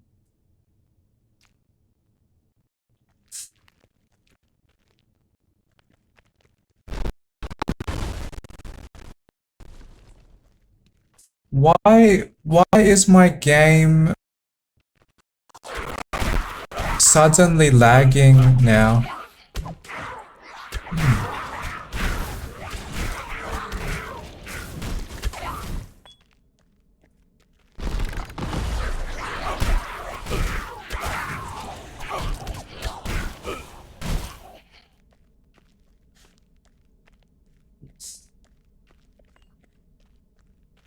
But I do want to test if my understanding is correct. Would Wizard First Class and my mods create a much easier first time experience with this game?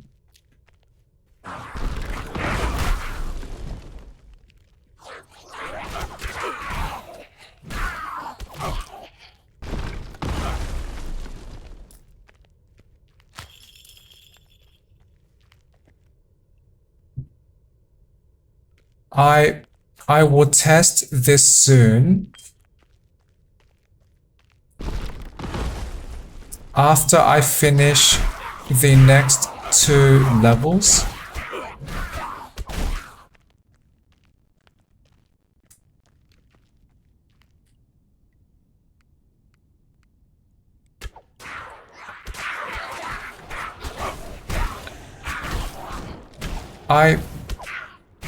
I do feel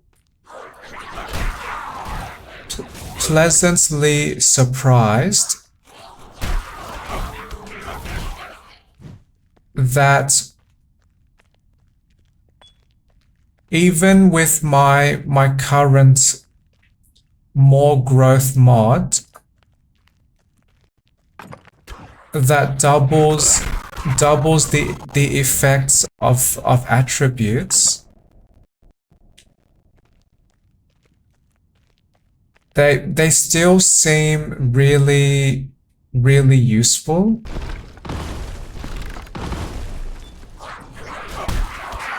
I had reduced the impact, or I reduced the multiplier of these attribute effects from my previous bigger attribute mod, from 5 times attribute effects to 2 times attribute effects. And when I was back at the village, giving my warlock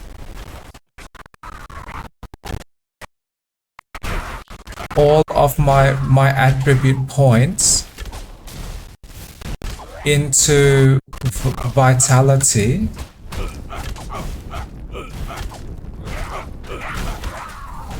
I was pleasantly surprised that maximum health increased to at least 700.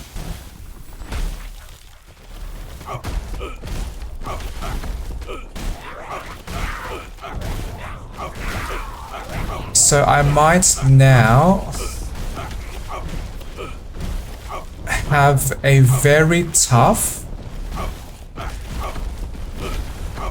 and very strong warlock. Yay! First time defeating this boss with my warlock. Okay, great.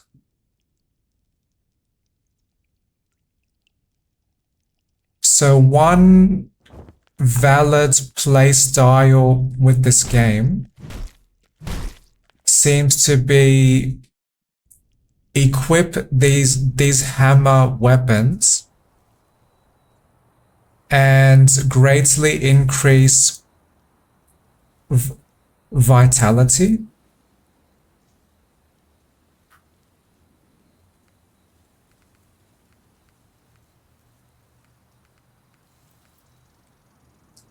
But as I mentioned,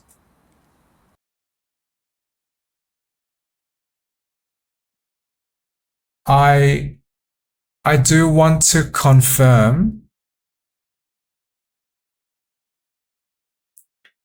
if the wizard is a great way to reduce game difficulty at the beginning.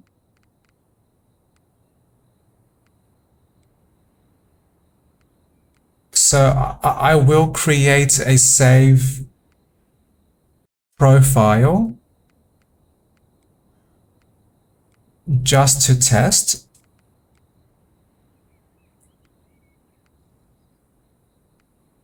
So I will enable all of the same mods.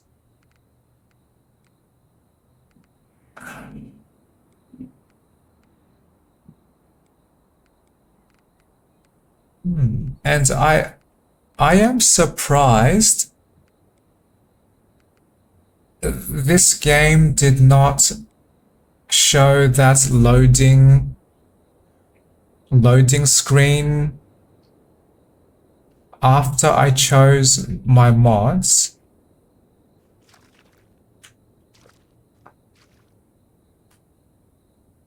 And I need a button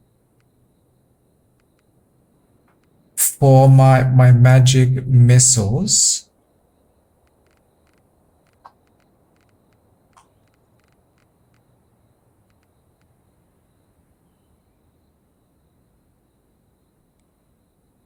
I can use skill 2 button for now. Okay, so I tested my magic missiles do function.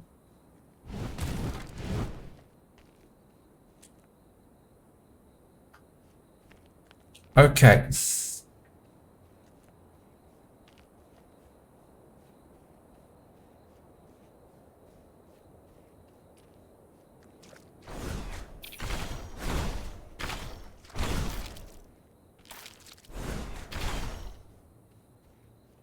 Well, that seems very easy.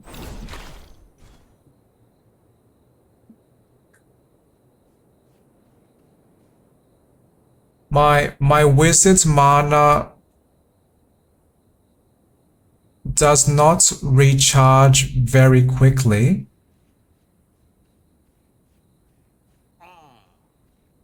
But this might still be easier than playing as level 1 paladin. Okay, now I can test my wizard slightly more. And I can run and attack at the same time.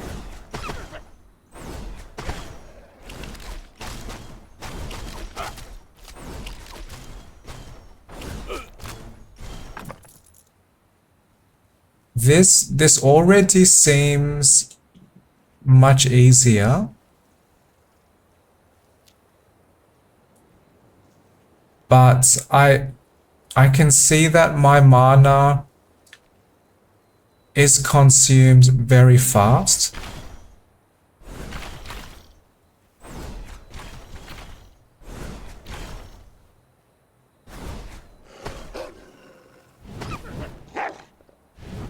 What if I tried to use my weapons?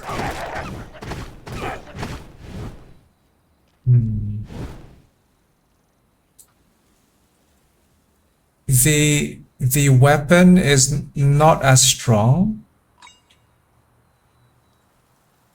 as the magic missiles.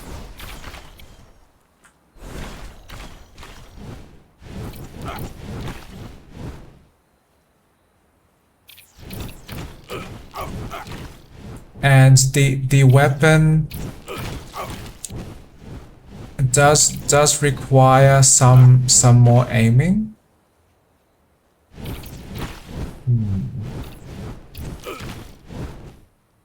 Okay, so this does prove that the early game is still a great struggle.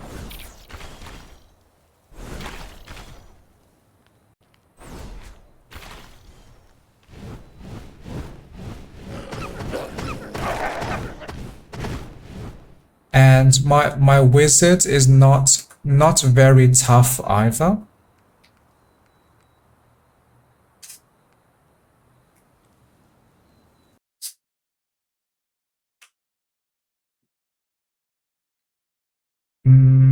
My game unexpectedly crashed.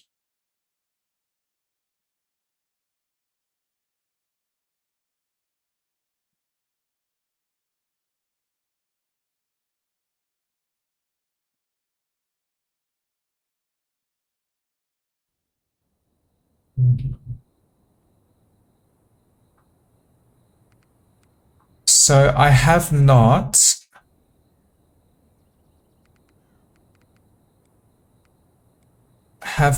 created a mod yet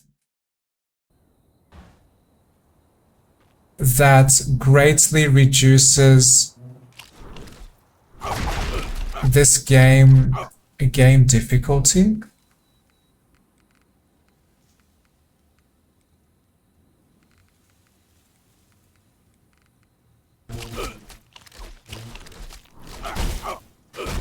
Well, I mean, the game difficulty is not reduced in any early noticeable way.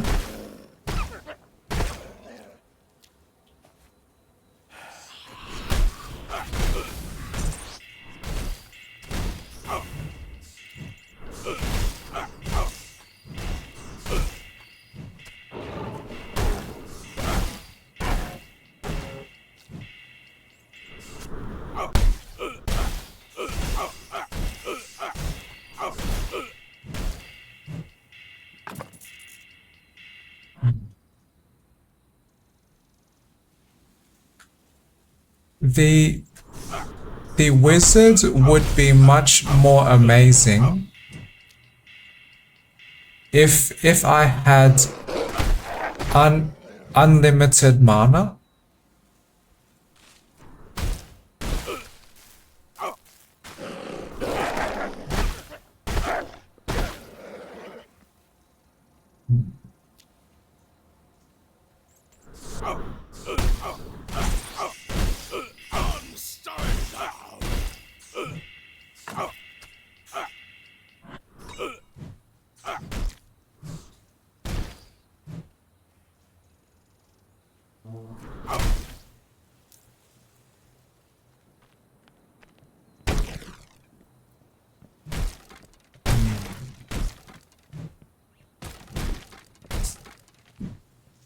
My guess is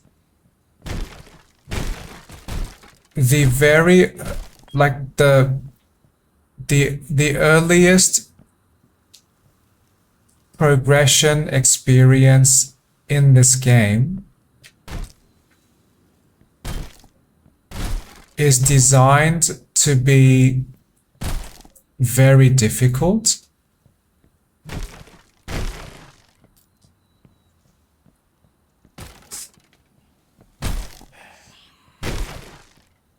Because we start with very basic abilities and our characters are very, very weak.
I was considering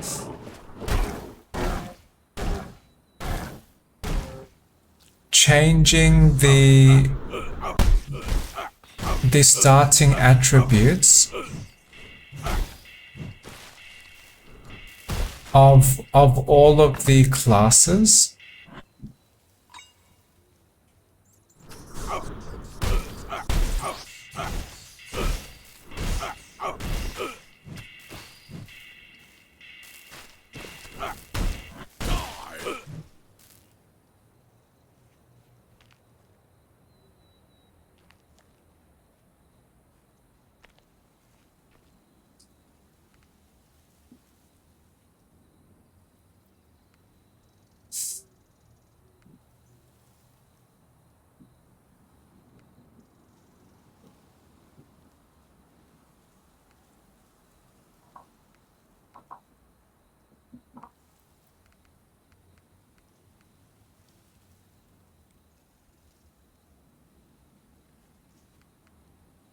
Oops.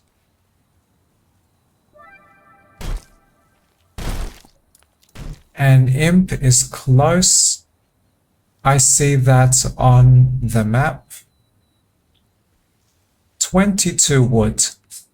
Thank you.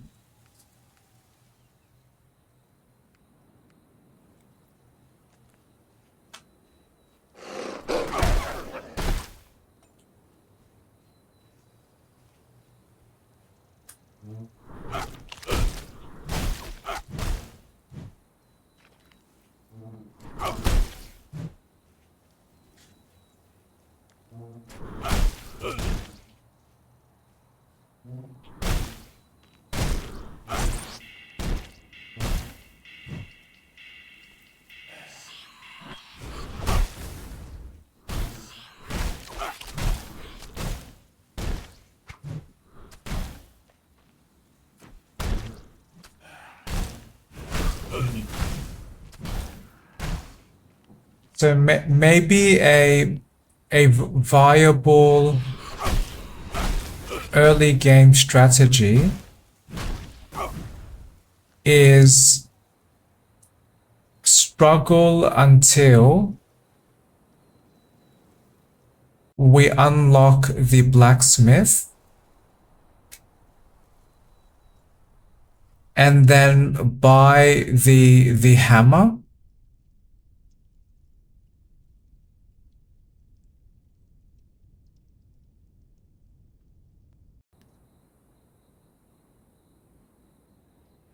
I feel excited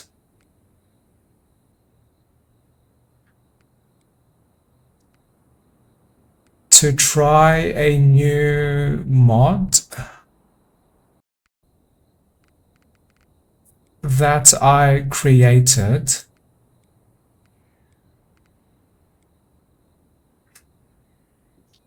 because the idea came to me recently, and may give me a much more preferred experience.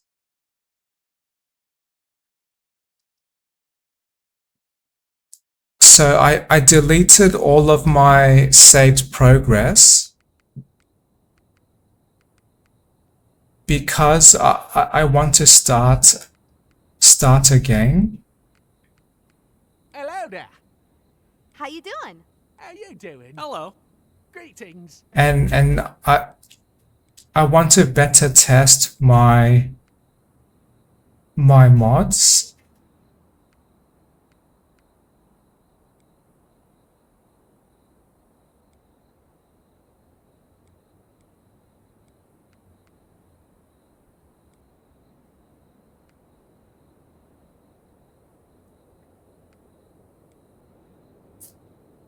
So the brief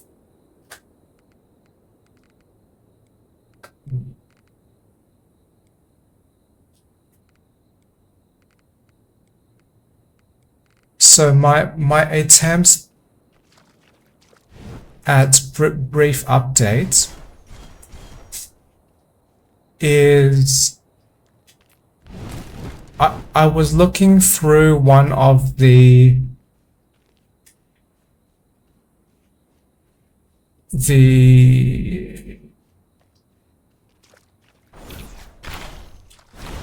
unpackaged files for this game, and I noticed and tested one of the files changes some of the new game plus modifiers, and one of those was some penalty or some penalties applied for each new game plus level. And I previously talked about game design and how I disliked that we lose armor and we lose resistances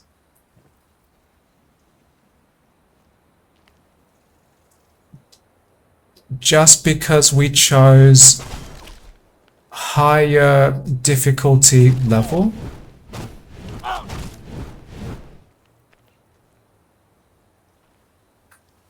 So my mod was to, or my faster flow mod, which I have enabled and testing now, I disabled some of those penalties.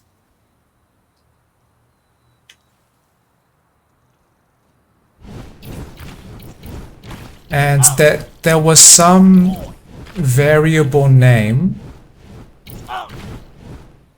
that suggested that increases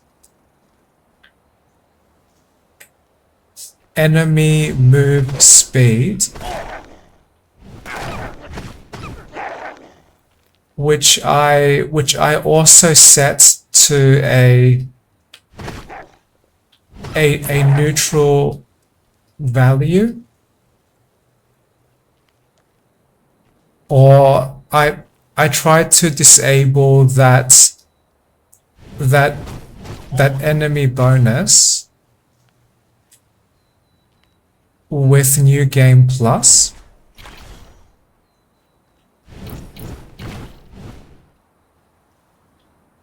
And then I was inspecting, or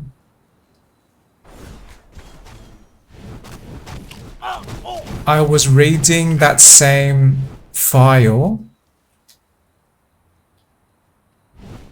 and I discovered other game modifiers that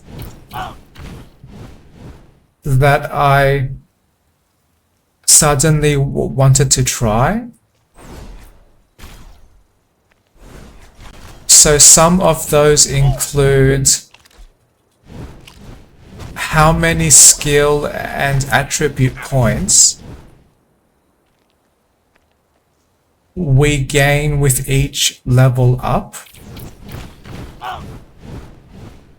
And that was originally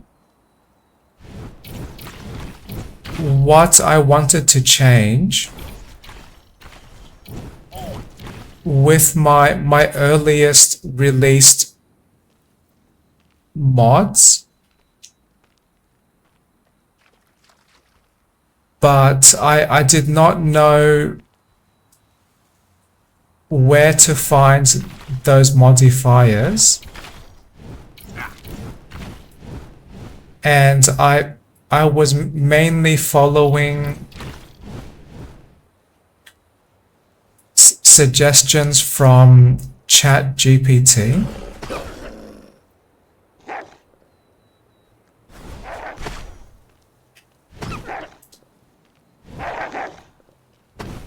Although if I recall correctly,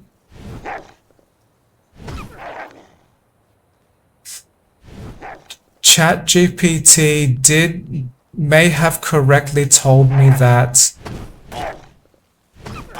where the level up points are configured,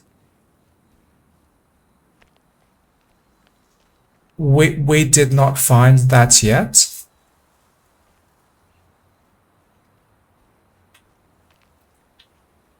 But I did find a script file that applies attribute effects to my player character. So I may have become a little impatient and asked ChatGPT how to modify that other file that I found.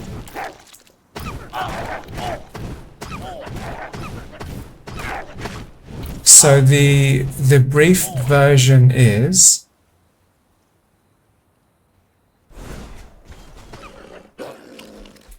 my mod now greatly increases how many points we gain from level up,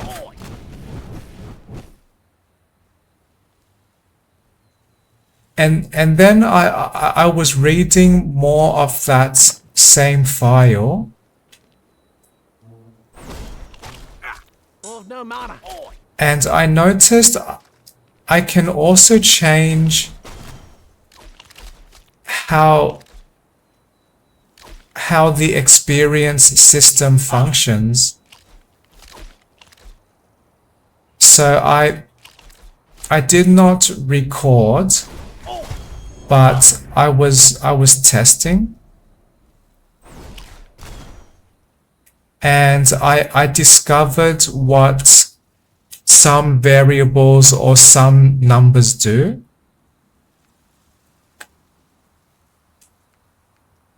So for example,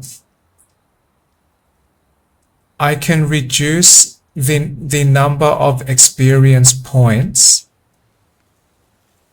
needed for each level up, which I changed. And that was because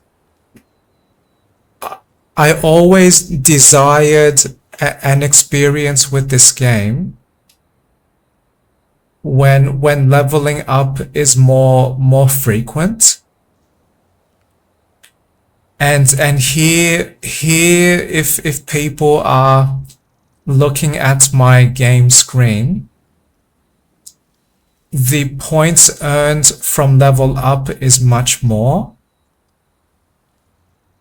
So instead of 3 attribute points and 3 skill points, this is now 6 and 4. So I felt too excited with my discovery, because now I can more easily modify this game experience to suit my preferences. And I like that now I can easily change some of the effects from New Game Plus. I can now change these rewarded level up points, and that made me realize this might exactly be the changes that I wanted to give my character a much larger early game boost.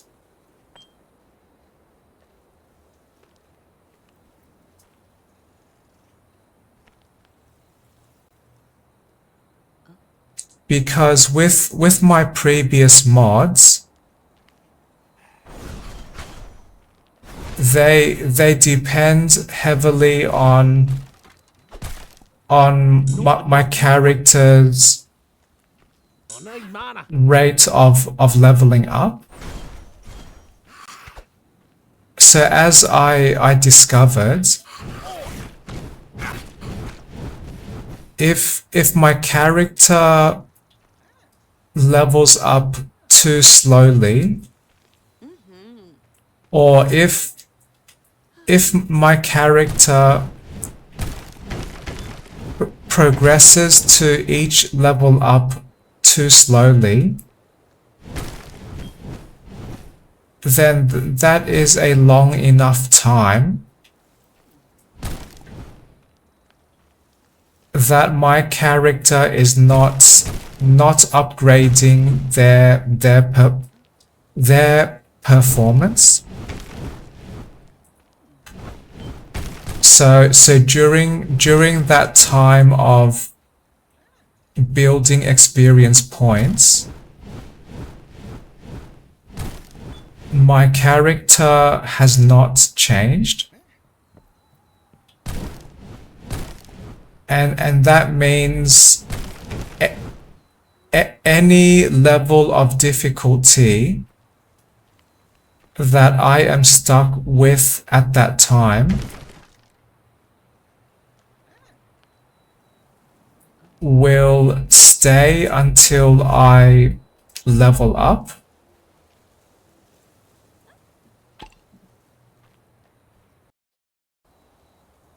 So I decided to modify how frequently we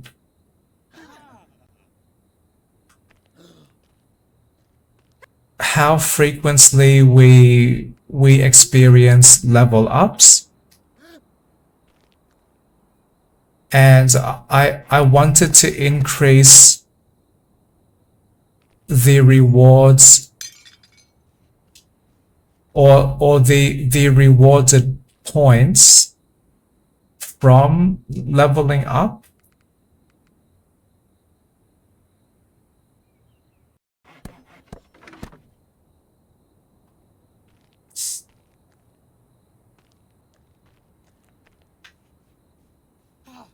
And then sometime after that, I realized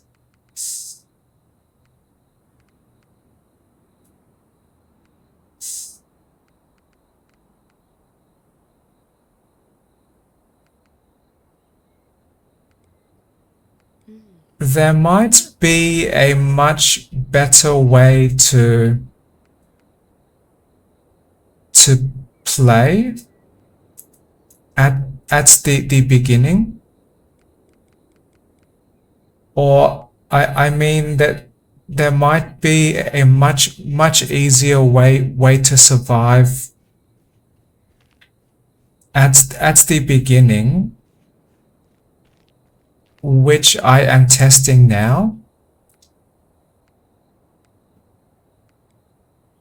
So I previously said, why not start as the wizard? So all of my damage is related to my magic skills, and I do not have to depend on unlocking specific equipment weapons.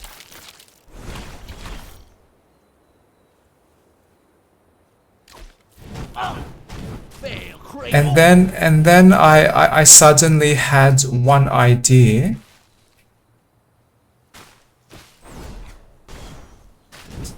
Why not assign all of my attributes or my attribute points at the beginning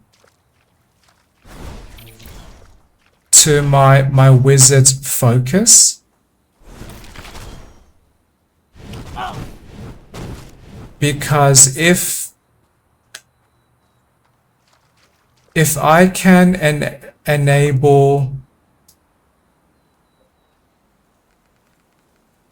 very fast mana regeneration,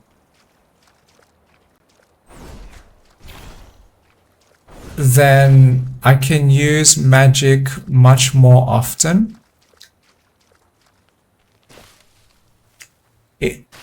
Instead of now having to wait for my mana to recharge when empty.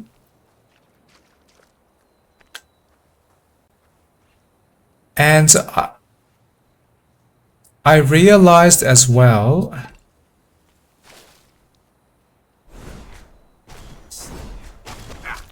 even if I choose not to to increase intelligence. There are many other ways to increase spell damage. So that includes spell mastery. That includes upgrading my magic skills.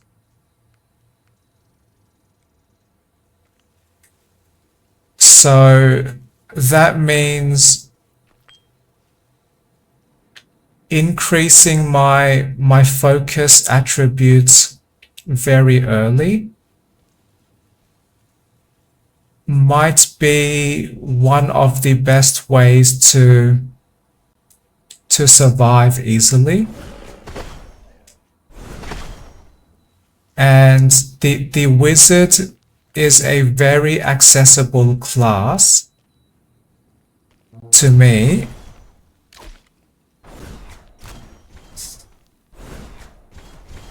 Because these magic missiles do not need to be aimed. They automatically follow the enemies. And these missiles are fairly strong as well.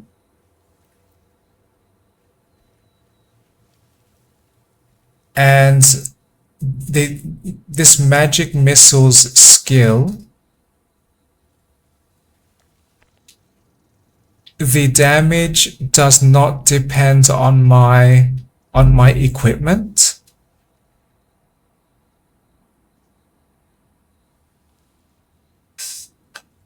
Which means the only challenge with this wizard class at the beginning is being able to recharge mana fast enough to always defend myself. Because when my mana is empty, I can no longer access that strong magic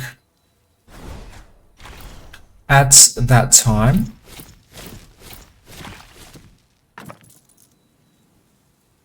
So this forces me to play in a more slow and more careful way.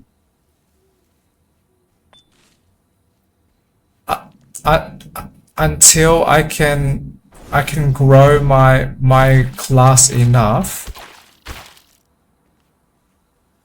to fight much more efficiently.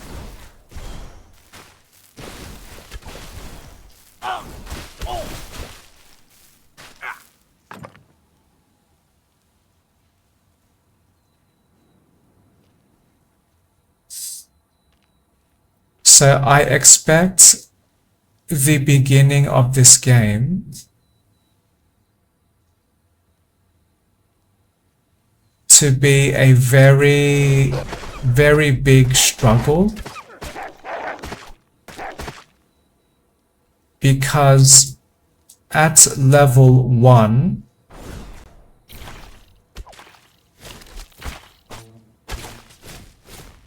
my wizard is the absolute weakest.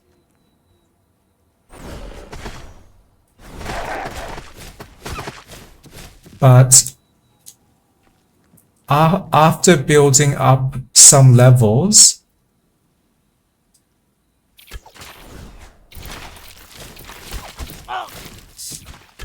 I intend to build up my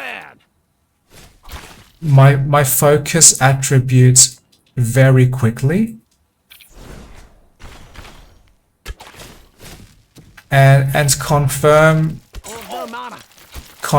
if that greatly simplifies this very early game experience. Creep.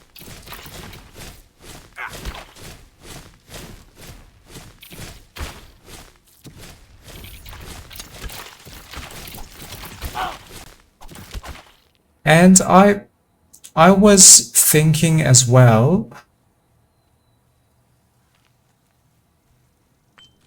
I might enjoy playing as the wizard much more than playing as the paladin.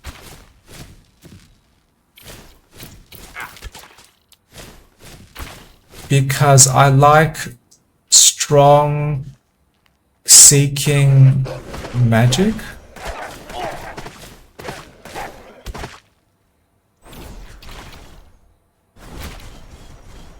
And if I can launch magic missiles from a safe distance, then I may not require a very, very tough character.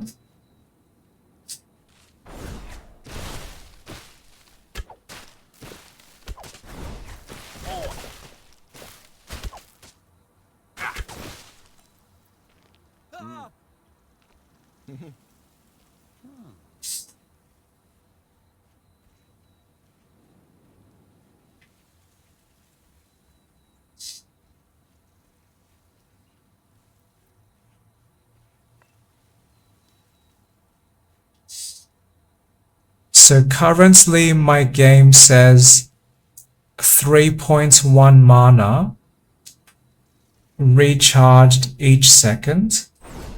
Die.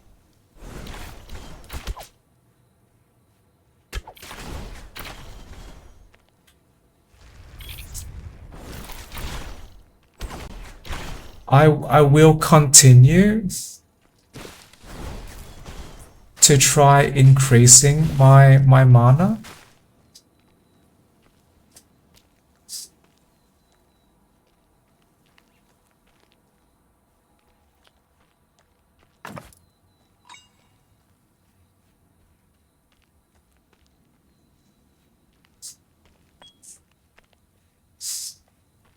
So I do feel fairly excited that I may have now created a mod that gives me a much more tailored experience with this game.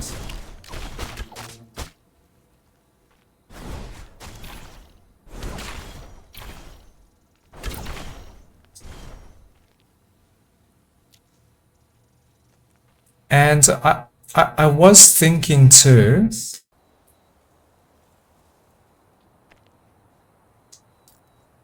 all of the other effects from my previous mods might no longer be needed.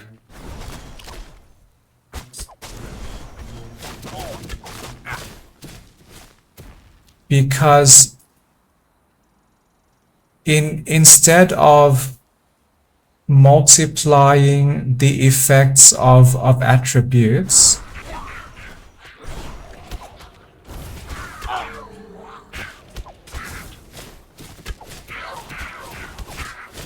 why not just give us more attributes or more attribute points when we level up? I am almost dead.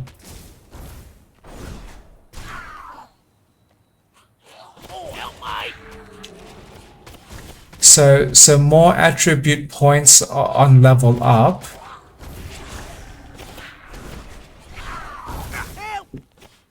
removes the need of some of my older mods.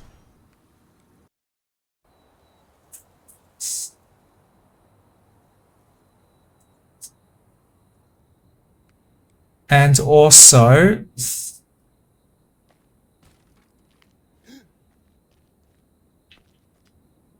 if I removed the penalty of New Game Plus,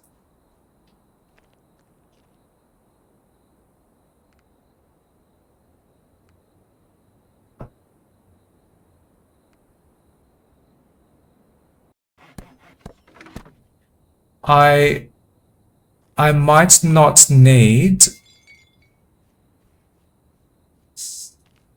all of those bonuses from the class titles.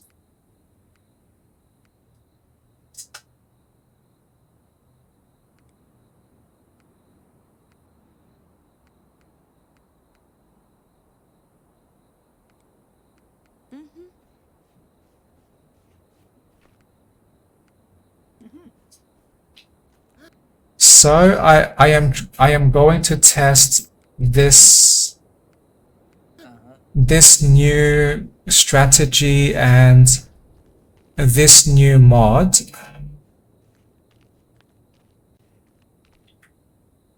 which might be a more simple version of my previous mods, but also a better tailoring of this game experience for me.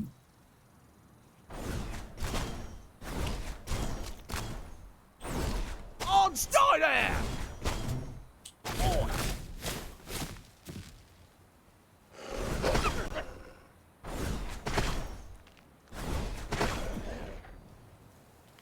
And one reason I still like these magic missiles,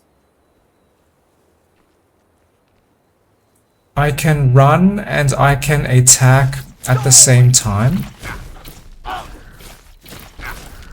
So that is very useful because I can actively run away from danger.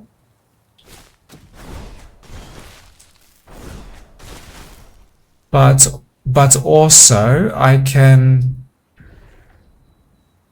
attack enemies and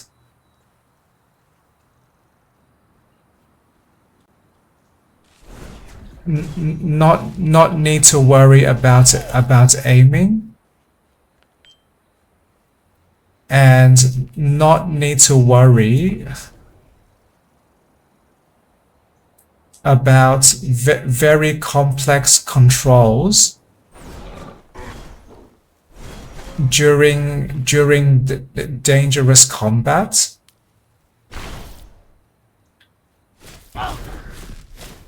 Because I can greatly struggle to move and to attack at the same time.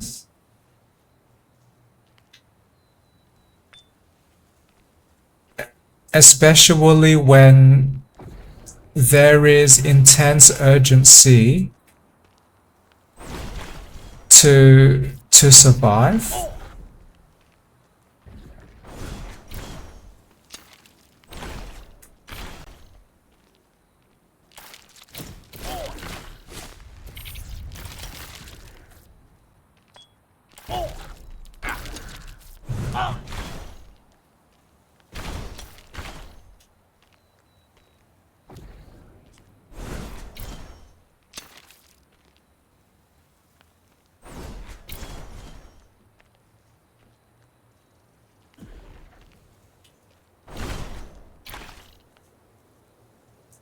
I am now noticing this is still not quite the experience I wanted.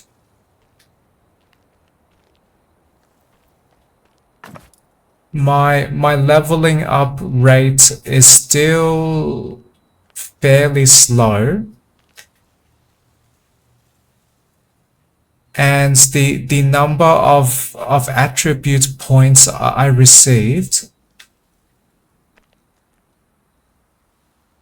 has not given me a massive impact to mana regeneration. So now I want to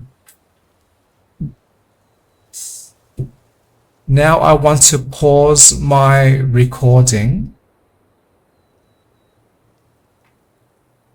so I can change some of the numbers in my mod. So I shall return later.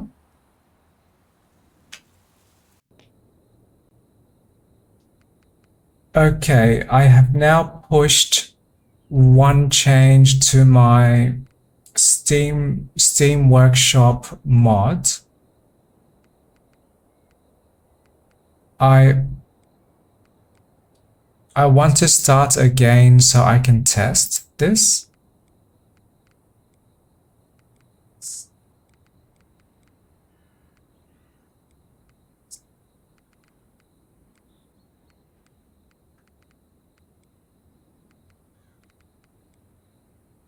My intent. How you doing? Greetings. Hello. My intent is to confirm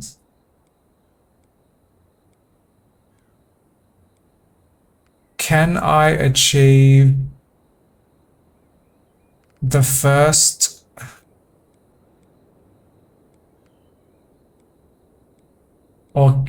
can I achieve the first few or 5 levels very quickly?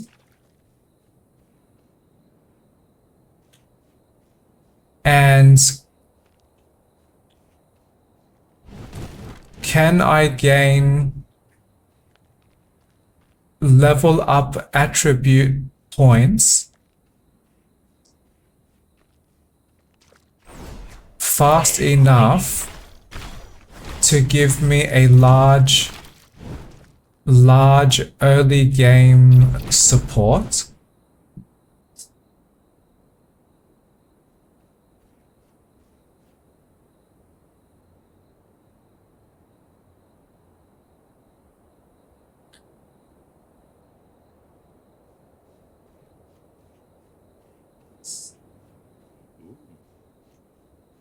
So my main changes were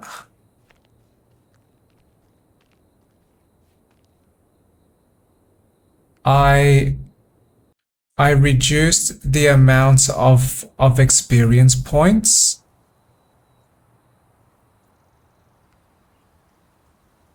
Oh wait, this does not seem correct.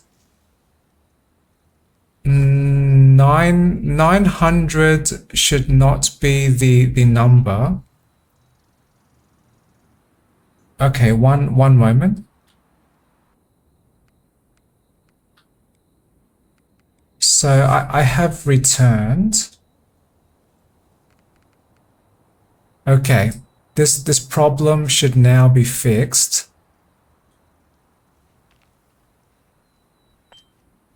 I believe I just had to unsubscribe from my Steam mod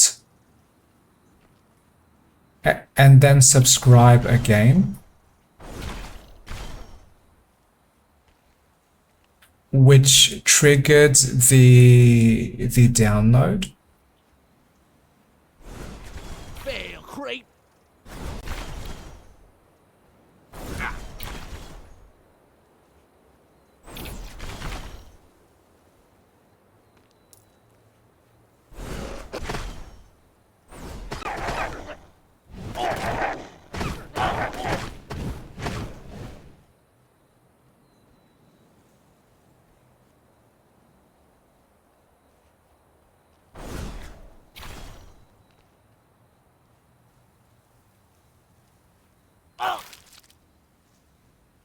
Is this the correct area? This seems a little bit different.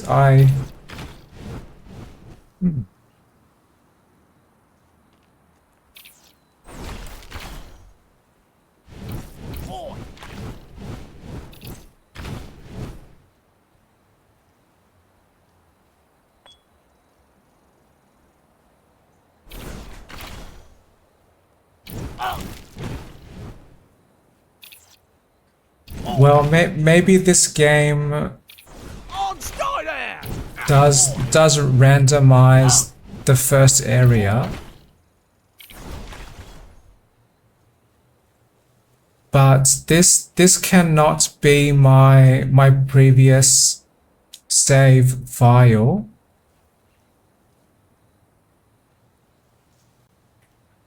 Because my character is back to level 1.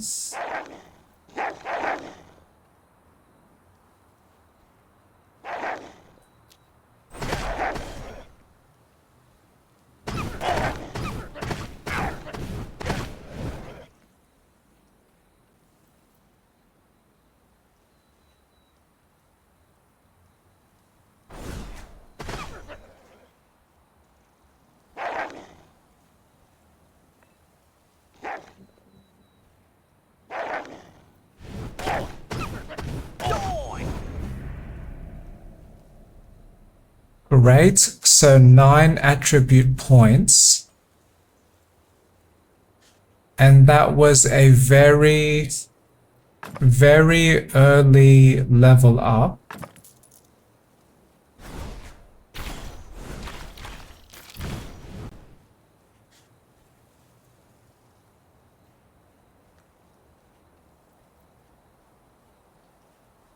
So I like this rate of level up much better.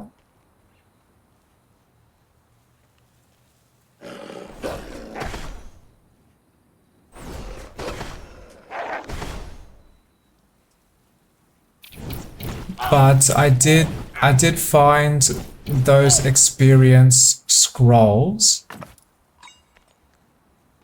which may have been a massive boost.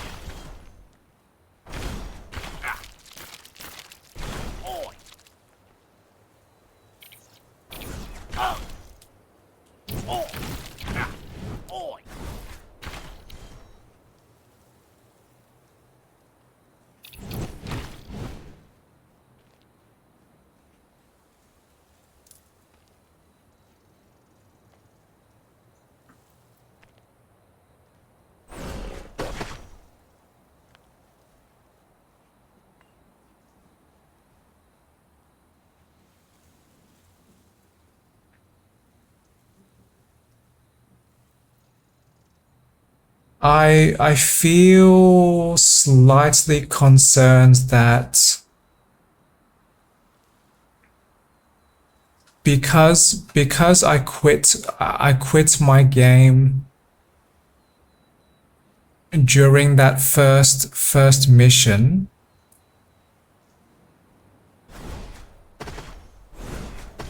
I need mana. I may have broken my game by skipping that entire part.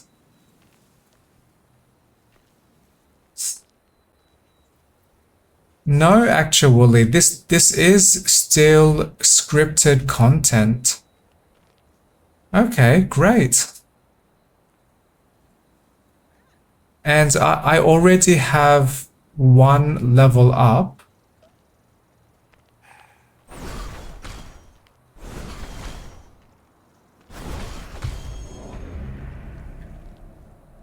Now I have 2 level ups.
So my wizard has clearly leveled up faster.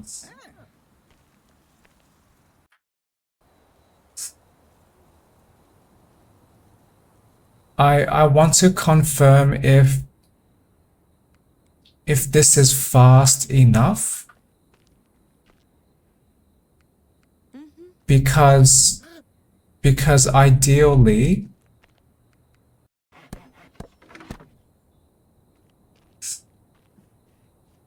I want to unlock the first few levels very quickly.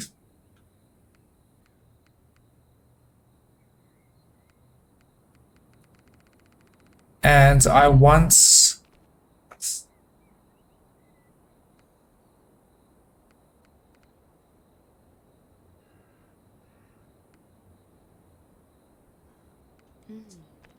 I want enough attribute points to give me a large early game boost.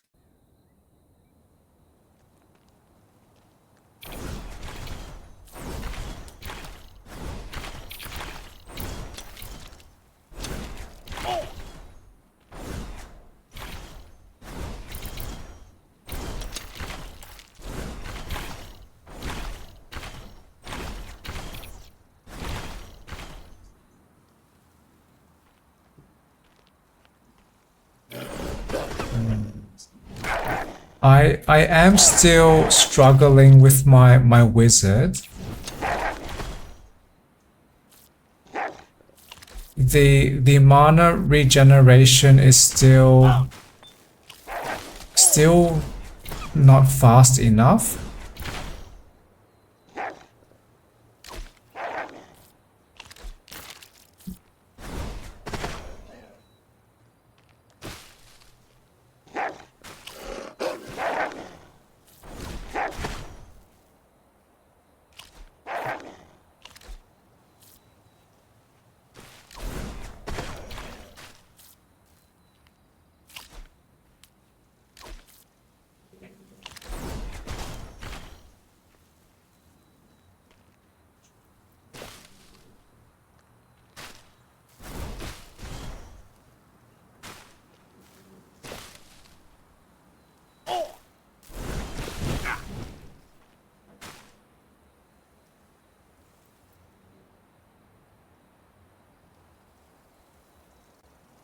So I will have a break now, but I want to play test more number changes and try to find the experience that I want.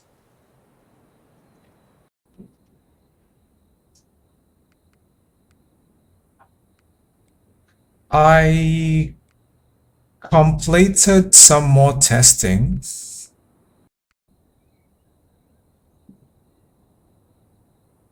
And I may have now created the experience I wanted with this faster flow.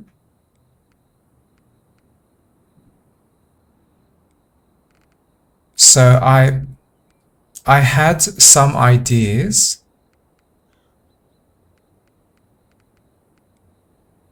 and Greetings. Hello there. instead of massively reducing the first level up experience,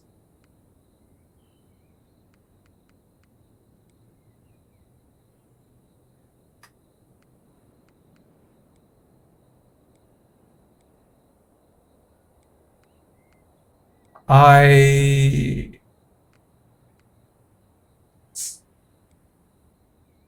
did decrease the level up experience point requirement to 900 from 2000, but I noticed with each level up, the experience points requirements greatly increases. So what I also changed is increasing how much experience we earn from what was previously to now 8 times that experience amount. So this now enables my character to grow at least a few levels very quickly. And this helps me to tolerate this game's difficulty, because if I only have to struggle for a brief time and I receive great rewards, that becomes a more satisfying experience. So to test that multiplier with experience, I believe this glowing experience scroll down here with no mods gives me 500, but with my mod I expect 8 times 500 or 4,000. So yes, I see 4,000 in my corner of my screen. So now I am level 3, which is great. And I have not returned to the village yet.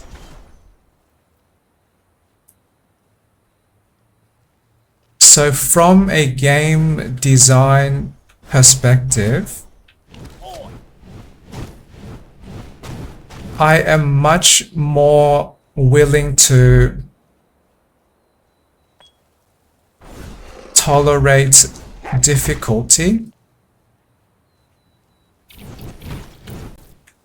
if I expect great rewards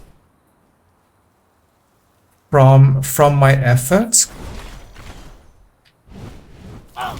and I do not want to struggle too much to receive my valued rewards.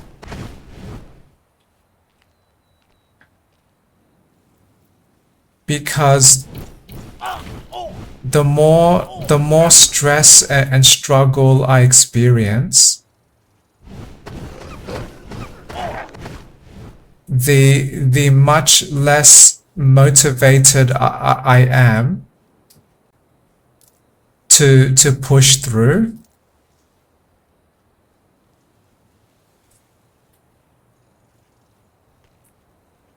And this is one of the most tricky game design to craft, because humans are very diverse with their brains, which means they have different levels of tolerance for difficulty.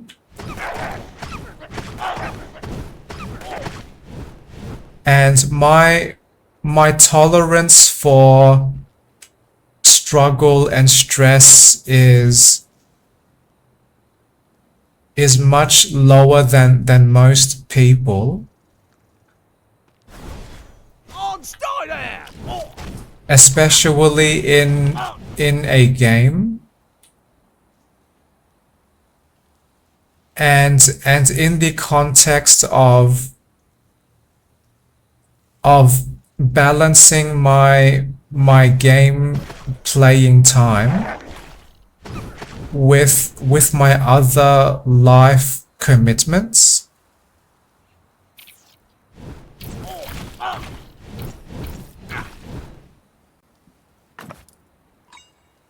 So if I have the option to progress faster,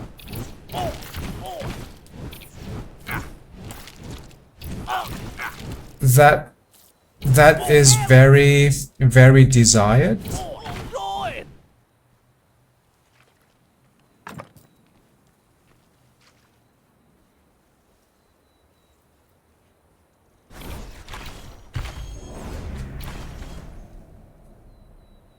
And great, I am now level 4. So now I created my experience, I believe. So the beginning of this game seems much less of an extremely slow struggle. And when I return to the village, I will have plenty of attribute points to assign.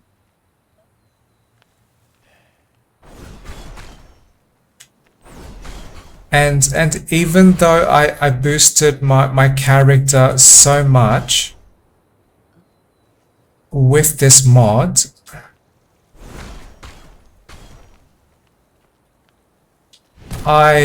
this game does not seem much easier. So this is still a fairly reasonable change, or at least fair enough to me. And I try not to restrict myself with arbitrary ideas of balance and difficulty. If the default game does not give me experiences I like, then I am very comfortable changing those experiences to suit me. Oh, that was odd.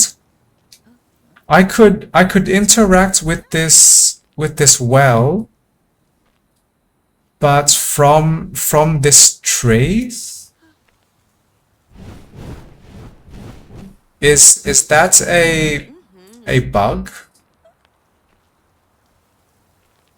I never noticed that before, or I forgot.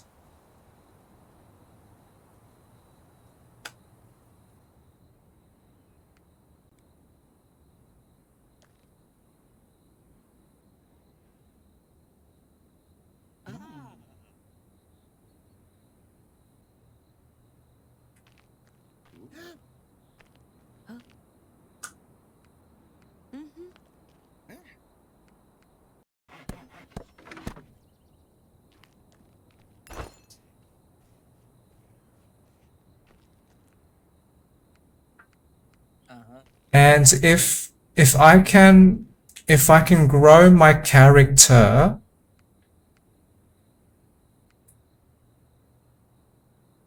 interesting. I just noticed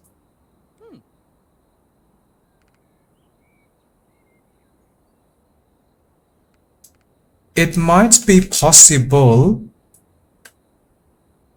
that all of my attributes slightly increase as I level up.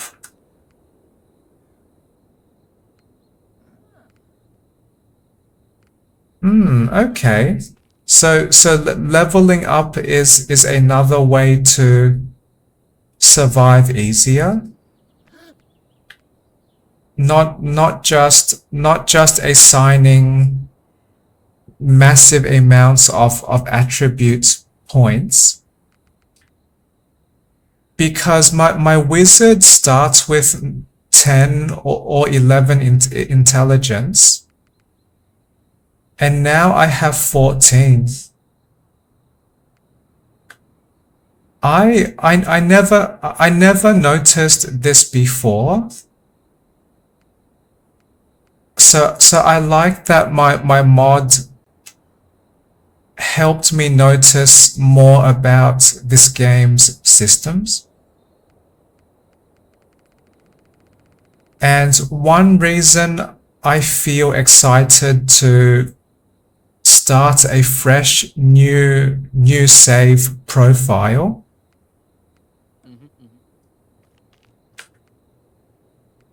is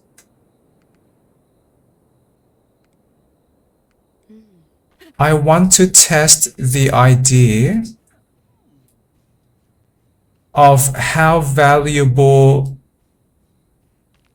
the focus attribute is. And I had some interesting thoughts about this.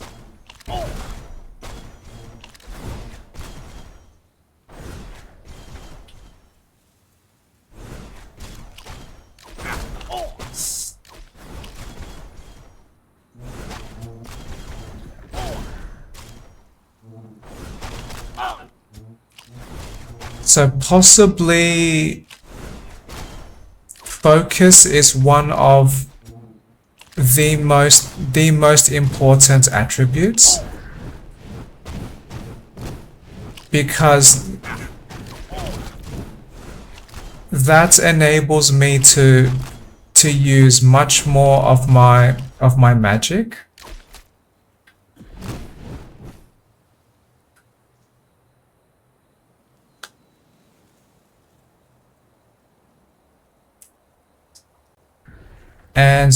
And this applies to all classes.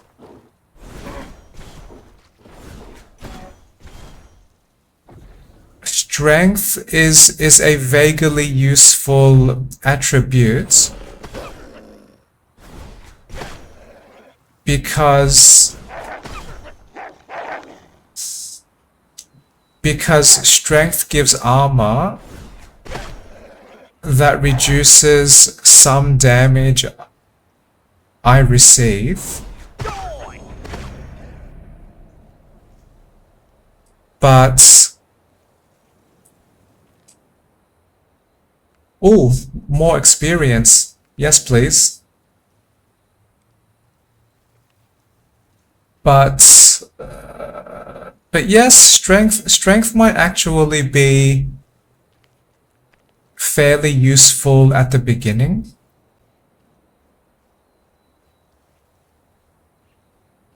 Vitality is okay, but I noticed that even with massive amounts of health, when the enemies poison me, they can somehow drain my massive health very, very fast.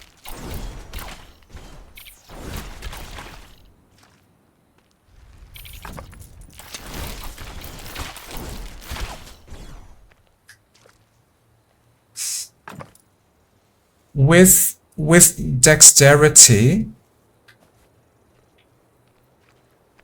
that attribute seems not directly useful because that only slightly increases my weapon critical chance.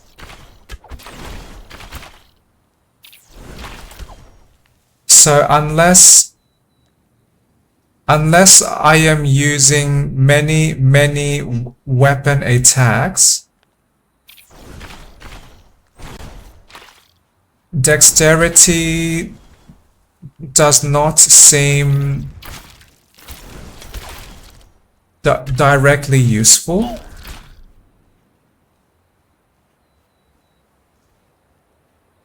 Intelligence is probably one of the more useful attributes.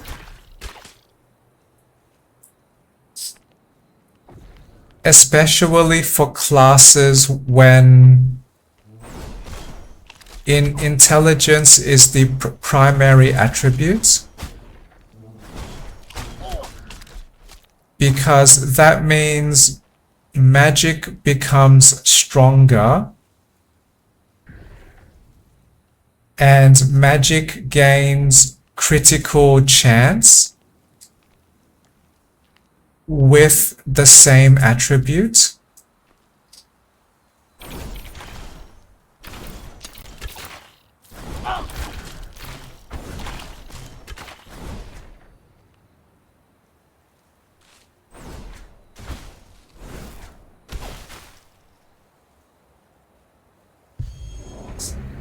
Yay! More fast level ups. Oh wow, I am now level 7. I am progressing much faster than I expected. And I still like this.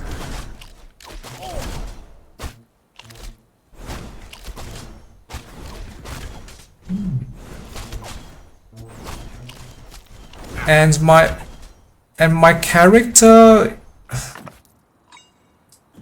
even with these increased attribute points from level ups,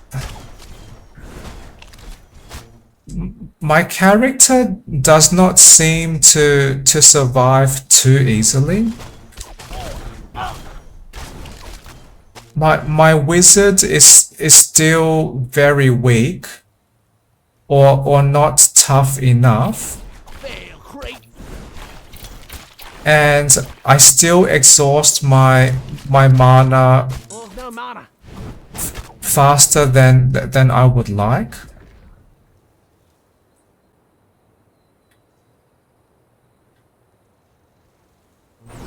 So I guess I am progressively growing towards more efficient survival.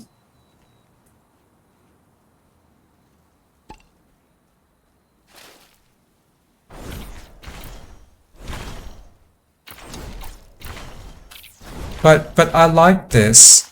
There's this much faster leveling up. And what this also means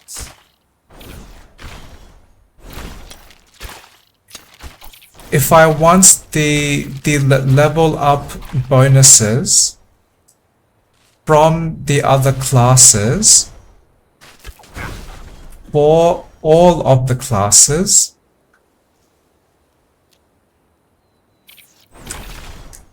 I can now consume much less time to grow those levels. And that would enable me to focus with my favorite classes, like this wizard.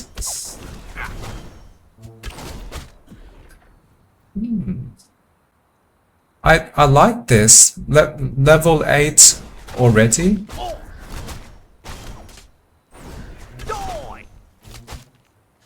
Doi.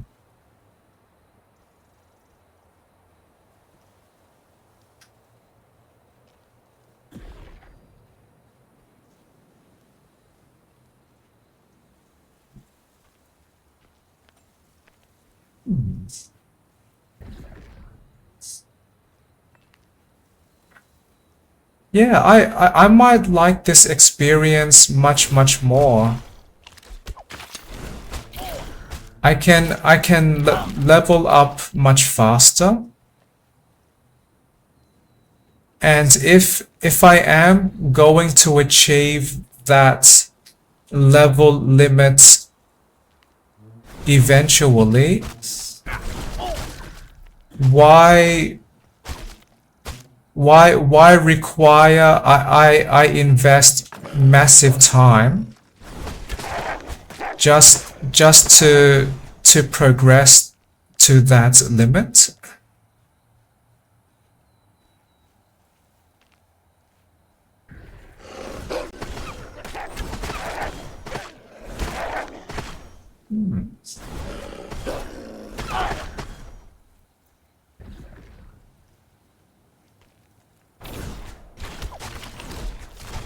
I am surviving okay now.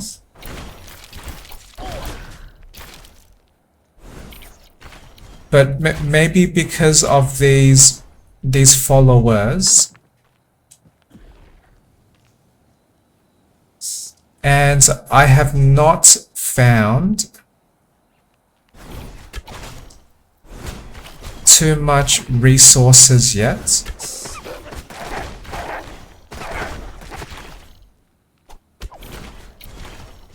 But I do like... I have been able to grow my levels very fast. On Skyland!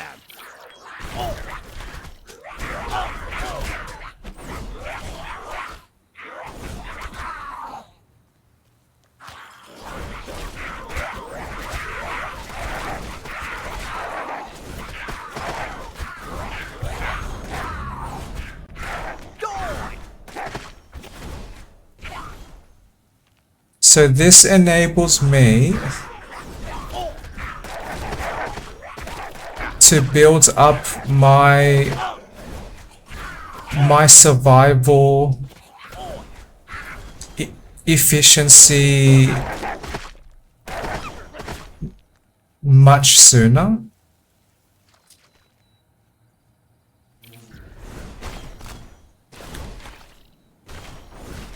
I still struggle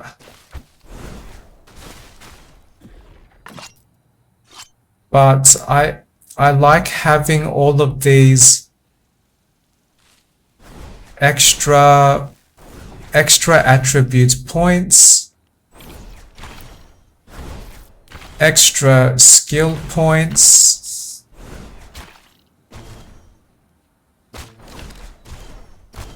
and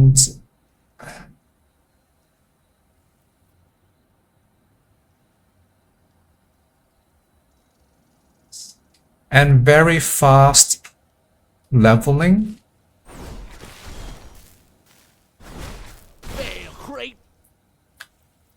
I have never leveled up this fast before, and I greatly enjoy this.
My wizard's magic missiles magic is still very strong.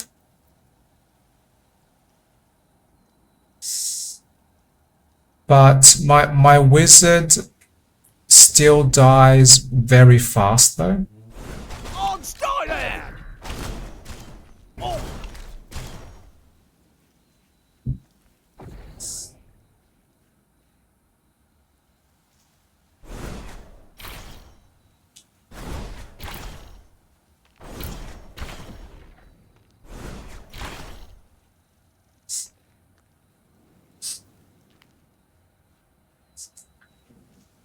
I would like to believe when I unlock fast enough mana regeneration that I never have to stop and rest, then my wizard might start to become unstoppable. And when that happens, I will assign my future Potion is empty. attribute points to my wizard's intelligence.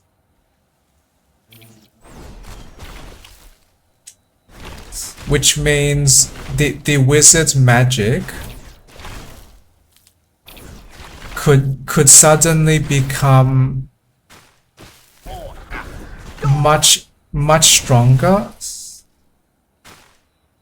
and much more efficient.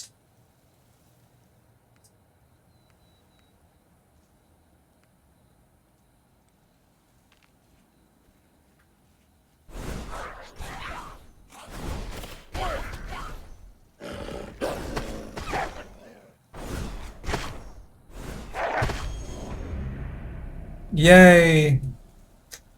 Level up and more intelligence.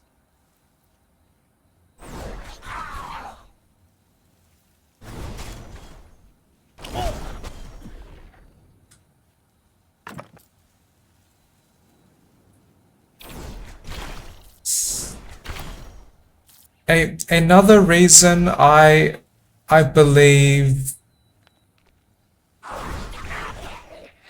the focus attribute is very valuable is that there are not many ways in this game to increase my mana regeneration rate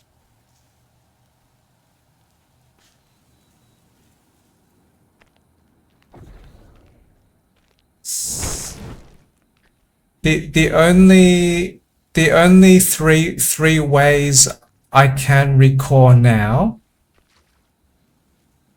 is from my equipment, from increasing the focus attribute, or to level up as the sorcerer,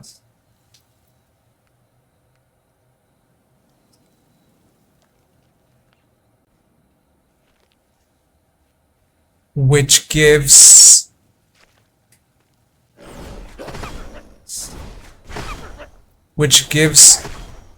us more mana regeneration.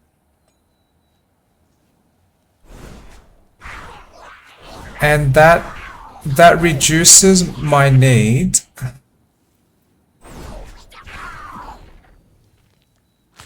to increase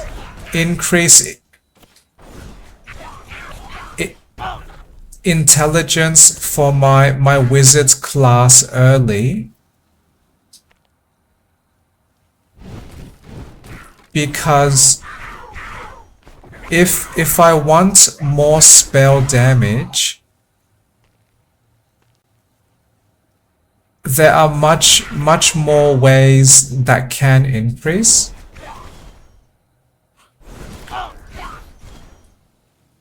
So the wizard class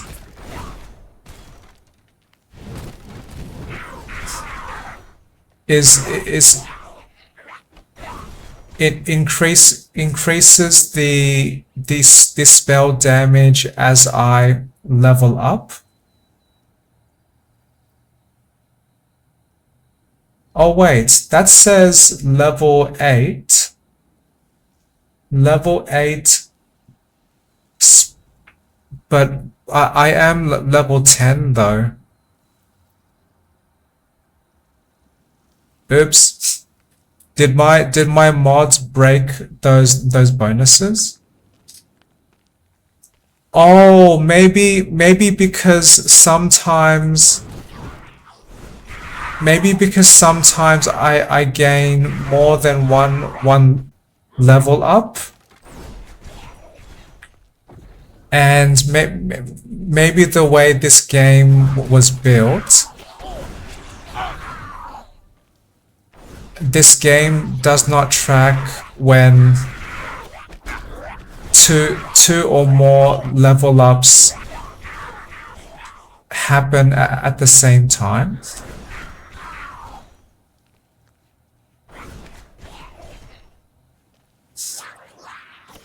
So I guess I am not receiving some class level up bonuses,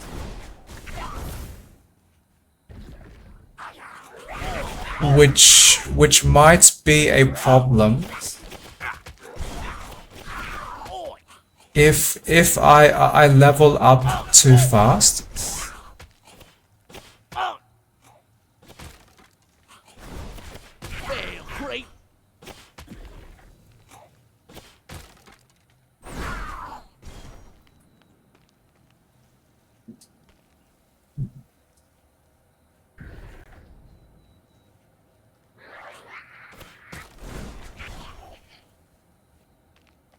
But that problem aside,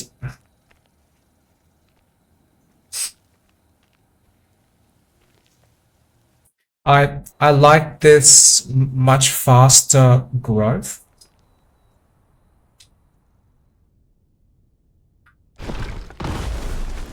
On style there!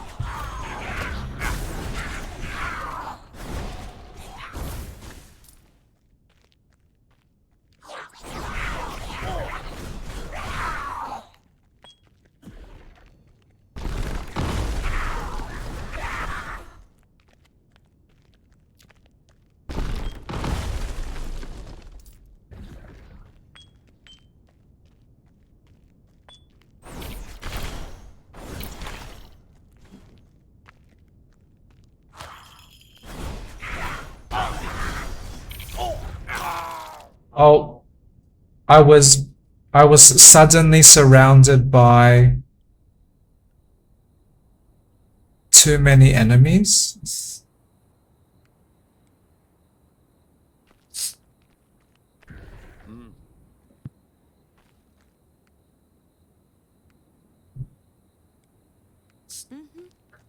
I can at least buy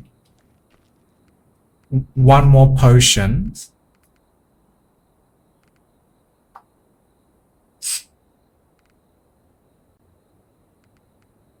And I can now upgrade my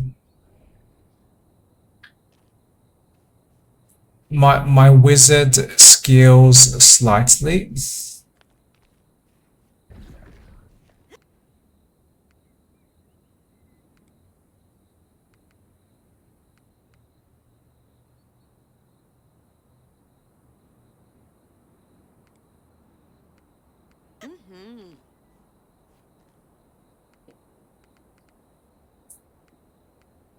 And I now have so much more attribute points So if intelligence and spell power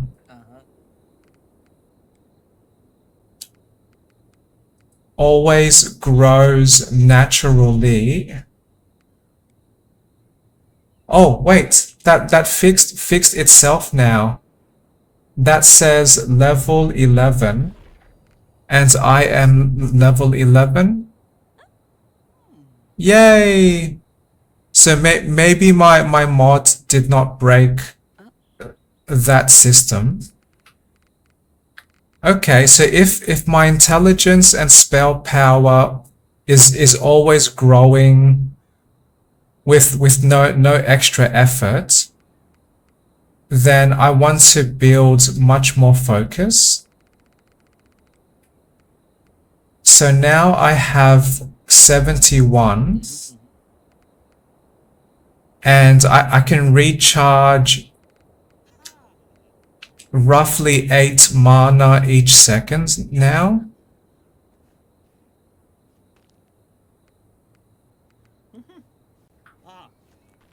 Partly because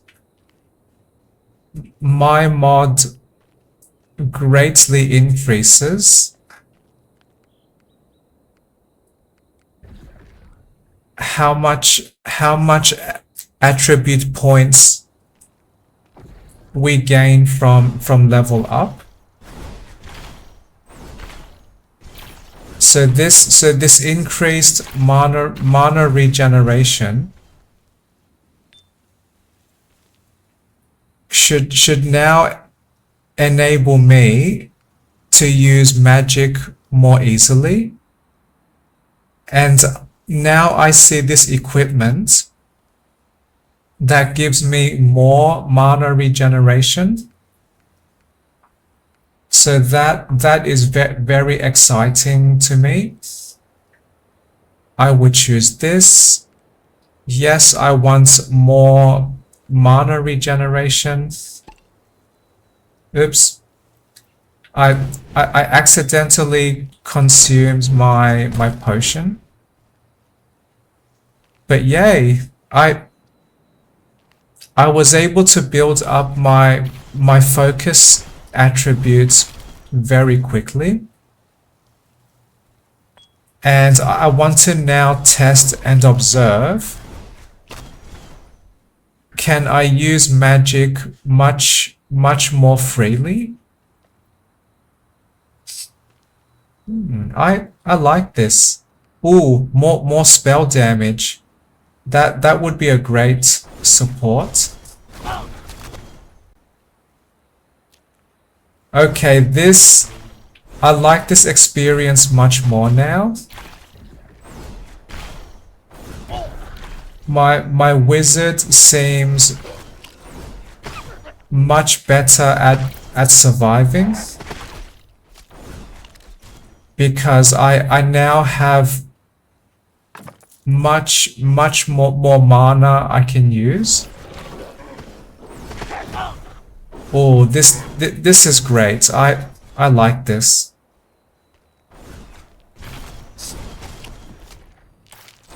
And my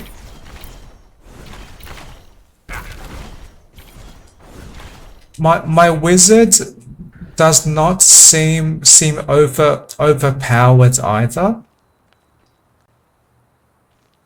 Yes, this magic is strong, but the enemies can still defeat me very fast. So this is a vaguely odd, well, this is a complex experience. I am strong and weak,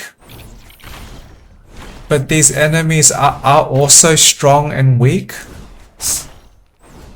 And that slightly excites me for some reason.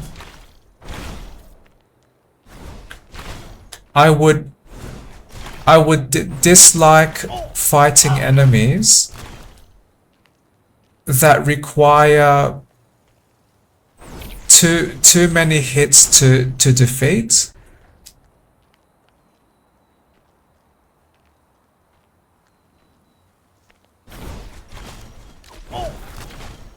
I like this type of experience when one effort or one action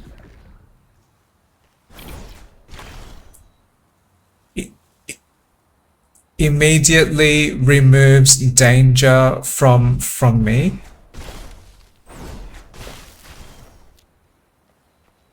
Or I mean remove danger, so I am suddenly more safe.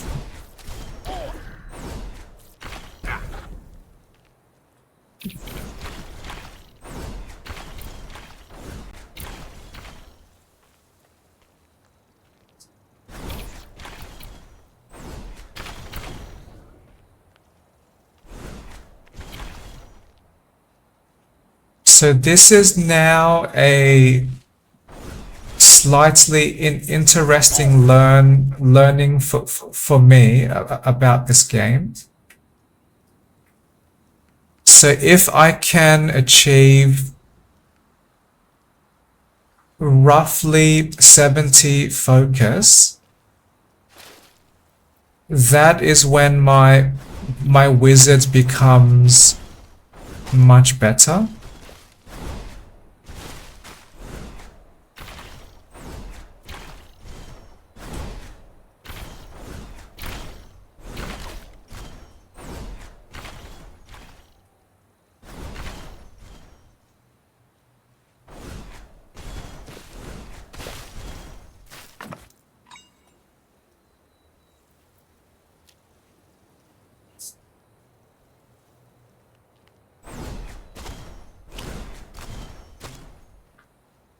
This is much better.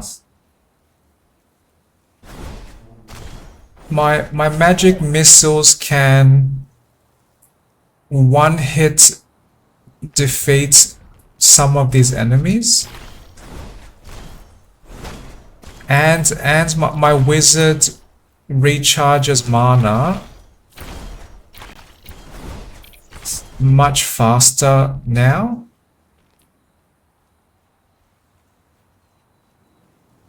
And if I want more spell damage,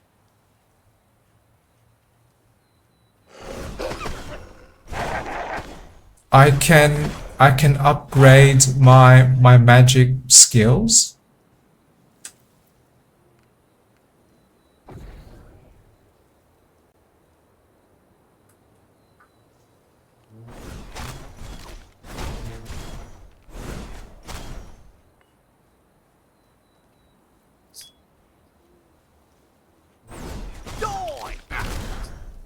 Die.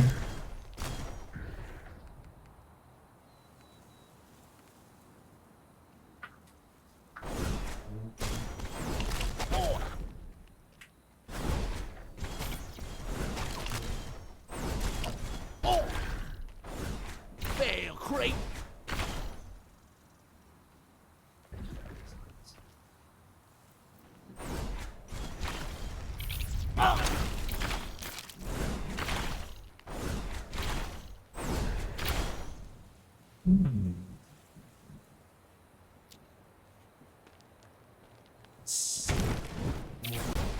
I am now curious,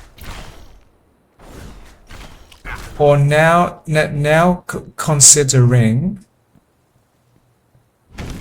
maybe I do not need to increase focus much more now, because I have not completely exhausted my mana yet.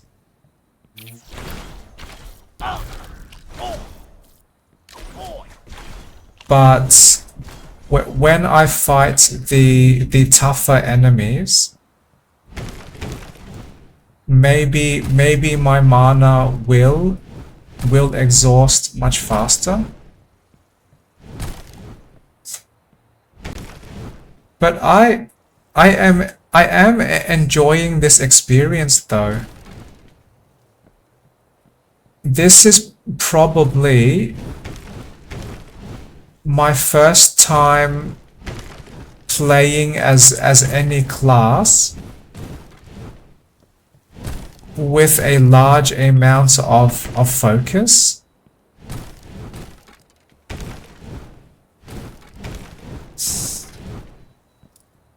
But focus, this focus attribute never seemed very important before, because vitality gives me much needed toughness.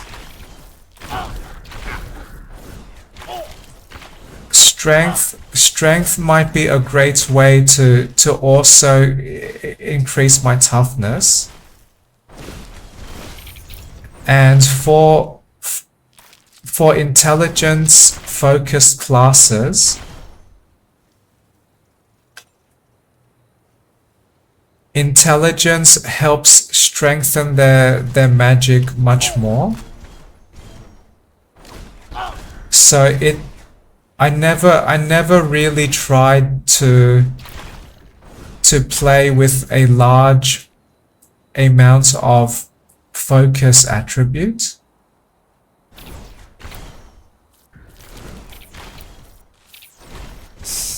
But I am now experiencing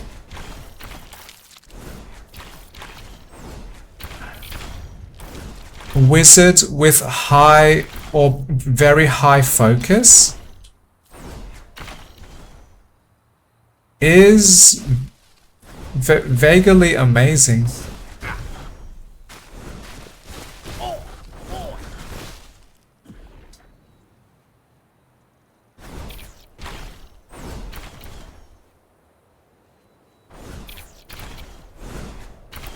I like this. In a very short time, I was able to grow my wizard so fast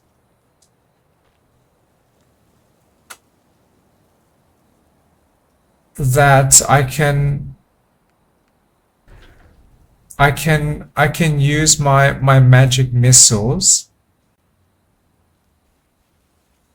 much more often.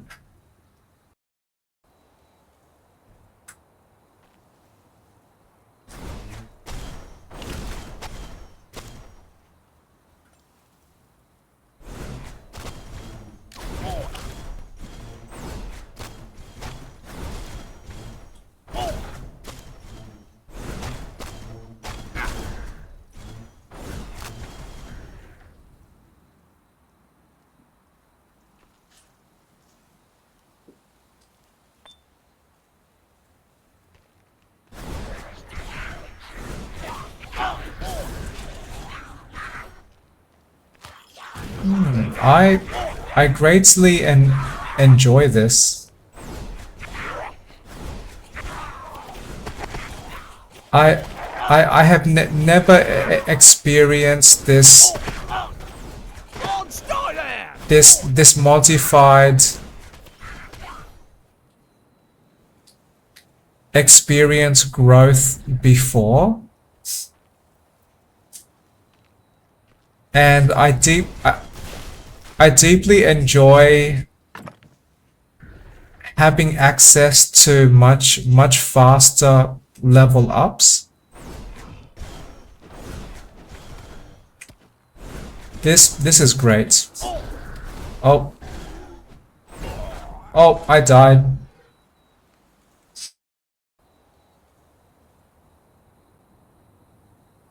Mission failed. Big red colors.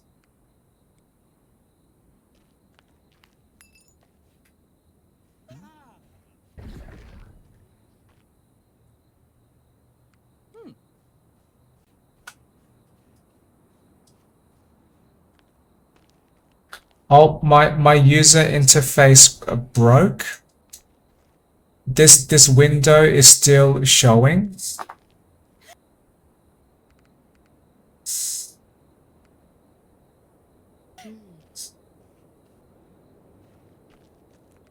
I cannot upgrade my skills, and I cannot upgrade my attributes much, but I want to start to increase intelligence.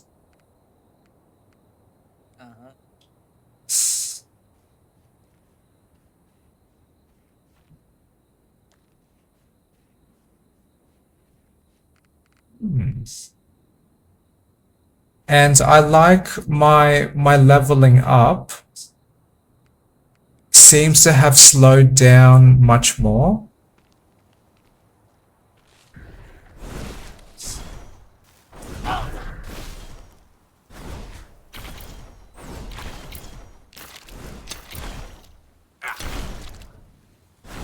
So I now discovered what numbers I need to change, so I can grow a small number of levels very quickly, and then later my leveling up rate slows down a bit more. But I like the start though.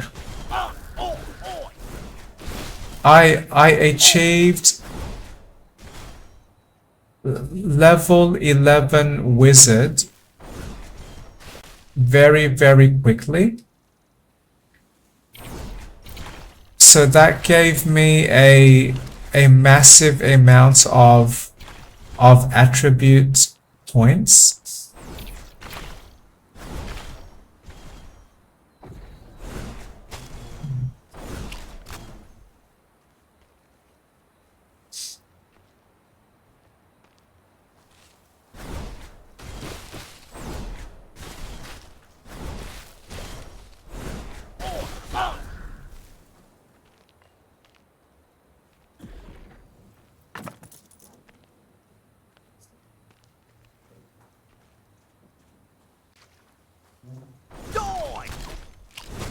Die!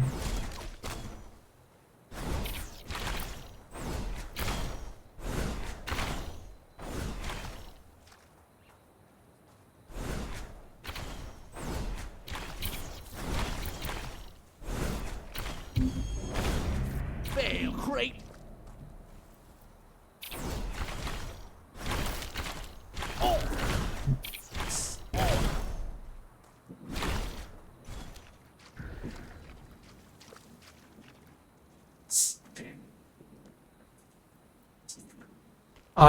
I do like how much faster this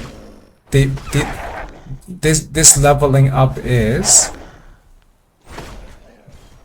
but I still want to change the numbers slightly. I might slow down the leveling up slightly.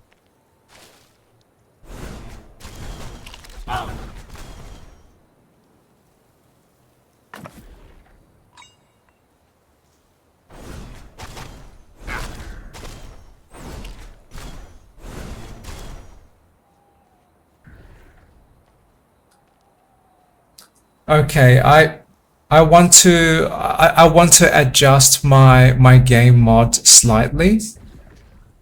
So I will return soon.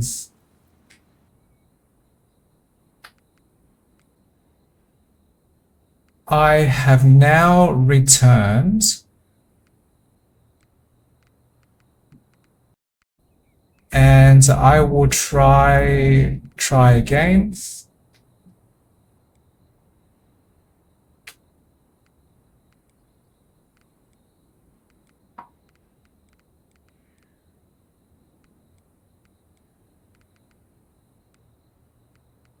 So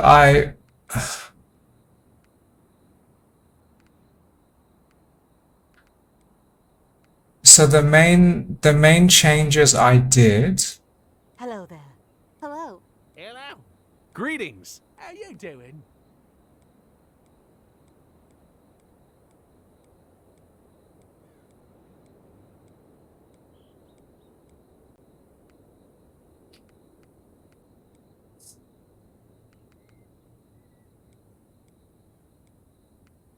I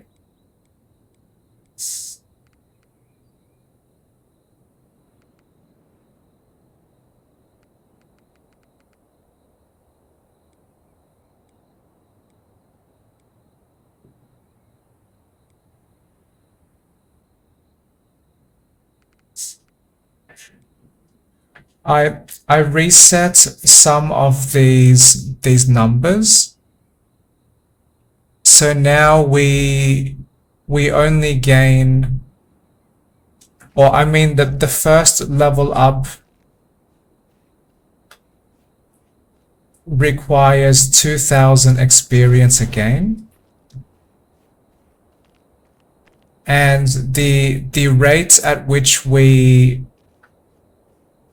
gain more of those, or I mean the rate at which the amount of experience required for new level ups, that increase has returned to the default game amount. But I still maintained that we gain 8 times experience rewards. But because I reset those other numbers,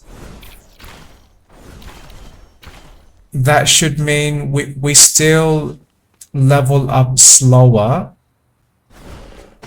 than what I was just playing through.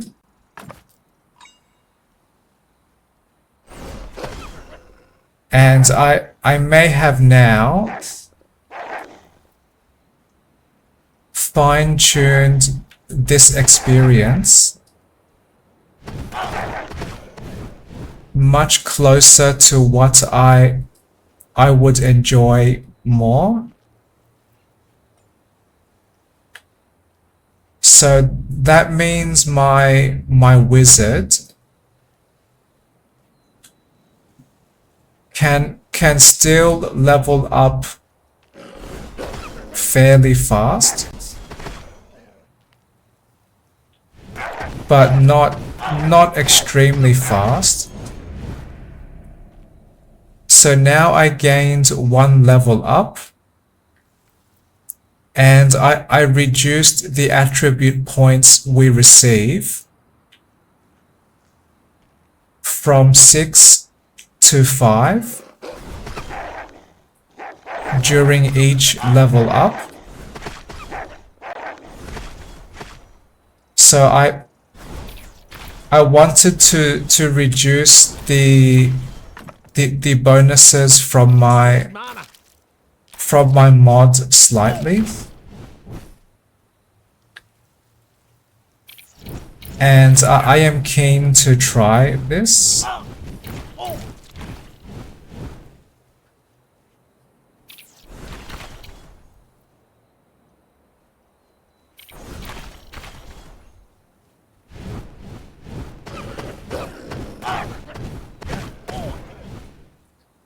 And I will likely recall again when I achieve roughly 70 focus, then I can use mana and magic much easier.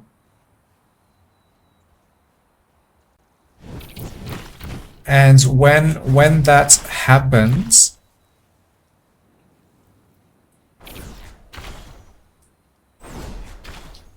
I can suddenly Not enough mana.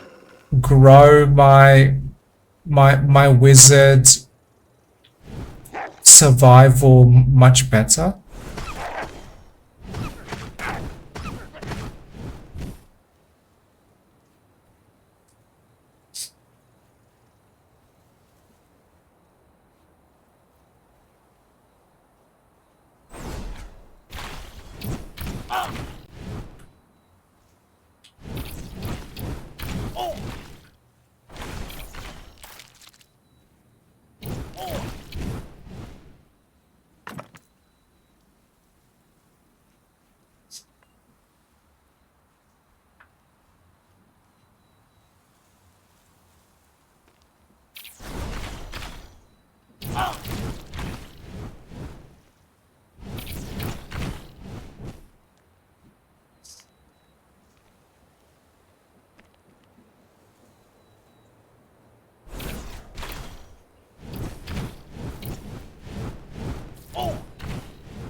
I see 2 experience scrolls to my right.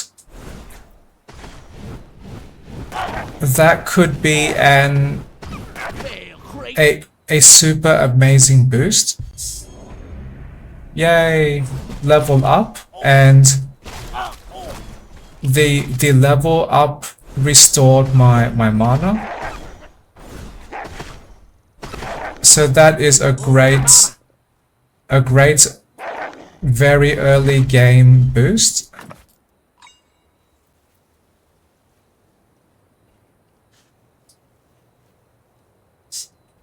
Yay.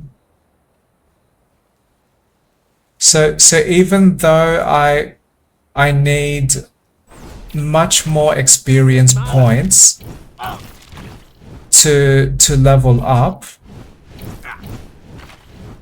I can still level up fairly fast.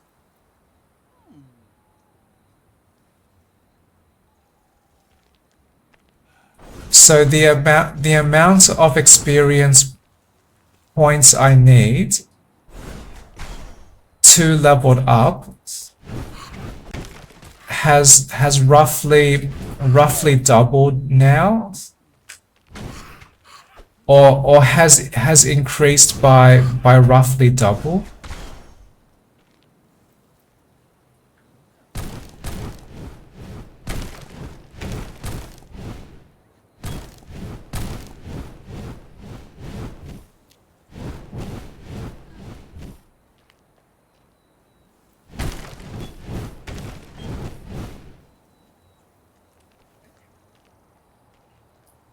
I am curious if I can interact with this well in the same way.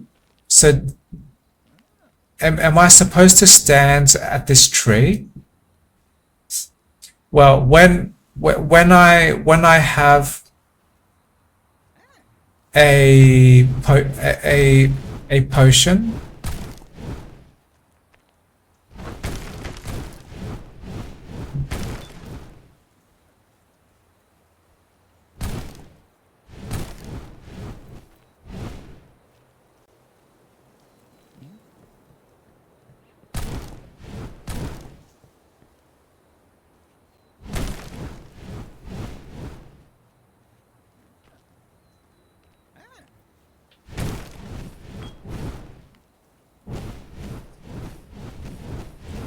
okay, I want to test if I consume or if I request the potion and then consume. Yes, if I stand at this tree, that consumes the well. Is this some kind of bug?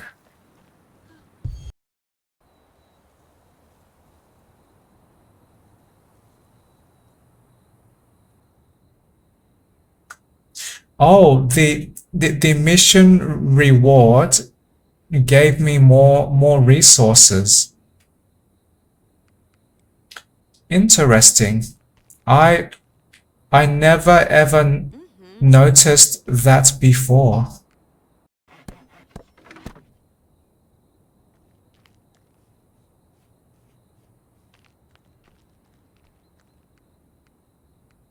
Great. Okay, my starting strategy is much more focused.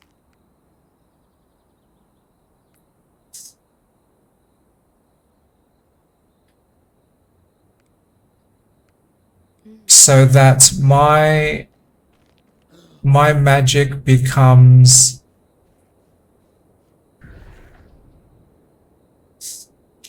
much easier to use.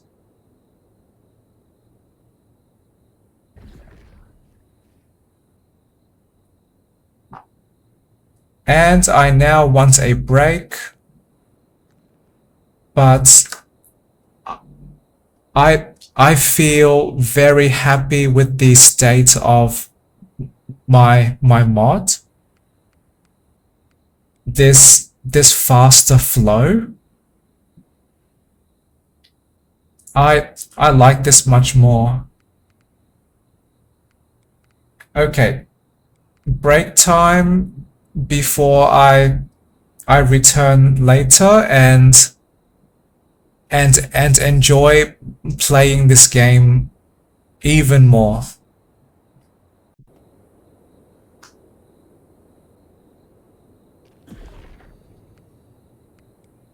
Now for some adventure time.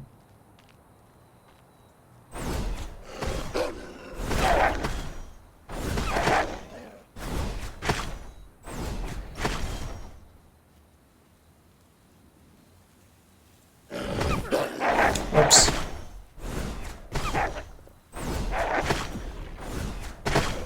I meant to use my magic missiles, but pressed my weapon once.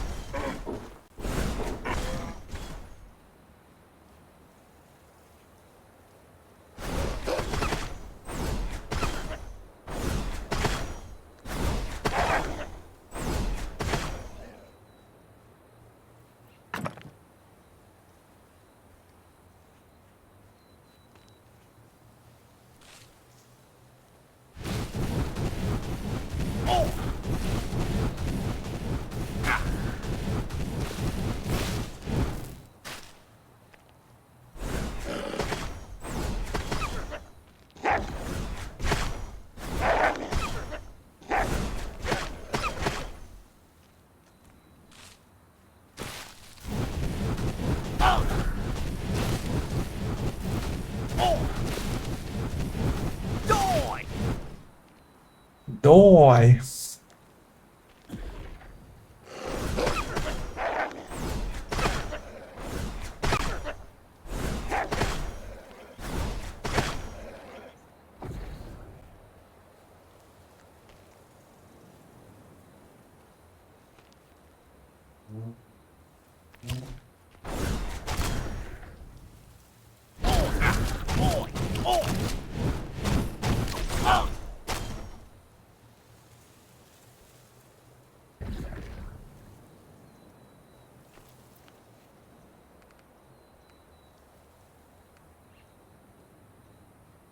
So I will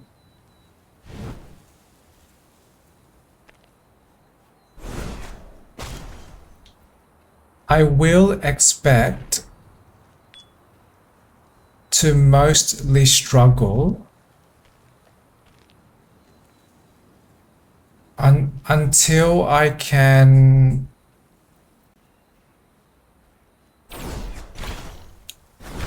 recharge mana fast enough.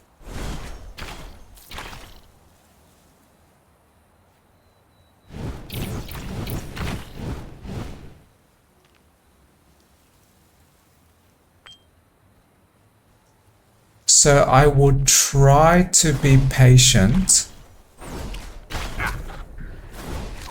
A little patient.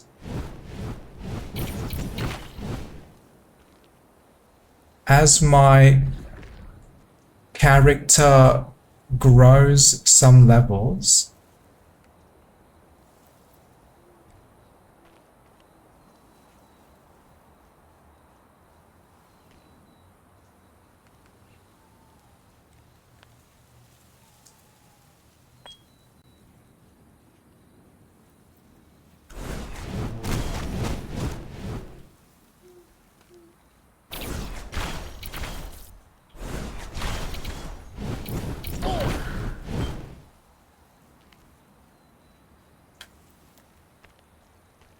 So I do expect to feel fairly excited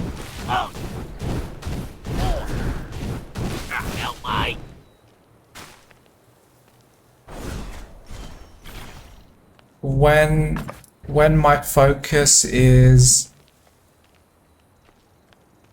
near 70.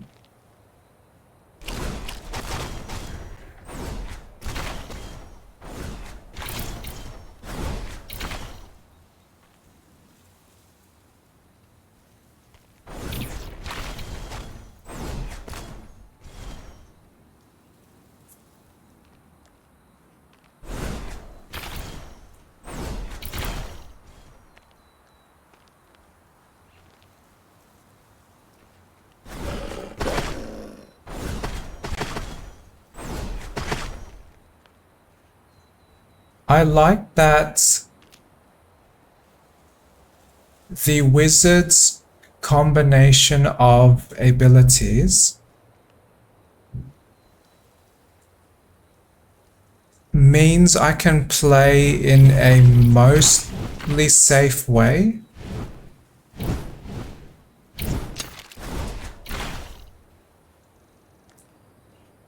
So I can just launch long-range magic missiles and then run away.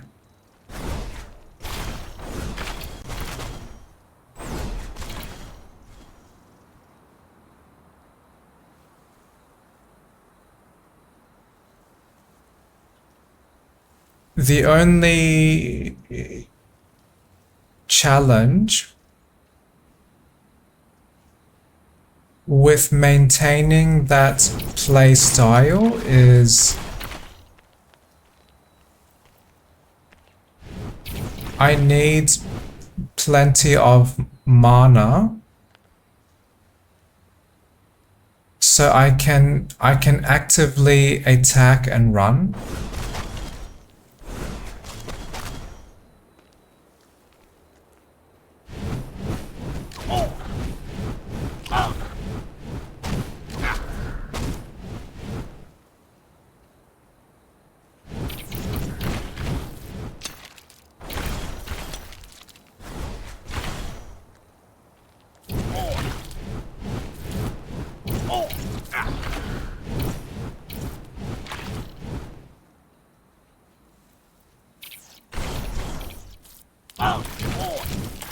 Oh, too much damage.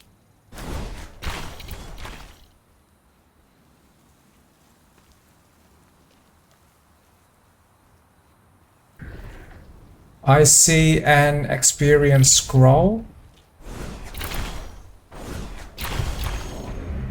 Yay! Level up.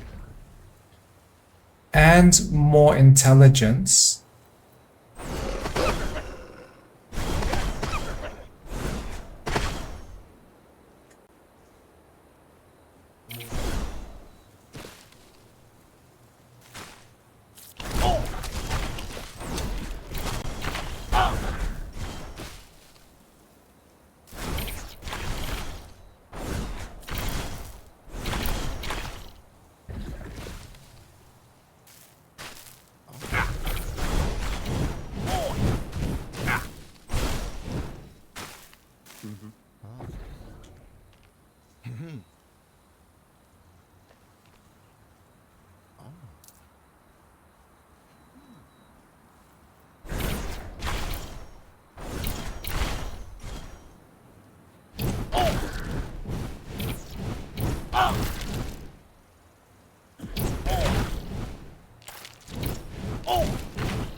I am slightly curious.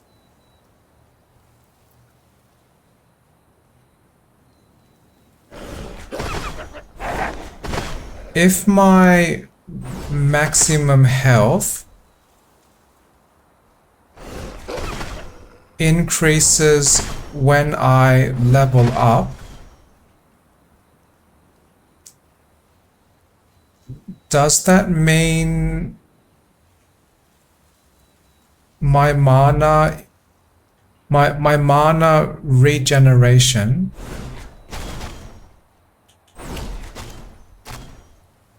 also increases when I level up?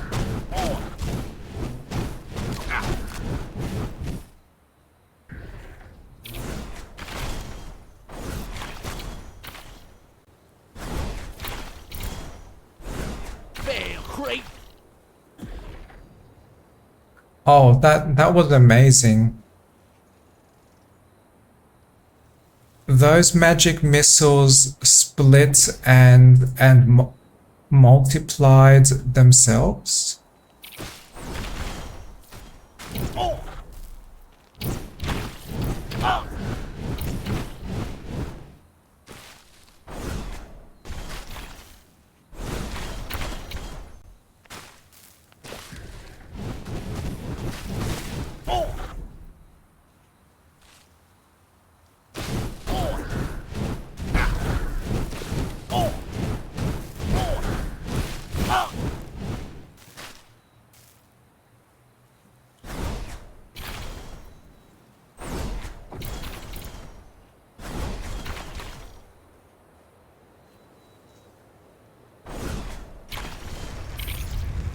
Oh, I'm surrounded.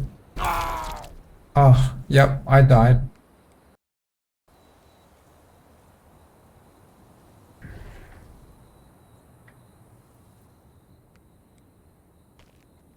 Well, I brought back a little more resources.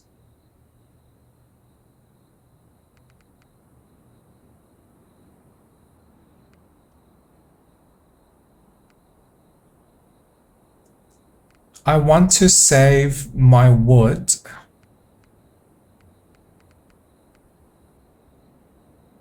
because the training grounds may give me much more, much more immediate upgrade.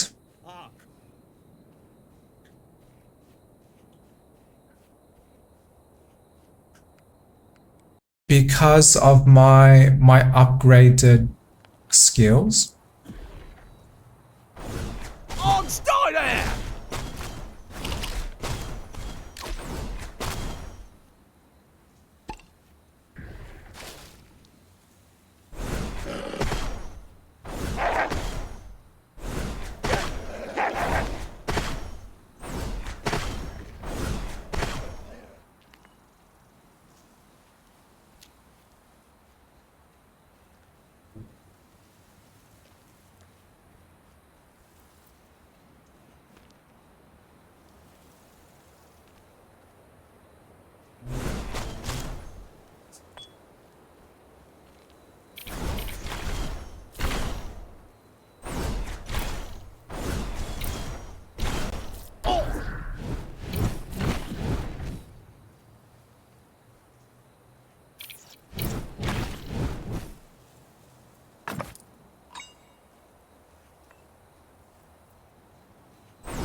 Die!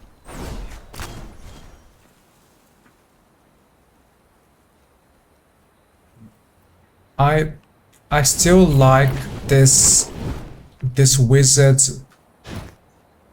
playstyle.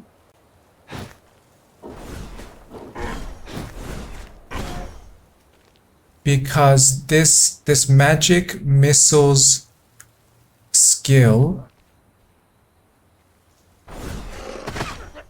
is very, very accessible to me. Because I just need to press my button once. And no aiming is required.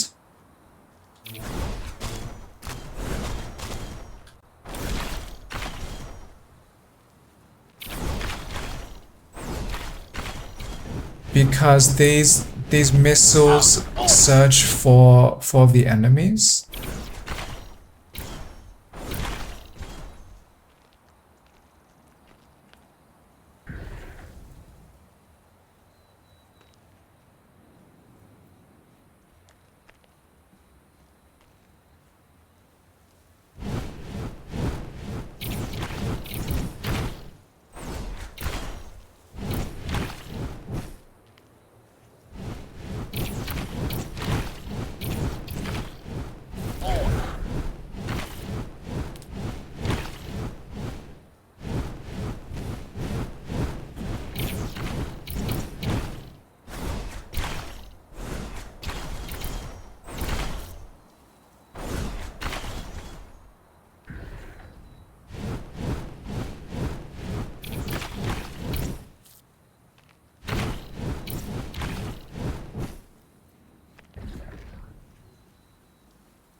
Great.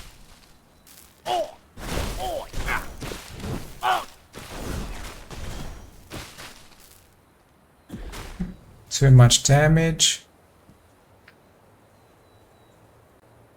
I should wait until I can heal.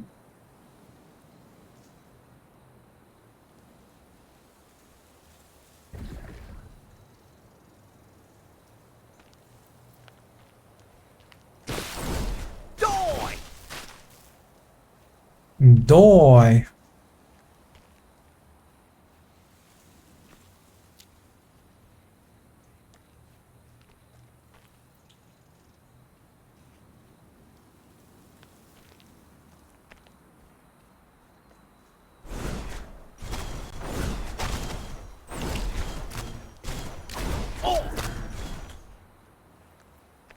I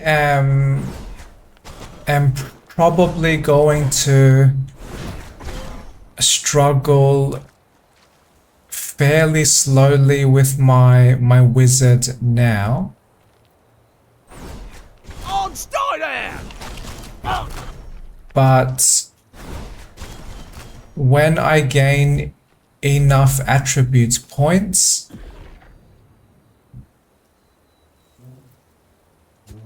like I experienced in my previous playthrough,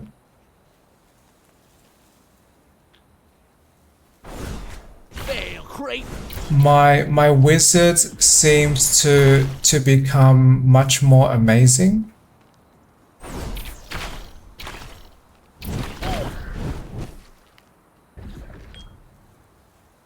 Because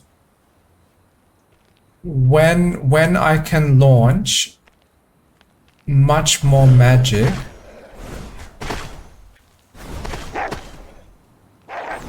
with much less restriction,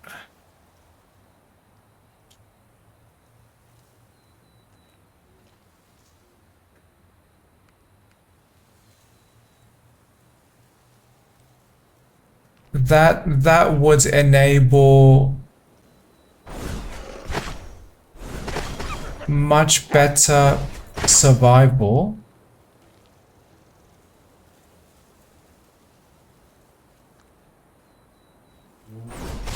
Because I can throw damage at the enemies much faster. And I do not need to wait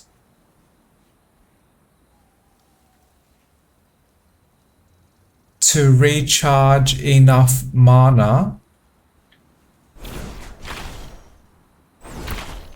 for the next battle. Die! Oh, oh, oh.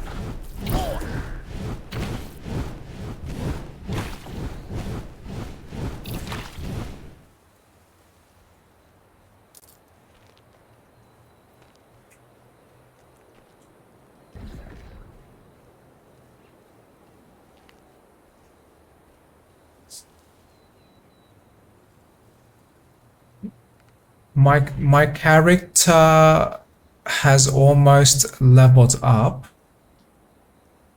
4.1 mana regeneration. I am curious if that increases after I level up. So 4.1.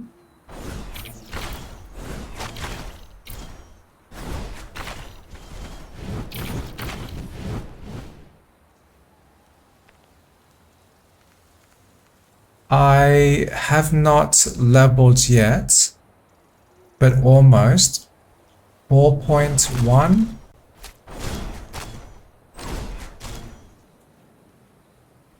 And I see this experience scroll.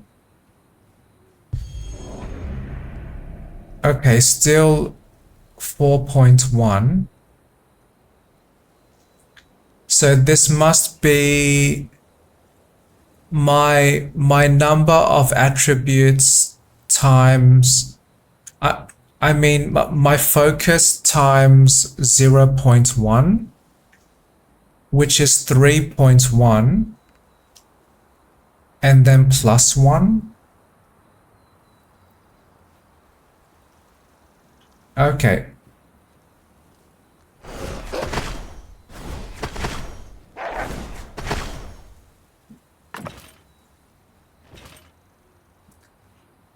And then plus any more mana regeneration from these sorcerer class levels.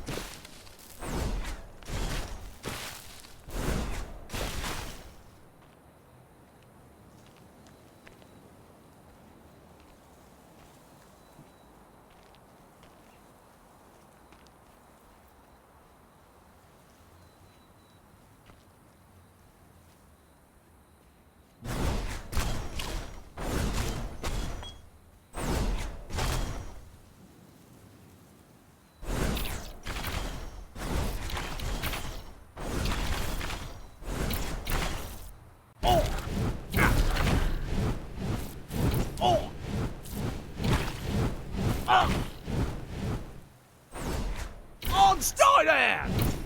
On!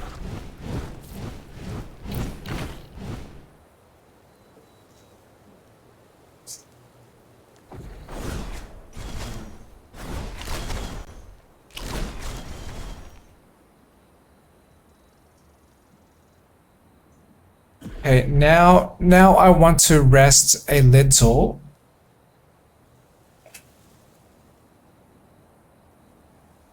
So I can survive some more.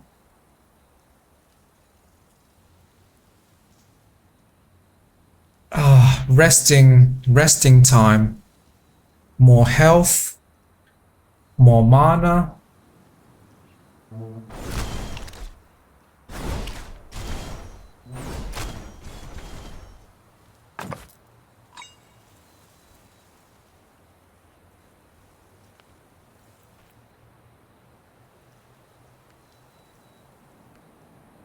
Oh, this equipment gives me mana regeneration.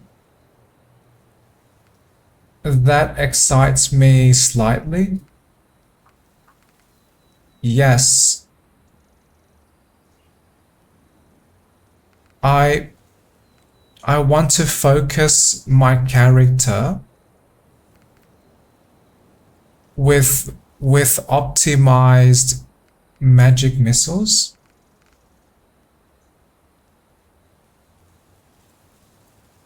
Okay, great.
I vaguely like this face picture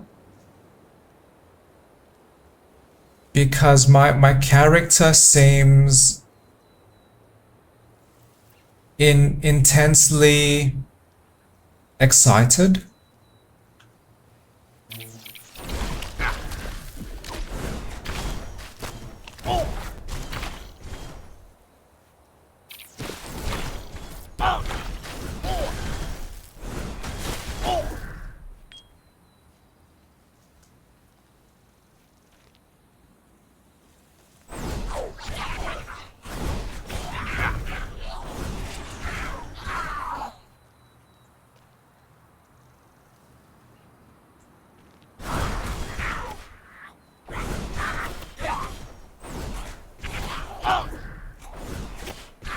I will try to fight these enemies when they are in easier, smaller groups.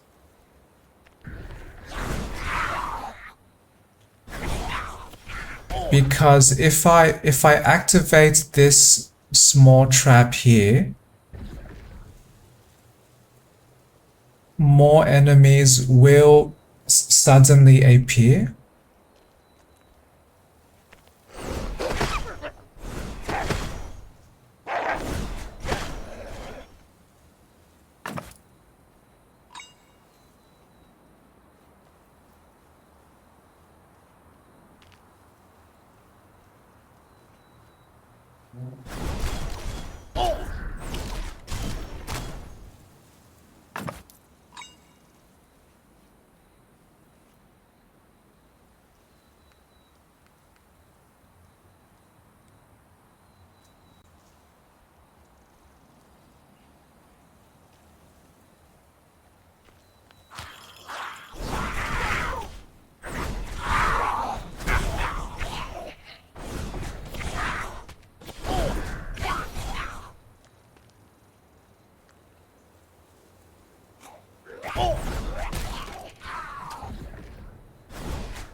I am slightly curious.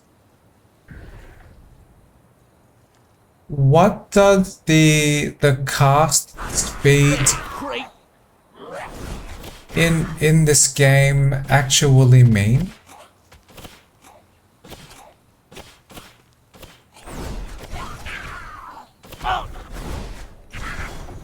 I discovered that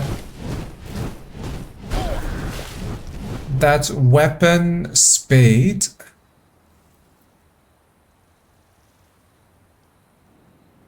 seems to reduce the cooldown of both my weapon abilities.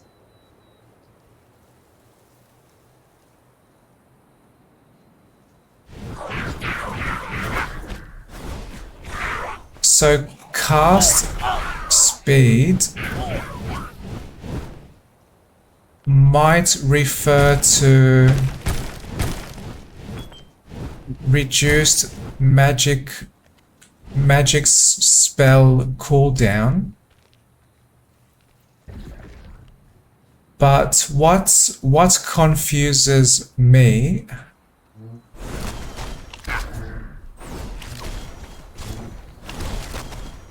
is that there is already a name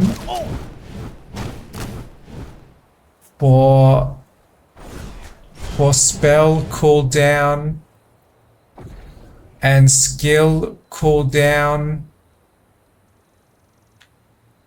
and they both reduce my magic spell cooldown time.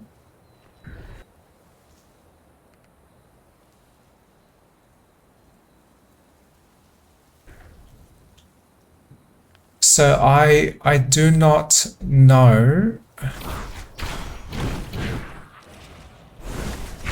if cast speed is another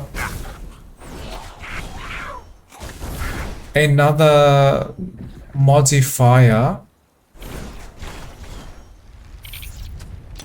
that impacts my skill cooldown time.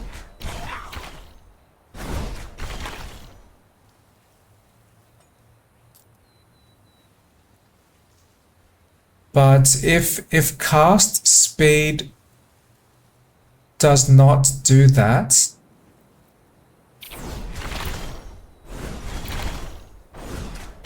then I do not know what is the impact of cast speed.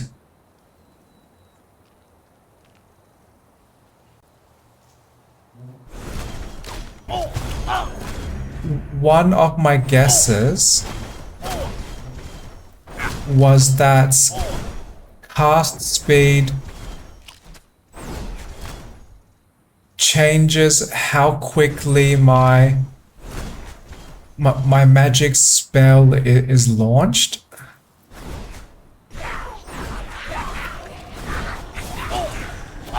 So faster cast speed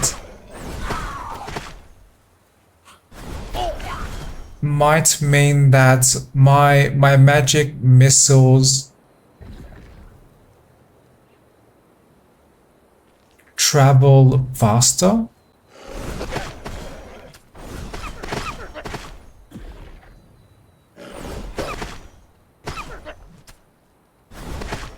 But that really does not seem to give me much value.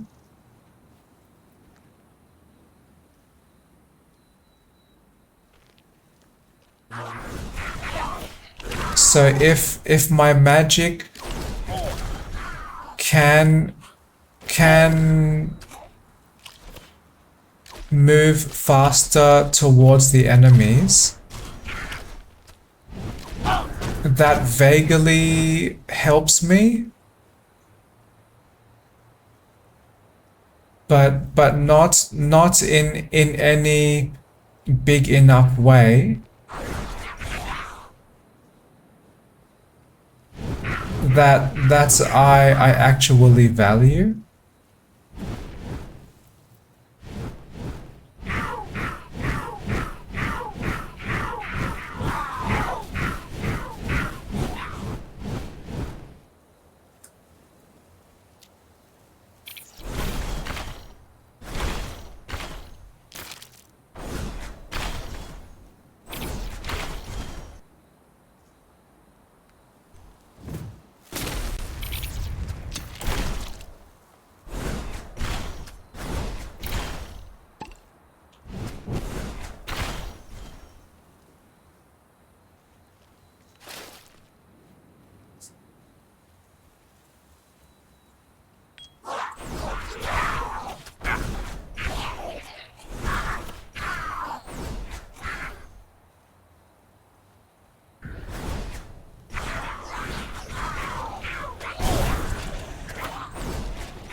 my mana seems a little more available to me now, because I can now recharge my mana significantly faster from when I previously died.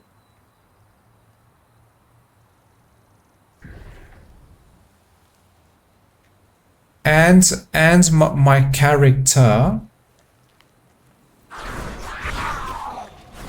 is fast approaching level 10,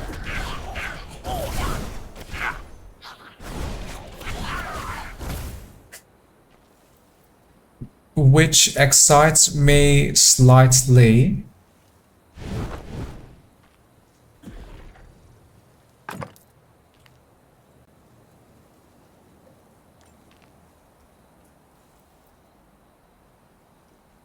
Because I want to unlock the special skills sooner. Die!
I need more mana,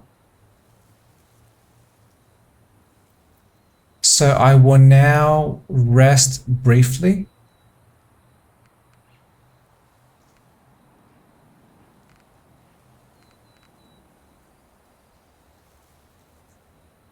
I only have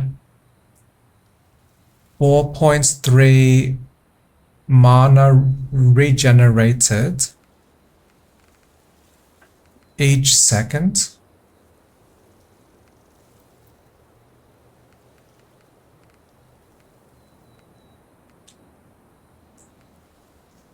Which I can increase much more when I return to the village.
Stein!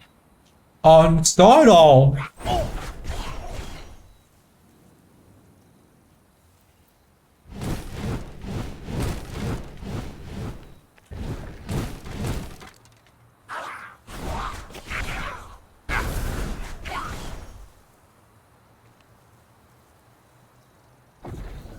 I need more mana,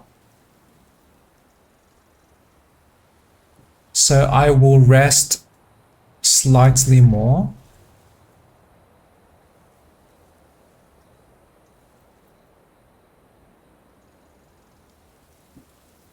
If I did not play with this mod enabled, my progress through this game would be much more painfully slow.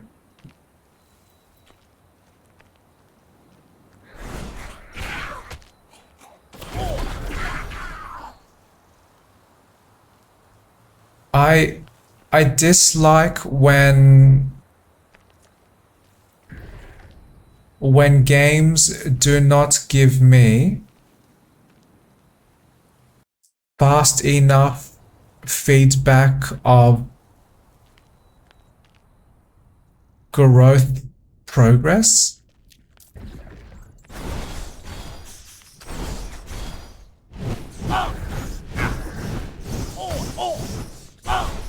Oh no, too much damage. And one reason I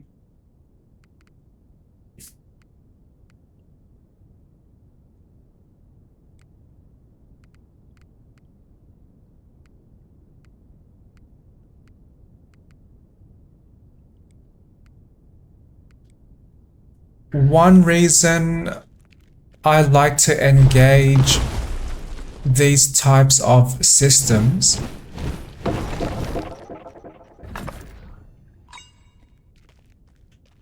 is that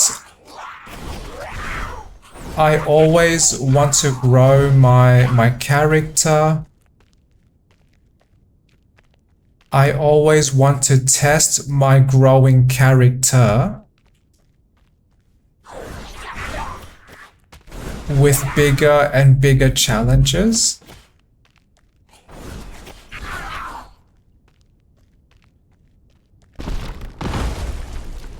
And not because those challenges are some kinds of brain stimulation, but more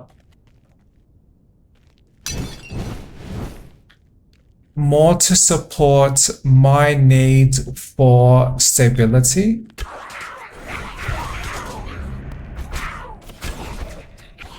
I believe. So that means if I can grow my character enough that game difficulty becomes consistently low, then I will have achieved a stability and calm that is very, very important to me.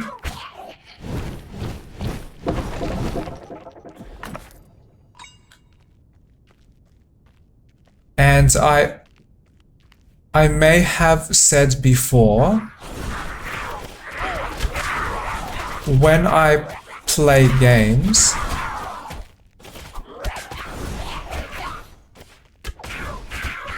I like to be overpowered.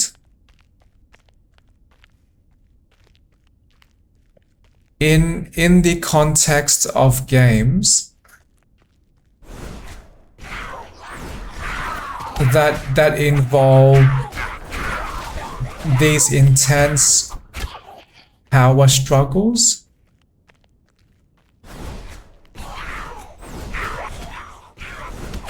And I believe I like to experience that type of easy and safety,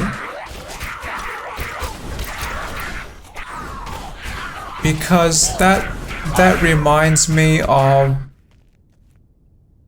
one of my life values,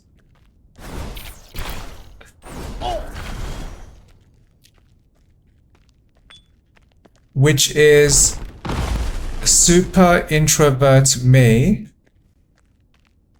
loves to be extremely isolated. I love extremely quiet spaces because and I like minimal struggle because that is where my brain thrives.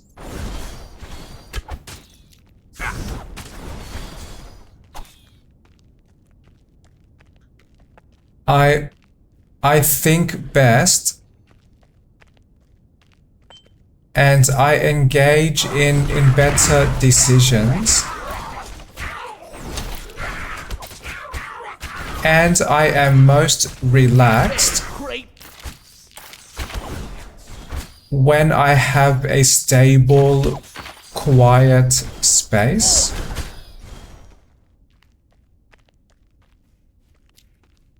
And this is often what I seek in my games.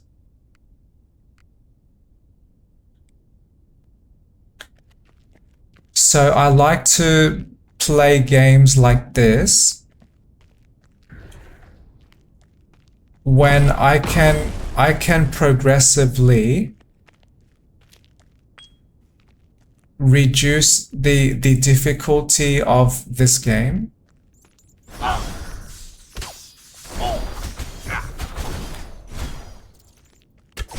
until there is no more danger.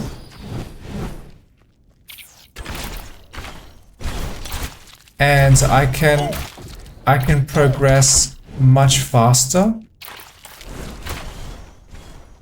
and focus much more with exploration and just gathering resources peacefully.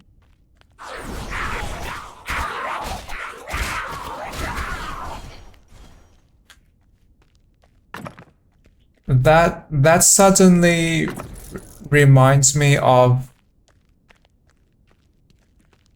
this funny conversation I had with one person.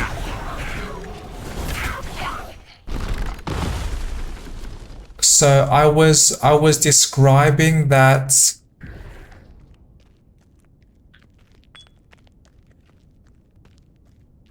when I previously played a specific type of game that is commonly referred to as real-time strategy. So that includes games like StarCraft and Age of Empires.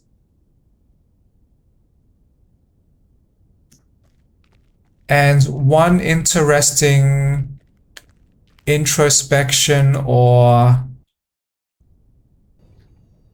one observation about myself is that the only reason I engage with those games is to try and build my own stable home.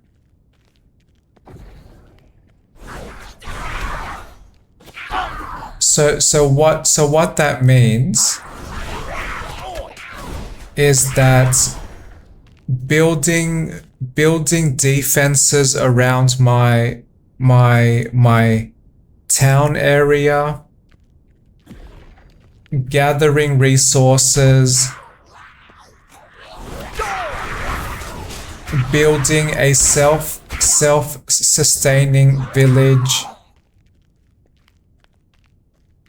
That was much more interesting to me than military conquest.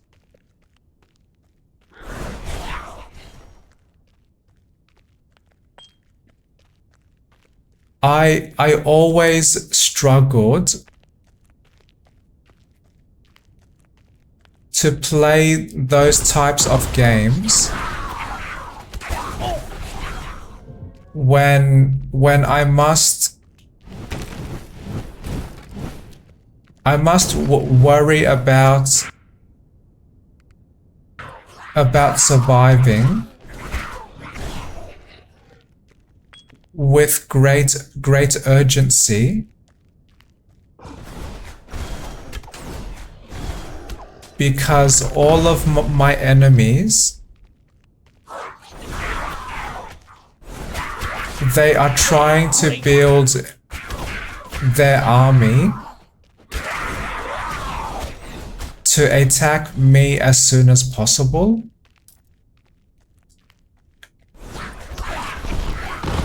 And all I want to do is gather resources and just build my town.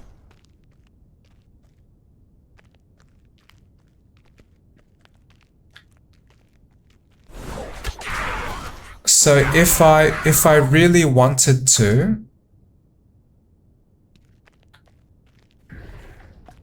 I could return to games like Age of Empires and choose game settings where the focus is more about resource gathering and building infrastructure.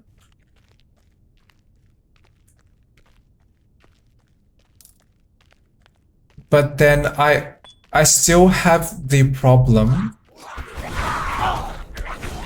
that those games are designed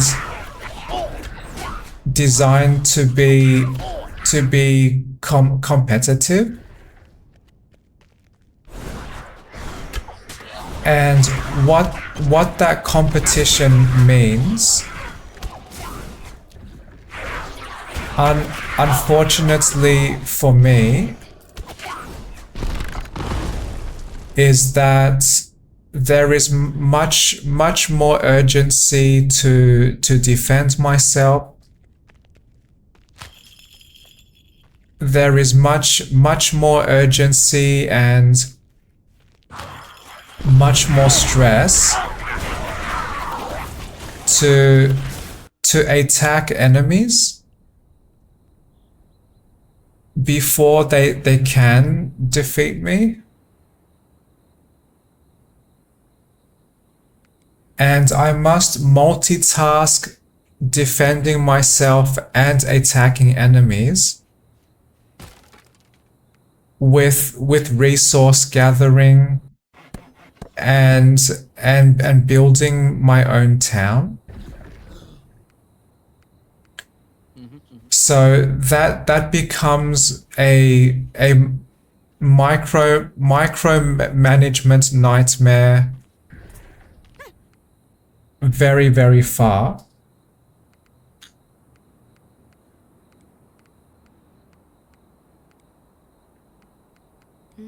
When extreme introvert Trevor just wants a quiet corner to just build and play with my toys.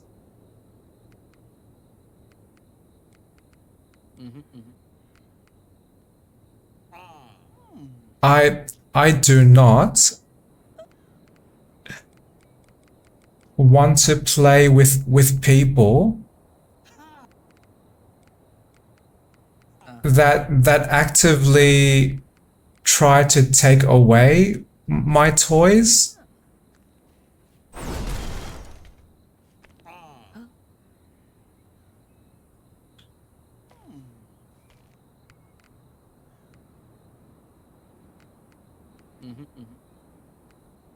So I am now level 9 and I upgraded 2 of my skills slightly. So I want to discover if my 6 mana regeneration, is that enough for now?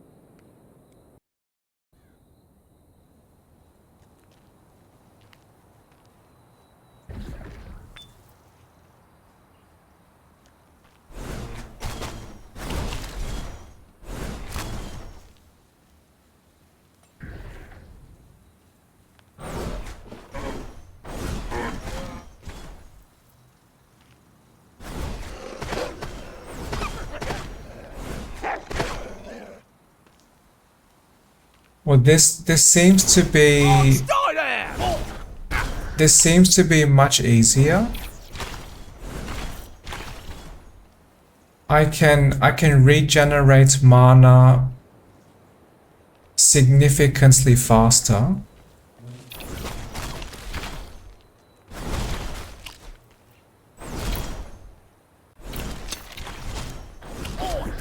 But I did want to finish my story because I did not describe the funny part yet.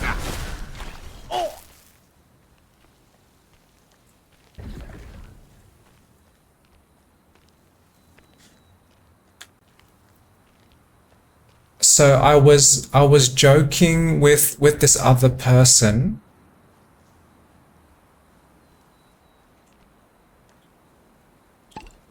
that the way I may choose to play StarCraft 2 may unintentionally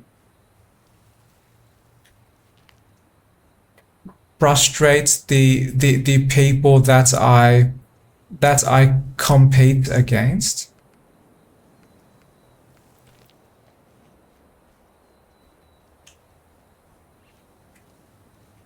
So the reason that might happen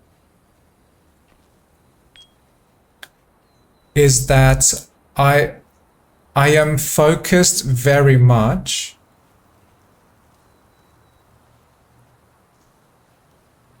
with trying to build defenses around my town.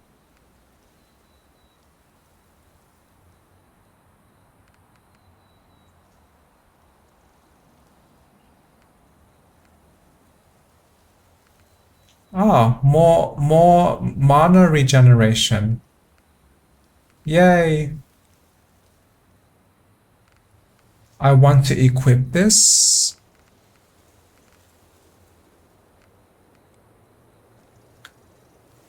So in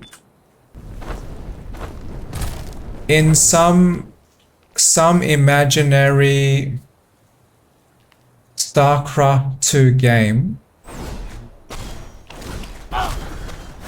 I may have focused with building these defenses around my town that can never ever be broken, and the person I am competing against, they might feel frustrated because they are working very hard to destroy my town, and they are consistently failing. And from my perspective, I am playing a completely different game. So my opponent is focused with destruction and competition, when I am focused with infinite growth and in infinite defense.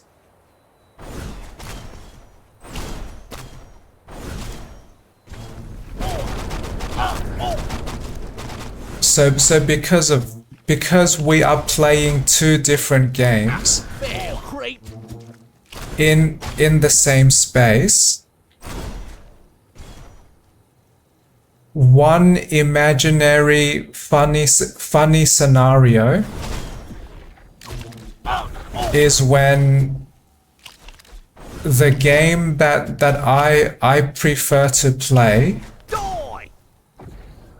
causes other people frustration.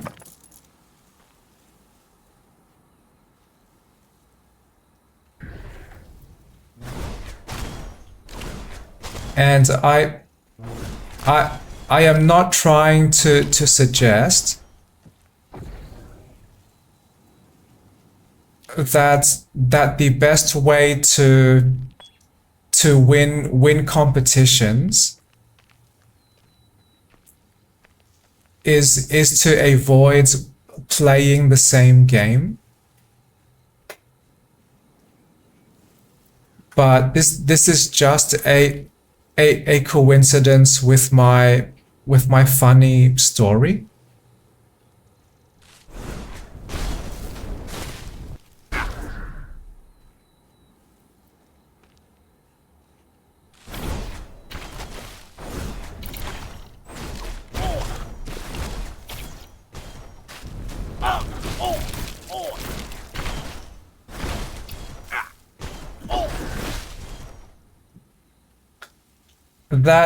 That suddenly reminds me. Oh, blessing of might and more damage. Yes, please.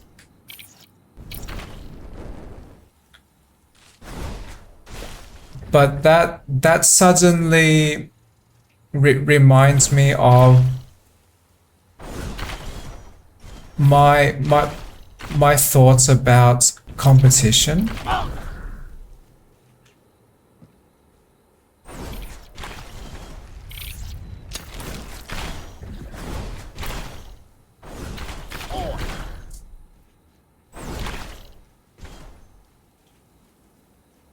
Well, maybe to describe these thoughts more clearly, I will start by explaining my experiences with competition.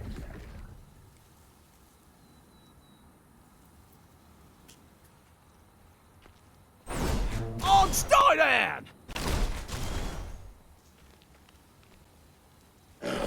The very simple start would be I dislike competition, and one of the main reasons why is because I struggle too much with competition. and I struggle too much with my life typically.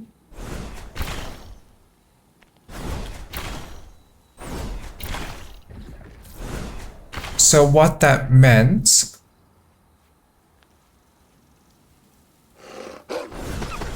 was as I progressed through my life,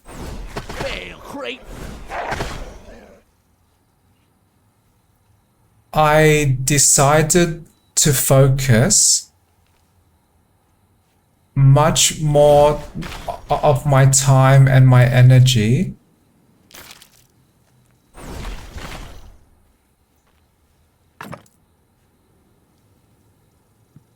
towards where there is no competition. And where that led me, or what that path showed me, was spaces like collaborative best practice science, that showed me spaces like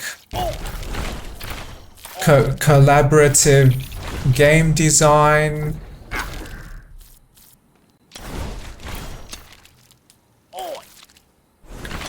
and this idea of being much more infinite minded,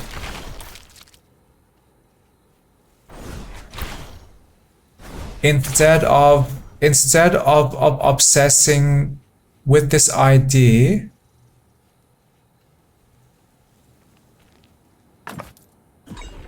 of binary winning and losing.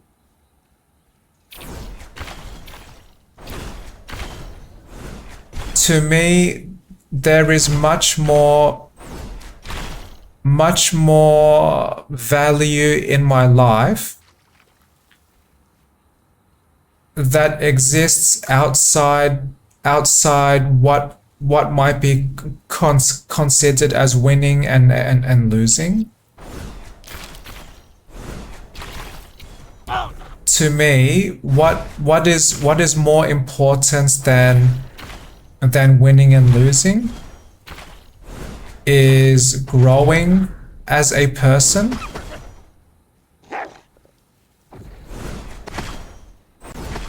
what is important to me more than winning and losing is also learning more knowledge, learning more skills,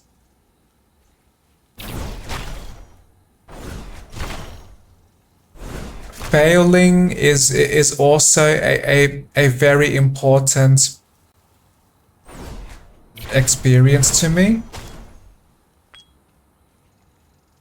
because failure is great opportunities to learn. Failure can give me valuable feedback that reinforces my learning.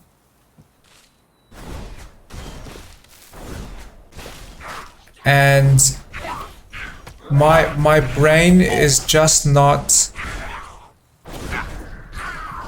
able to sustain very difficult, complex skills in a very stressful space,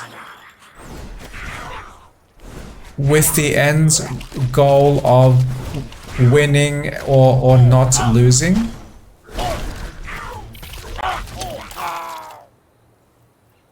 And over time, I realized what problems there are with competition.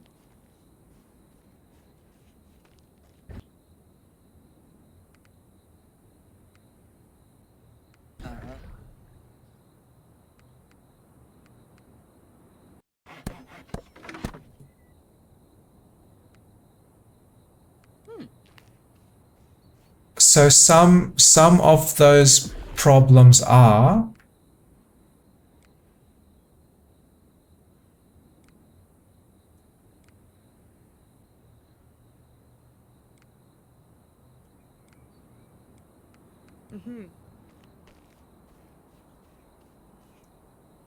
competition encourages very, very destructive behaviors.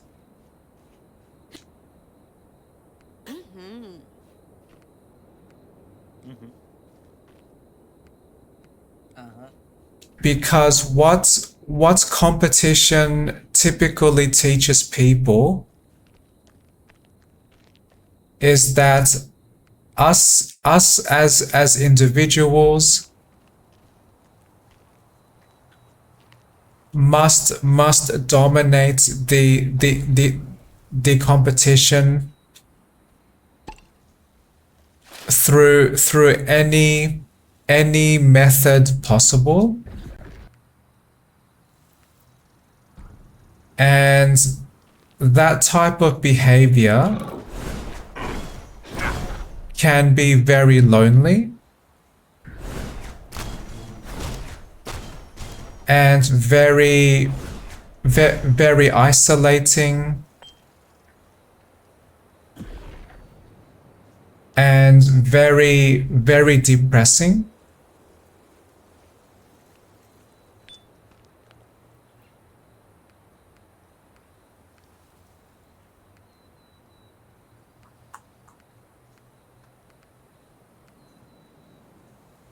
Because if, oops, I pressed my potion button. Because when people overly obsess with this goal of winning, they become consumed with the end result. And it completely disregards the journey to that result. And that journey might have been unethical. That journey may have destroyed trust with people. So competition seems to breed destruction. And I have absolute zero desire to destroy other people.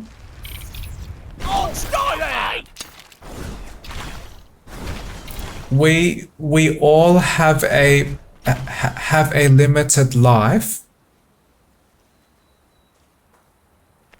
and we will all die eventually. So that would be because biological age, or maybe sickness, or maybe some unpredicted accident takes away our life.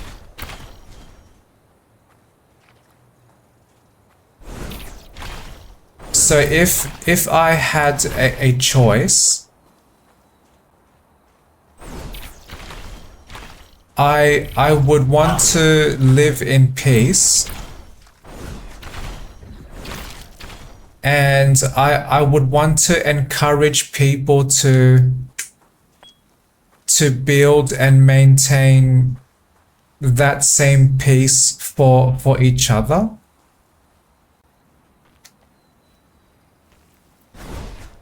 And instead, we can focus much more of our efforts to building better society, improving our systems, creating a safer world, supporting children of future generations,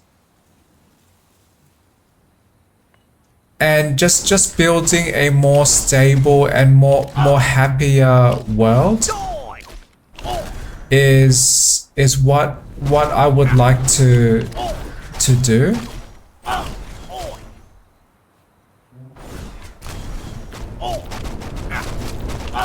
Oh no, I died. Another problem with competition is this mental health problem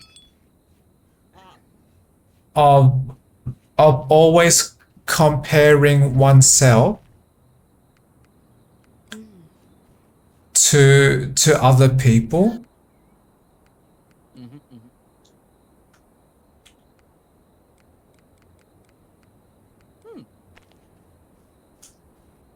And my current belief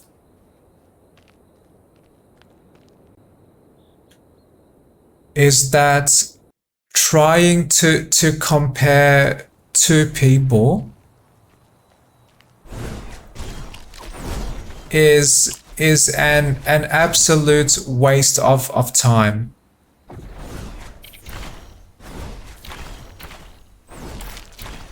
And the reason I say that is we have such a massive brain diversity that rarely we will discover two random people have the exact same experiences.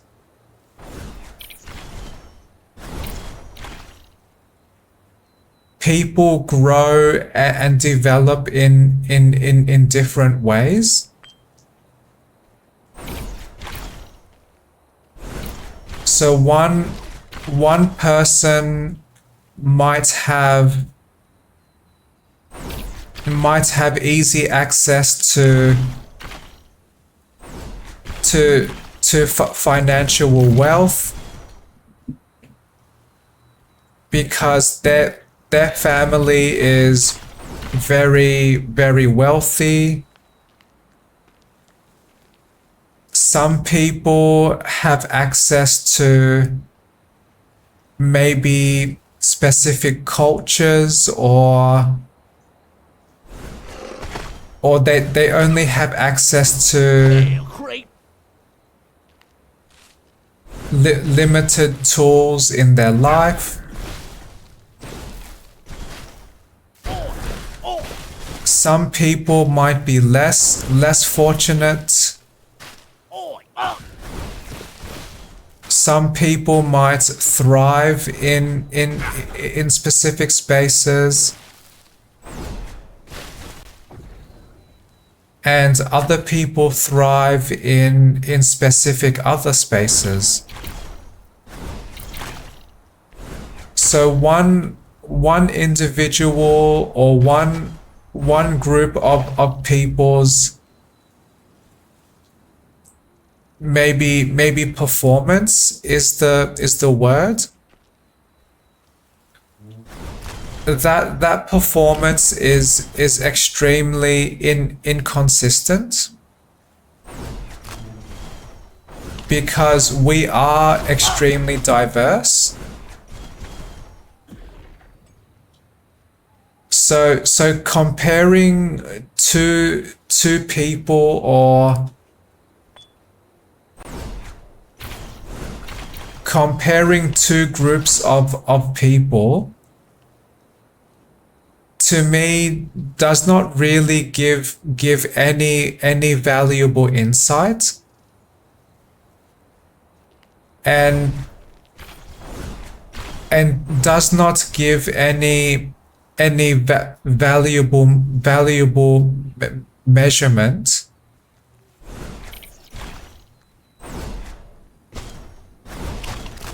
because there are too many variables, and it would not be fair to say that one person or one group is better than some other person or some other group, because each side may have their own unique strengths. They might have their unique challenges, and they may have had access to completely different opportunities in life. So comparing humans does not really give any meaningful comparison.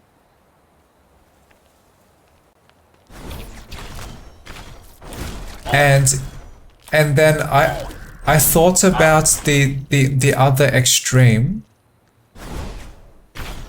What if humans did have so much in common that these comparisons became more valid?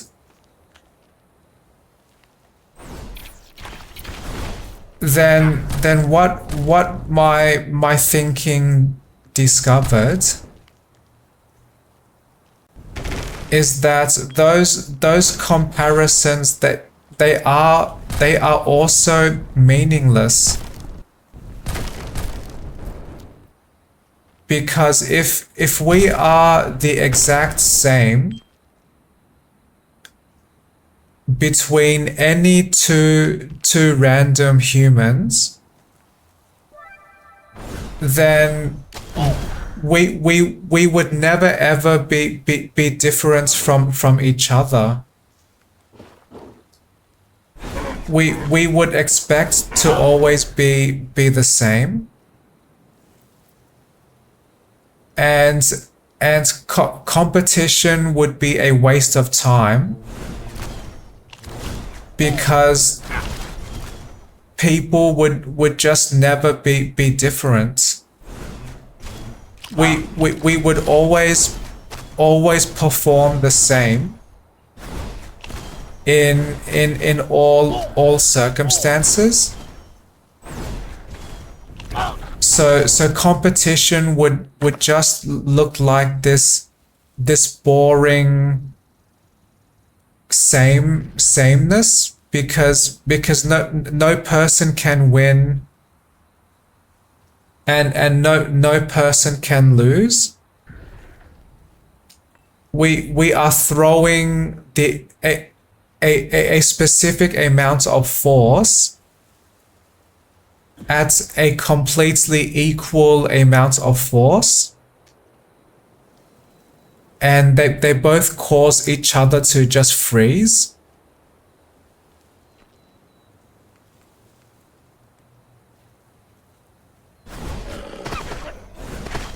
So that leads me to believe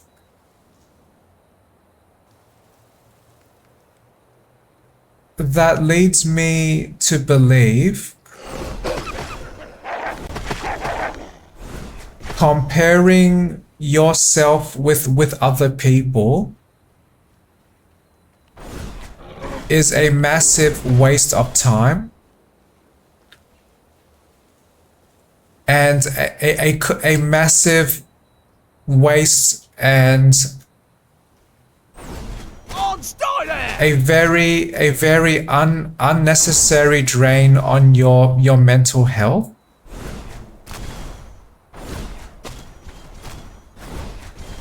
Why not instead believe that you are a unique, wonderful person, and that there may be some things that you struggle with that other people do not have those struggles, and you may have some strengths that other people do not have,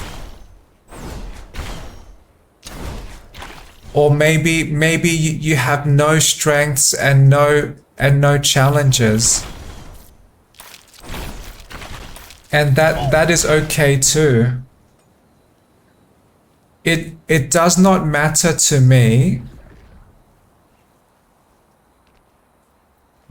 whether one person or one group is arbitrarily better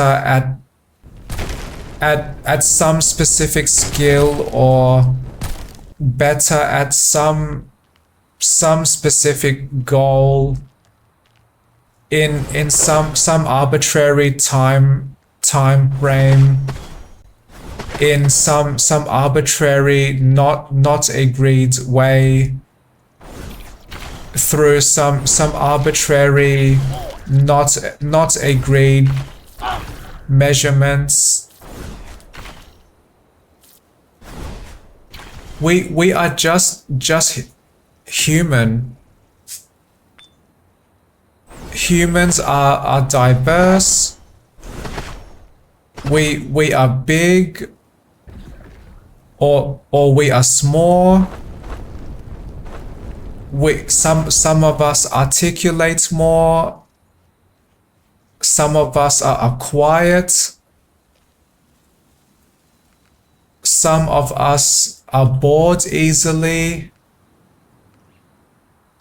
Some of us enjoy stimulation. Some of us, we just have so much diversity that this extremely simple idea that you can judge people by how they perform in these extremely restrictive, judgy competitions is very, very strange to me, and not a great way to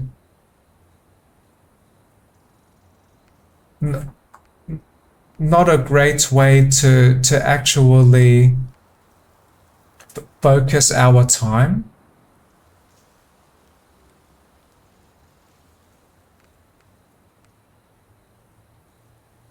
But I can vaguely understand why competition has been maintained for a very long time. Maybe for most people that feel bored, competition might be one of the best spaces that those people can receive stimulation.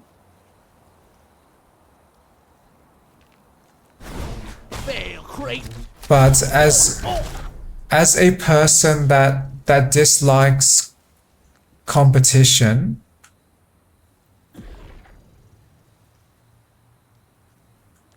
and can understand very large problems with competition,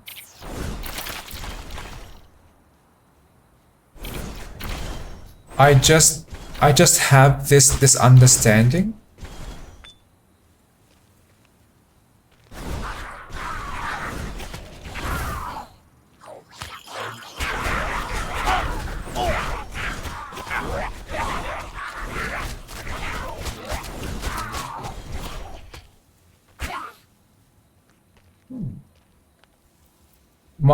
My character might be regenerating mana very fast now.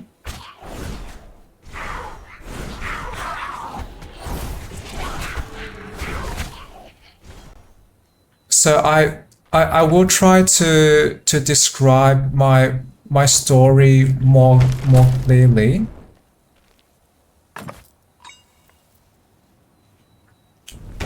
So competition is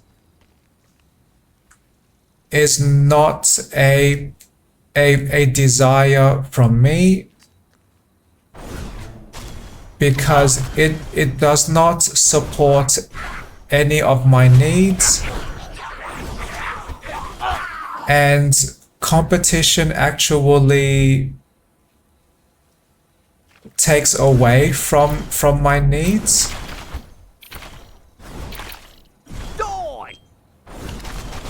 Because competition is a space with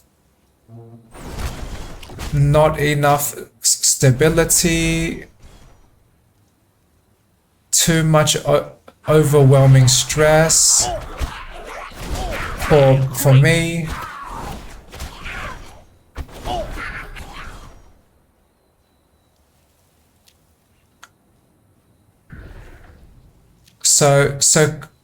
So competition is very difficult or extremely difficult for me to engage with. Oh, I'm stuck. So I prefer to engage in spaces where there is no competition, and the only remaining spaces that I have to choose would be spaces and thinkings of collaboration, constructive interaction with people, building trust, building loyalty, infinite growth.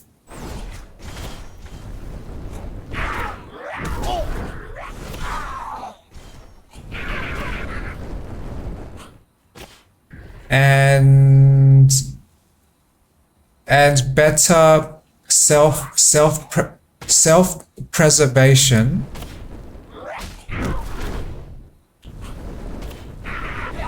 and preservation of the people that I care about.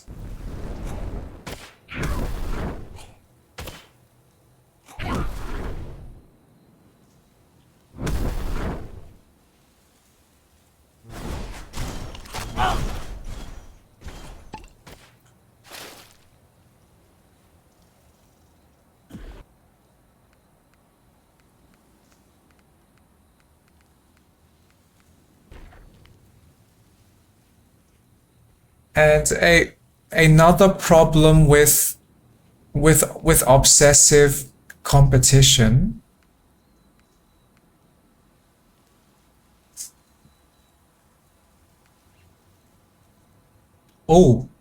more mana regeneration.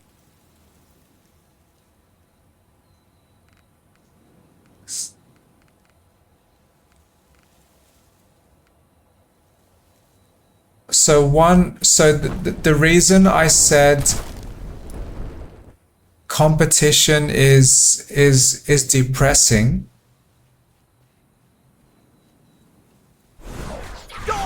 is because when there is too much focus with the finite goal of I want to win, what happens when people achieve that goal? What is their plan after they win? My guess is that most people do not plan for after a win, especially because there is no guarantee they will win. So all of that time and that energy is trying to maximize the chances of winning. But there might be a common pattern of behavior when people do win in their competition.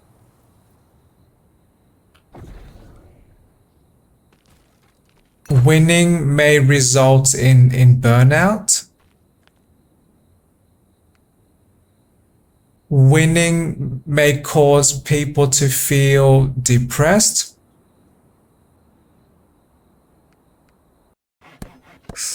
Because after they achieved their goal,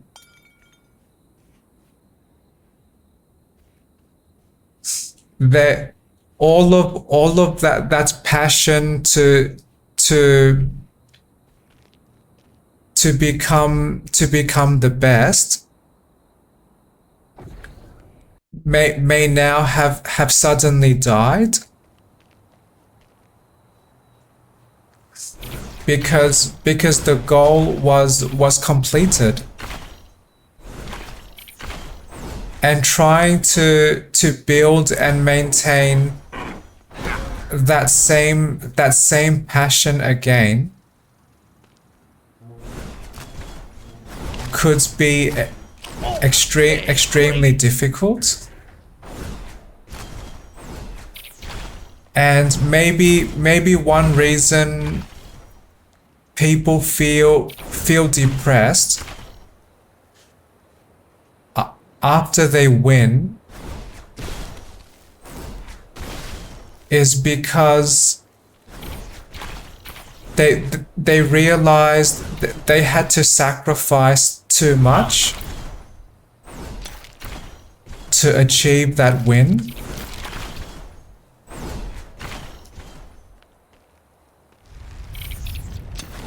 Which means they may have had to sacrifice relationships. They may have had to sacrifice time. There could have been extremely high cost because of this pursuit of win and lose, which ultimately does not really prove much.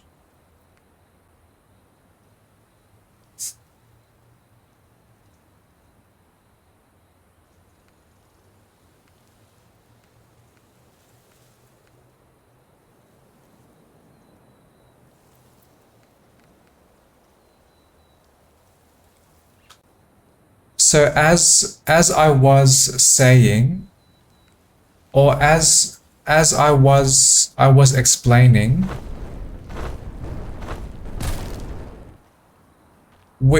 winning in any competition does not prove that you are better than other people. That only proves that at a very specific window of time, with your specific set of skills and resources, that you were able to display some kind of I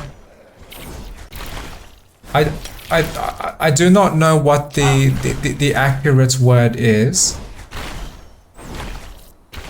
but displayed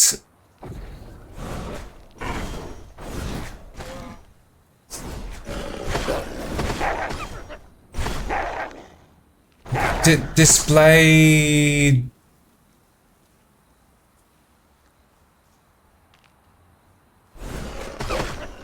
some observable behavior that is different to what your competition could display with their unique sets of skills, experiences, and their unique brain type. So competition does not really prove that you as a person or you as a group are actually better than other people. It just proves that you are different, and only at one point in time. And another problem with obsessive, competitive, self-comparing is that you are much less likely to create trends. You are so well, not you as the listener of this video specifically, but you as in imaginary random human. You are obsessing about comparing yourself with others. That means you are much less likely to create trends, because you are always behind with following and trying to beat other people's trends. So you have already lost when you obsess about comparing.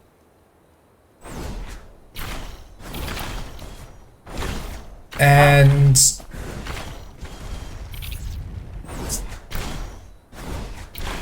so that was mainly what I wanted to say about that problem.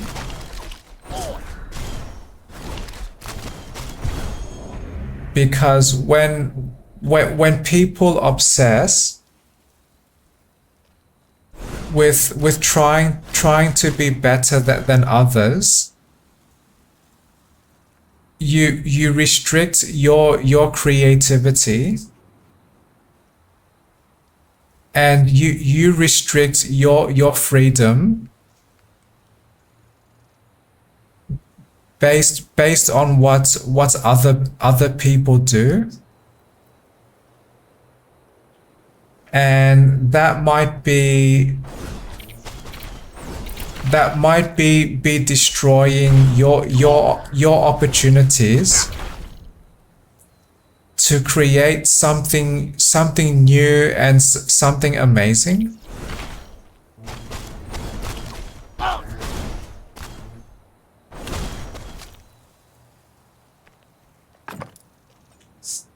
And I believe this is one problem with the education system. At least in my Australian experience.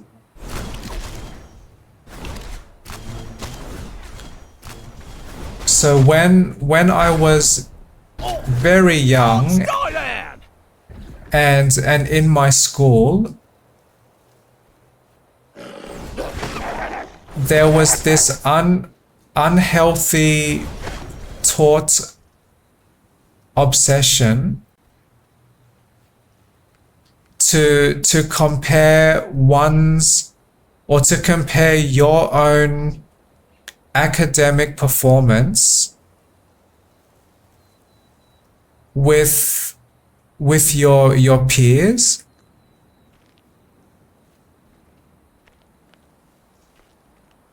And that created some of that competitive thinking about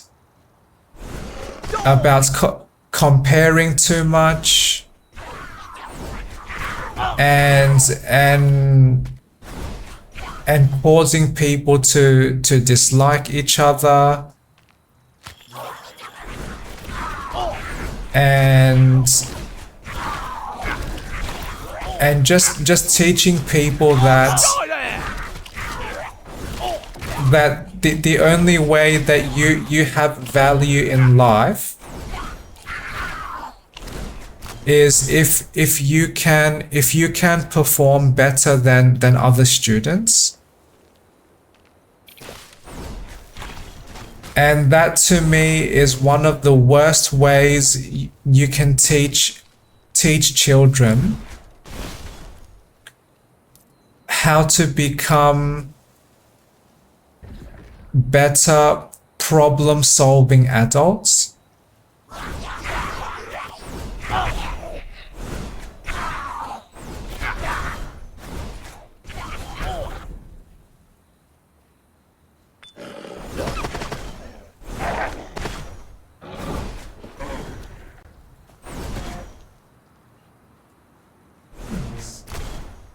I have now noticed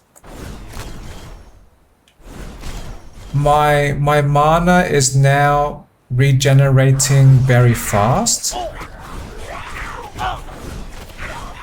So I might be able to survive much easier now.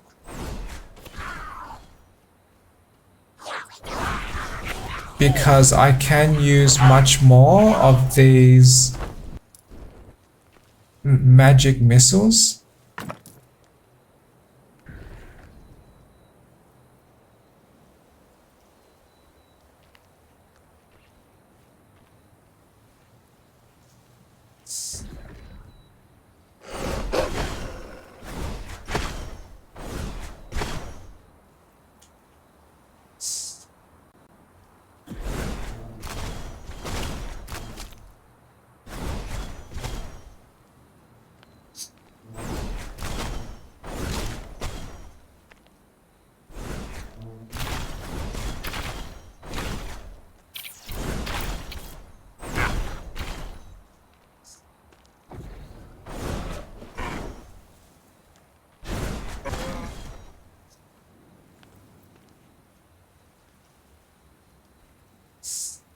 So competition, based on my understanding, creates more problems in this world.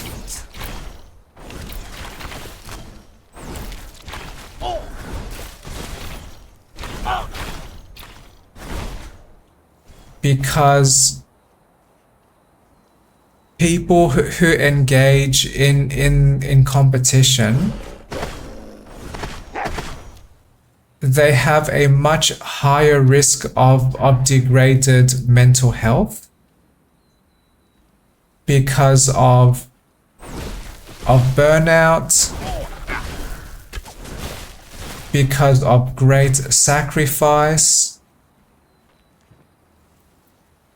because of this meaningless exercise with comparing people.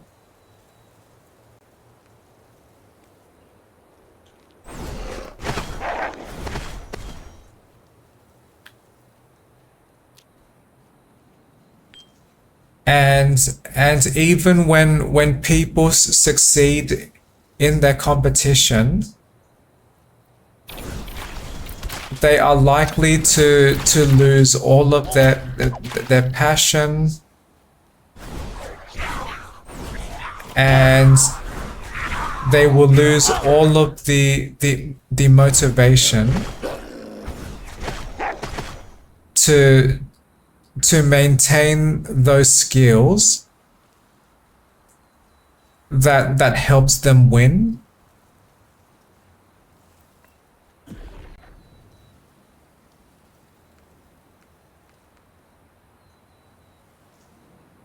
Ooh, slightly more mana regeneration. Yay! Yee! I choose you. Rejuvenating simple robe. Yay! More growth.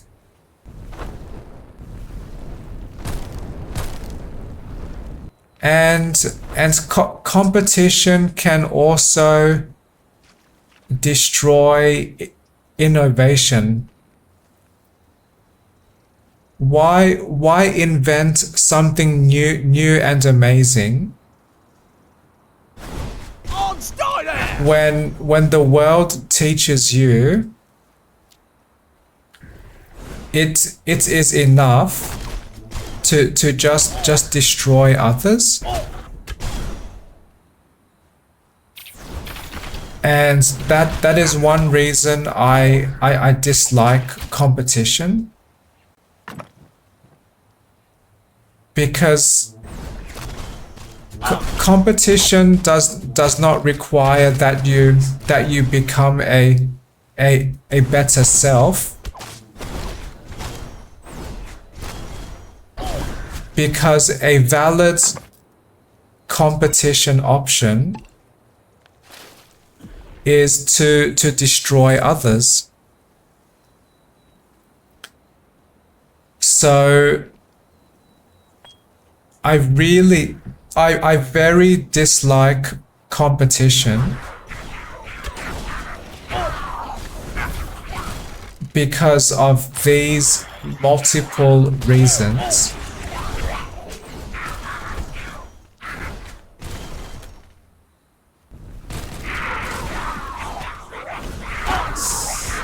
And the only other remaining space that I prefer is growth, personal learning, helping others, communication, building a better future for future generations of humans.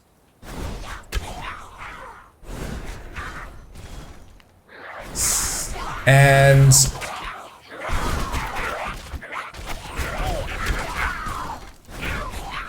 for me personally, it is much easier to engage in this infinite thinking, and much easier for me to try to work with people instead of trying to be this destructive mess.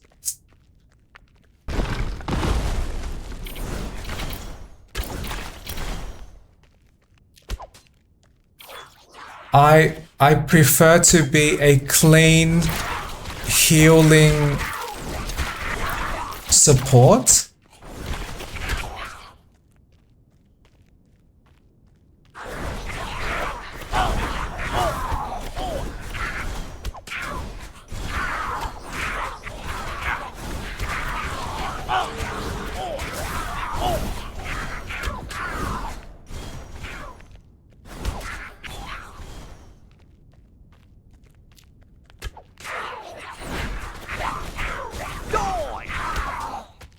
So I will try not to rant too much.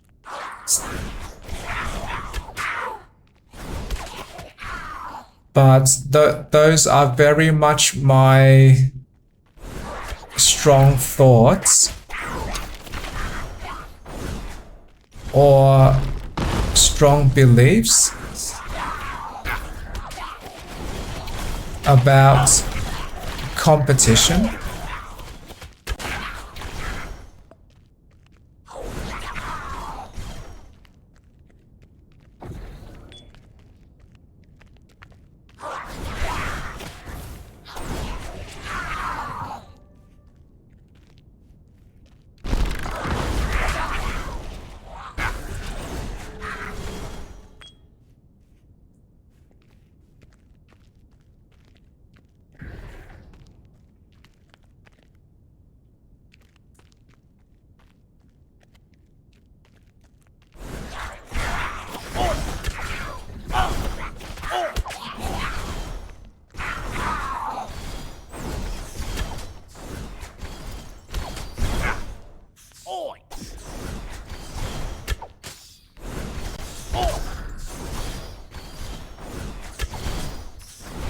Fair creep.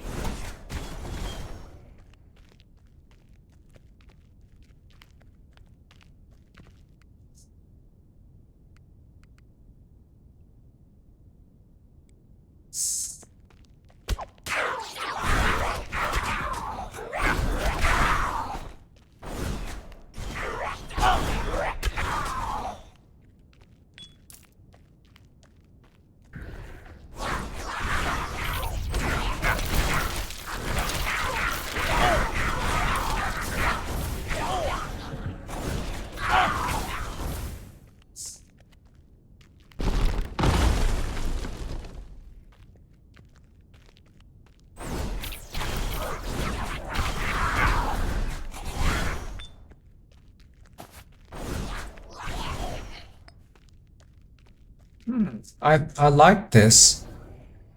My wizard has become progressively stronger with their magic.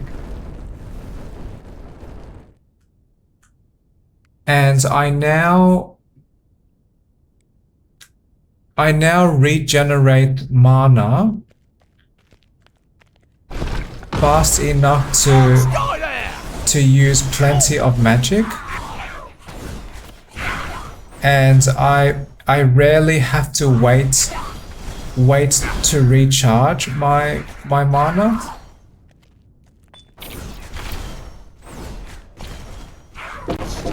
So this enables me to damage enemies much faster.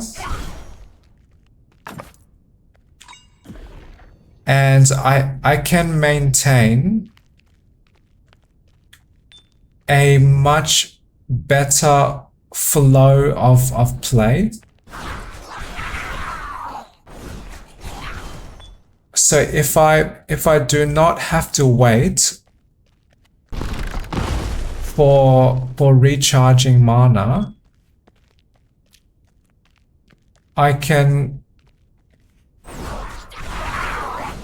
just continuously navigate these dungeons. I can always move. I can always fight. And I can always gather resources with less breaks.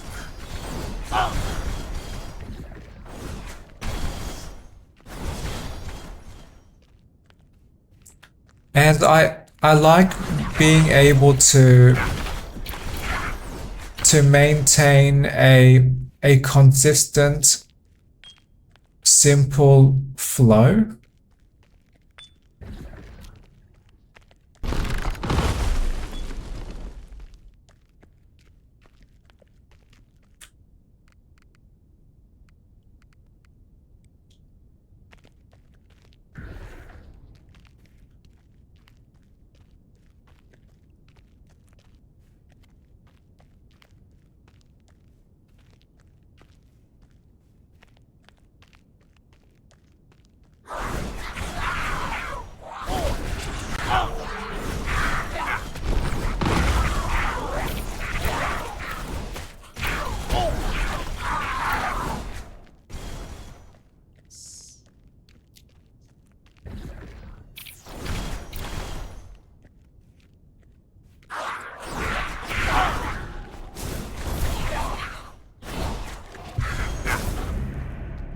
Yay!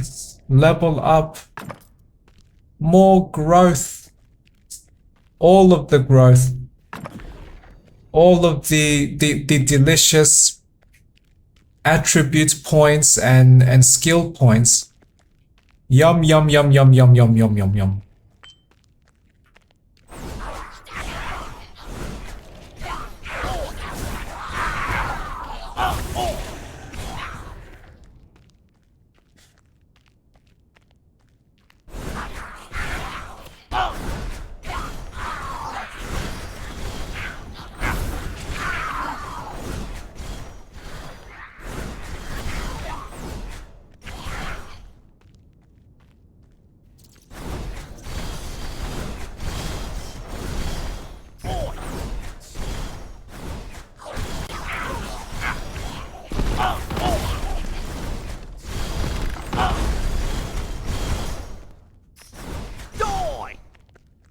Die.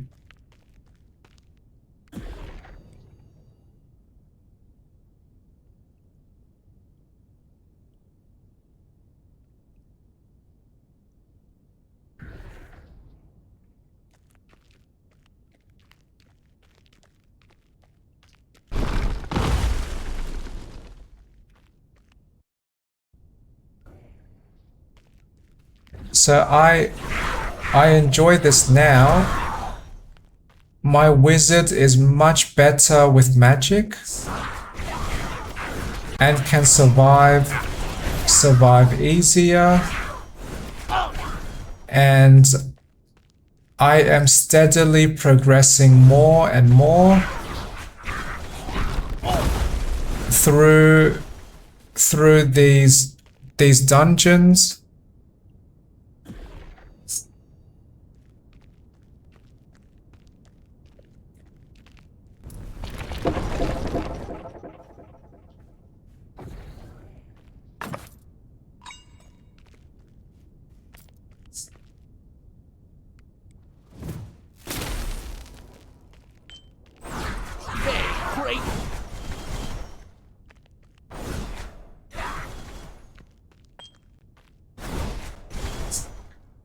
This is exactly my fantasy with the wizard class.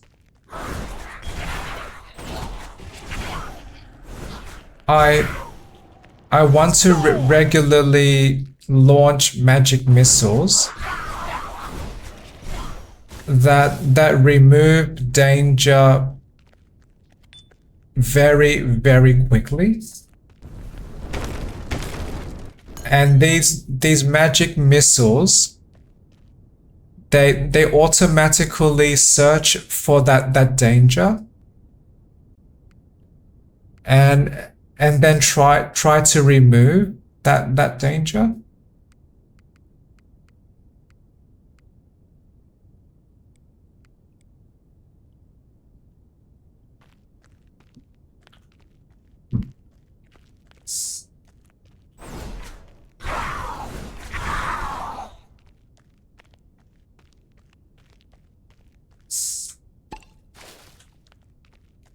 These magic missiles are now fairly amazing.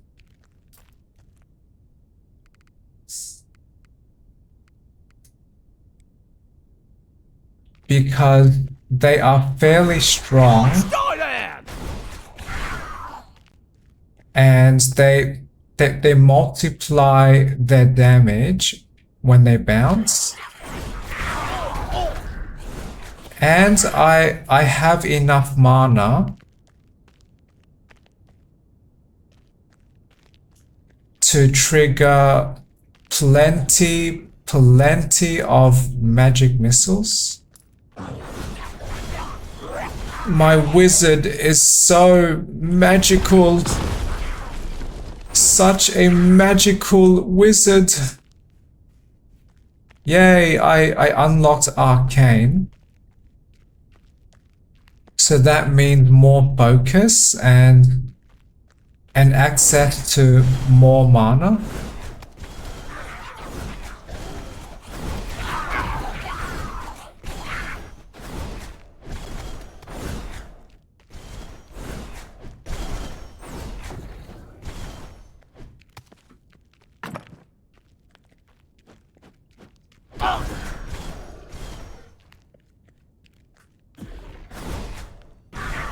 And I like my wizard is slightly tougher. Not tough enough to survive many attacks. But my wizard can survive any accidental attack that lands on me. Well, not accidental. I mean like a stray attack that I've failed to avoid.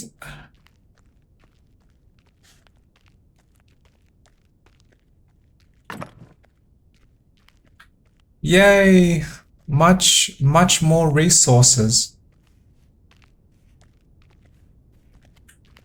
And this is the most I have progressed in this save profile. So I feel slightly more excited.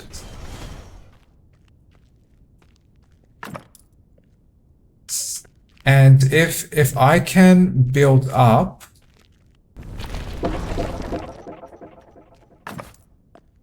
more resources,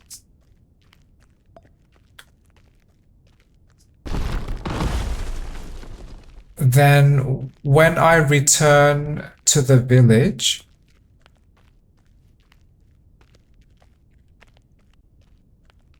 I can upgrade the village, which enables me to upgrade my character more.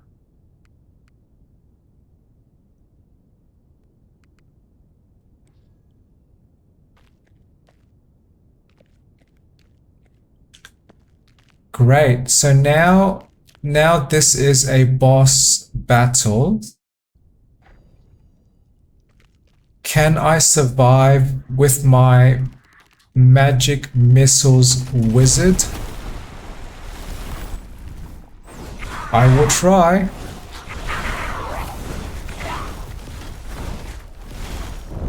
And I like these magic missiles. Enable me to run and to enter attack at the same time. I might survive. Go, wizard! Yay! Yee! I am vaguely surviving. Oh no! I am being damaged. But I am still surviving. But I am still being damaged. And I'm still being damaged. But I am still alive? Oh. Yay! Yay! I survived! Yee! Yoo-hoo! Yaha! Okay.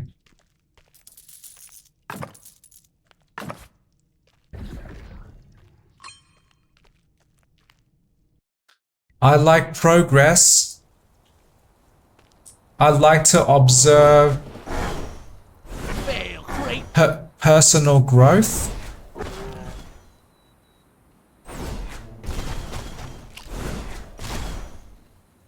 I am elite number 2. No. I am elite Roman numerals number 2. I am Roman elite. Elite Rome soldier. I am so elite.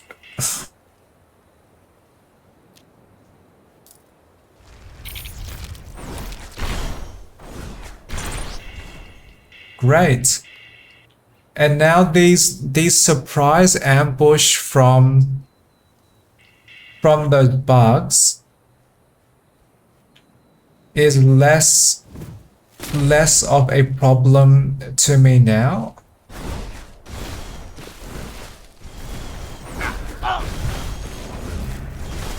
Yay! Oh, why did I die? Did I walk through something dangerous?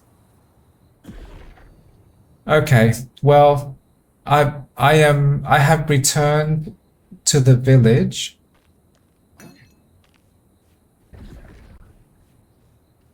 I can probably upgrade some more. I can buy 1 potion. And I can sell my unused equipment.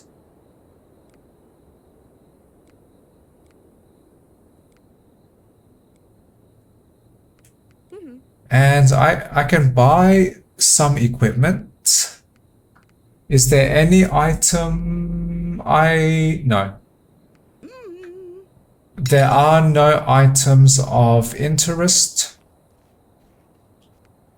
And I want to upgrade. Oh, I might. Oh, the blacksmith might enable me to upgrade my mana regeneration. But I do have plenty already.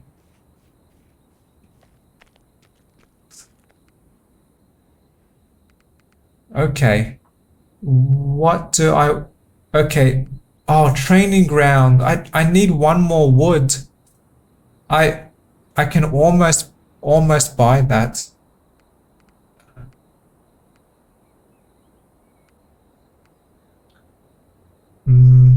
Oh, the chapel might be a great idea. Because less resources donated when I die.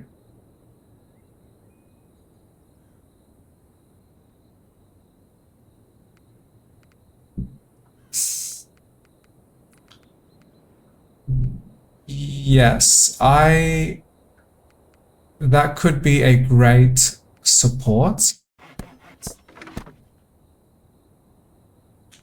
Chapel. I like magic shop as well. Because I can start dungeon missions with an extra skill. Yes, I want magic. My character is very magic focused.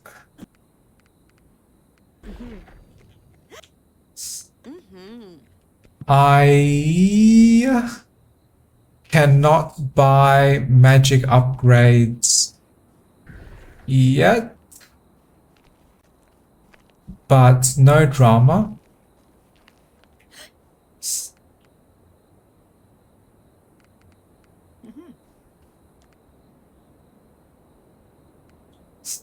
I do have a large amount of attribute points,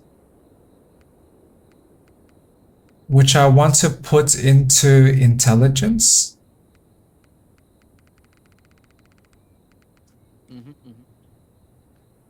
Great. Okay, so now with my next adventure. Oh, yay. I forgot about these blessings.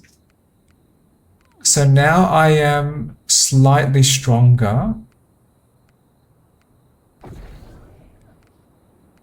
Yay. These are great upgrades.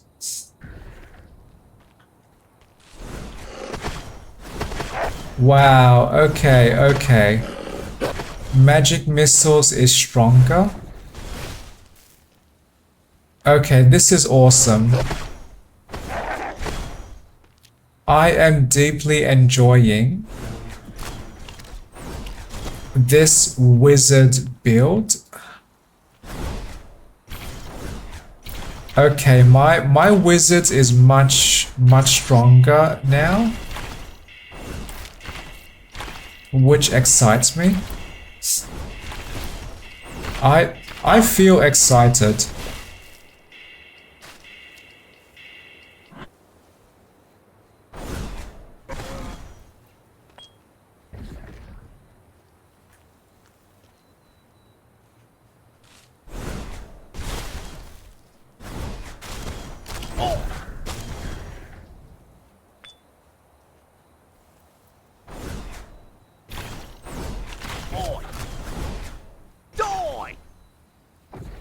Die.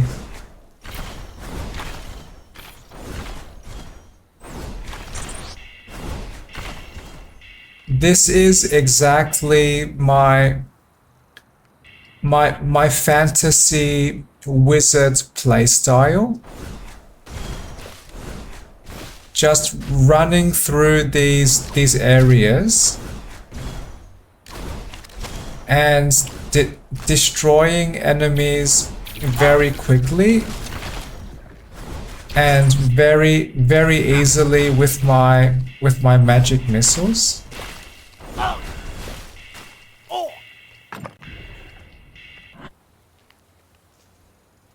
Yay!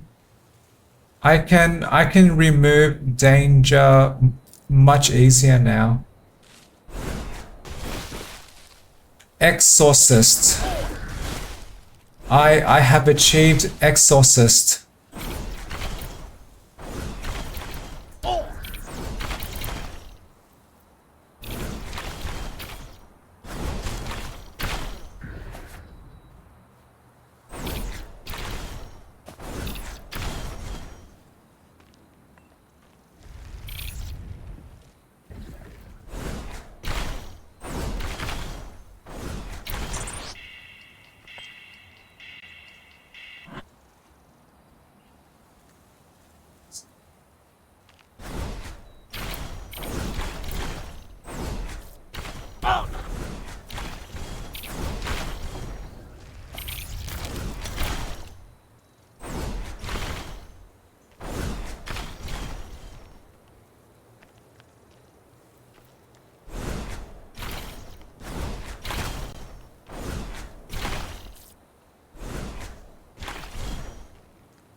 And start on.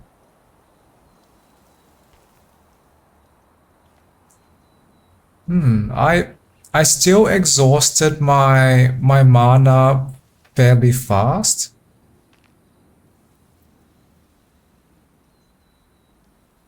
I guess because I was fighting enemies much more quickly and fighting larger numbers of enemies.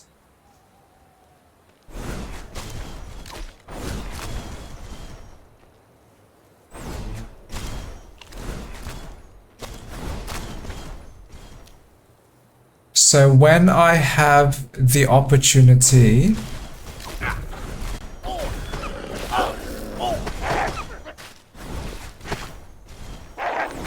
I might increase my focus attributes.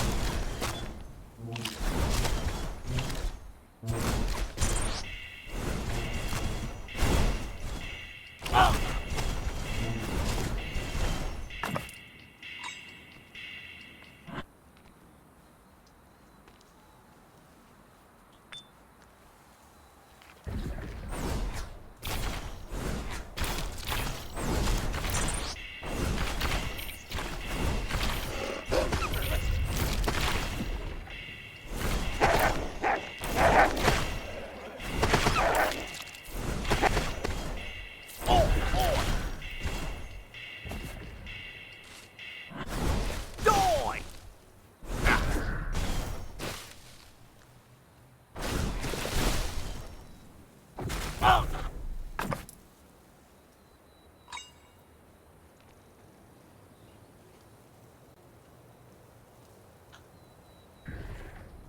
But even if I must rest, my wizard does recharge mana very fast.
Combo streaker.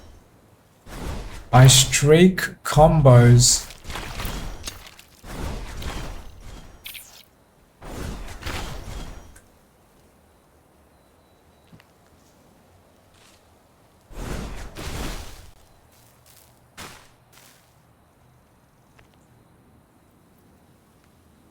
Oh, increase my experience? Yes, please.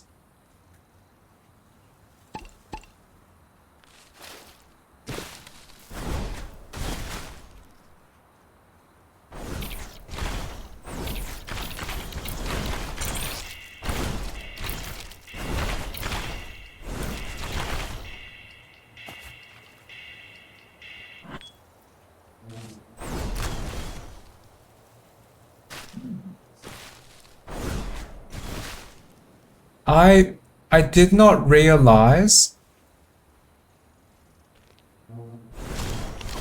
and I am pleasantly surprised that this is a valid playstyle.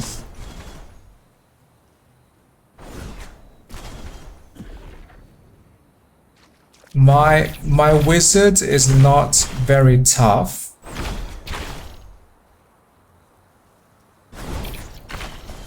but I can often defeat enemies before they can damage my wizard.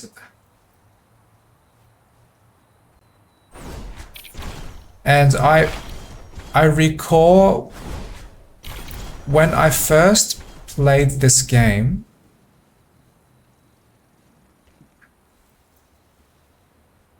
I struggled too much with the toughness of my classes.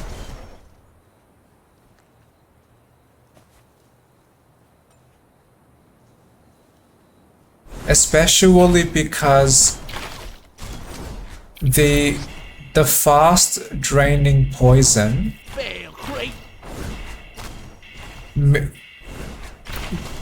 makes it seem like all of my classes are very, very weak.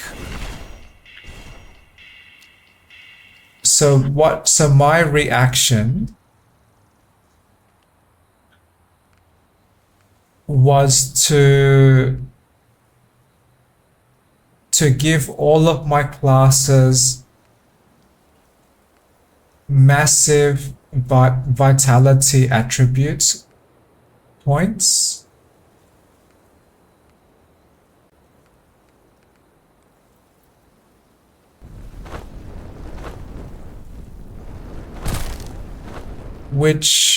Which did help a little.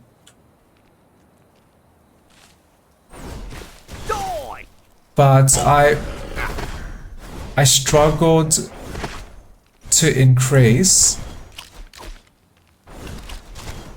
the strength of my characters.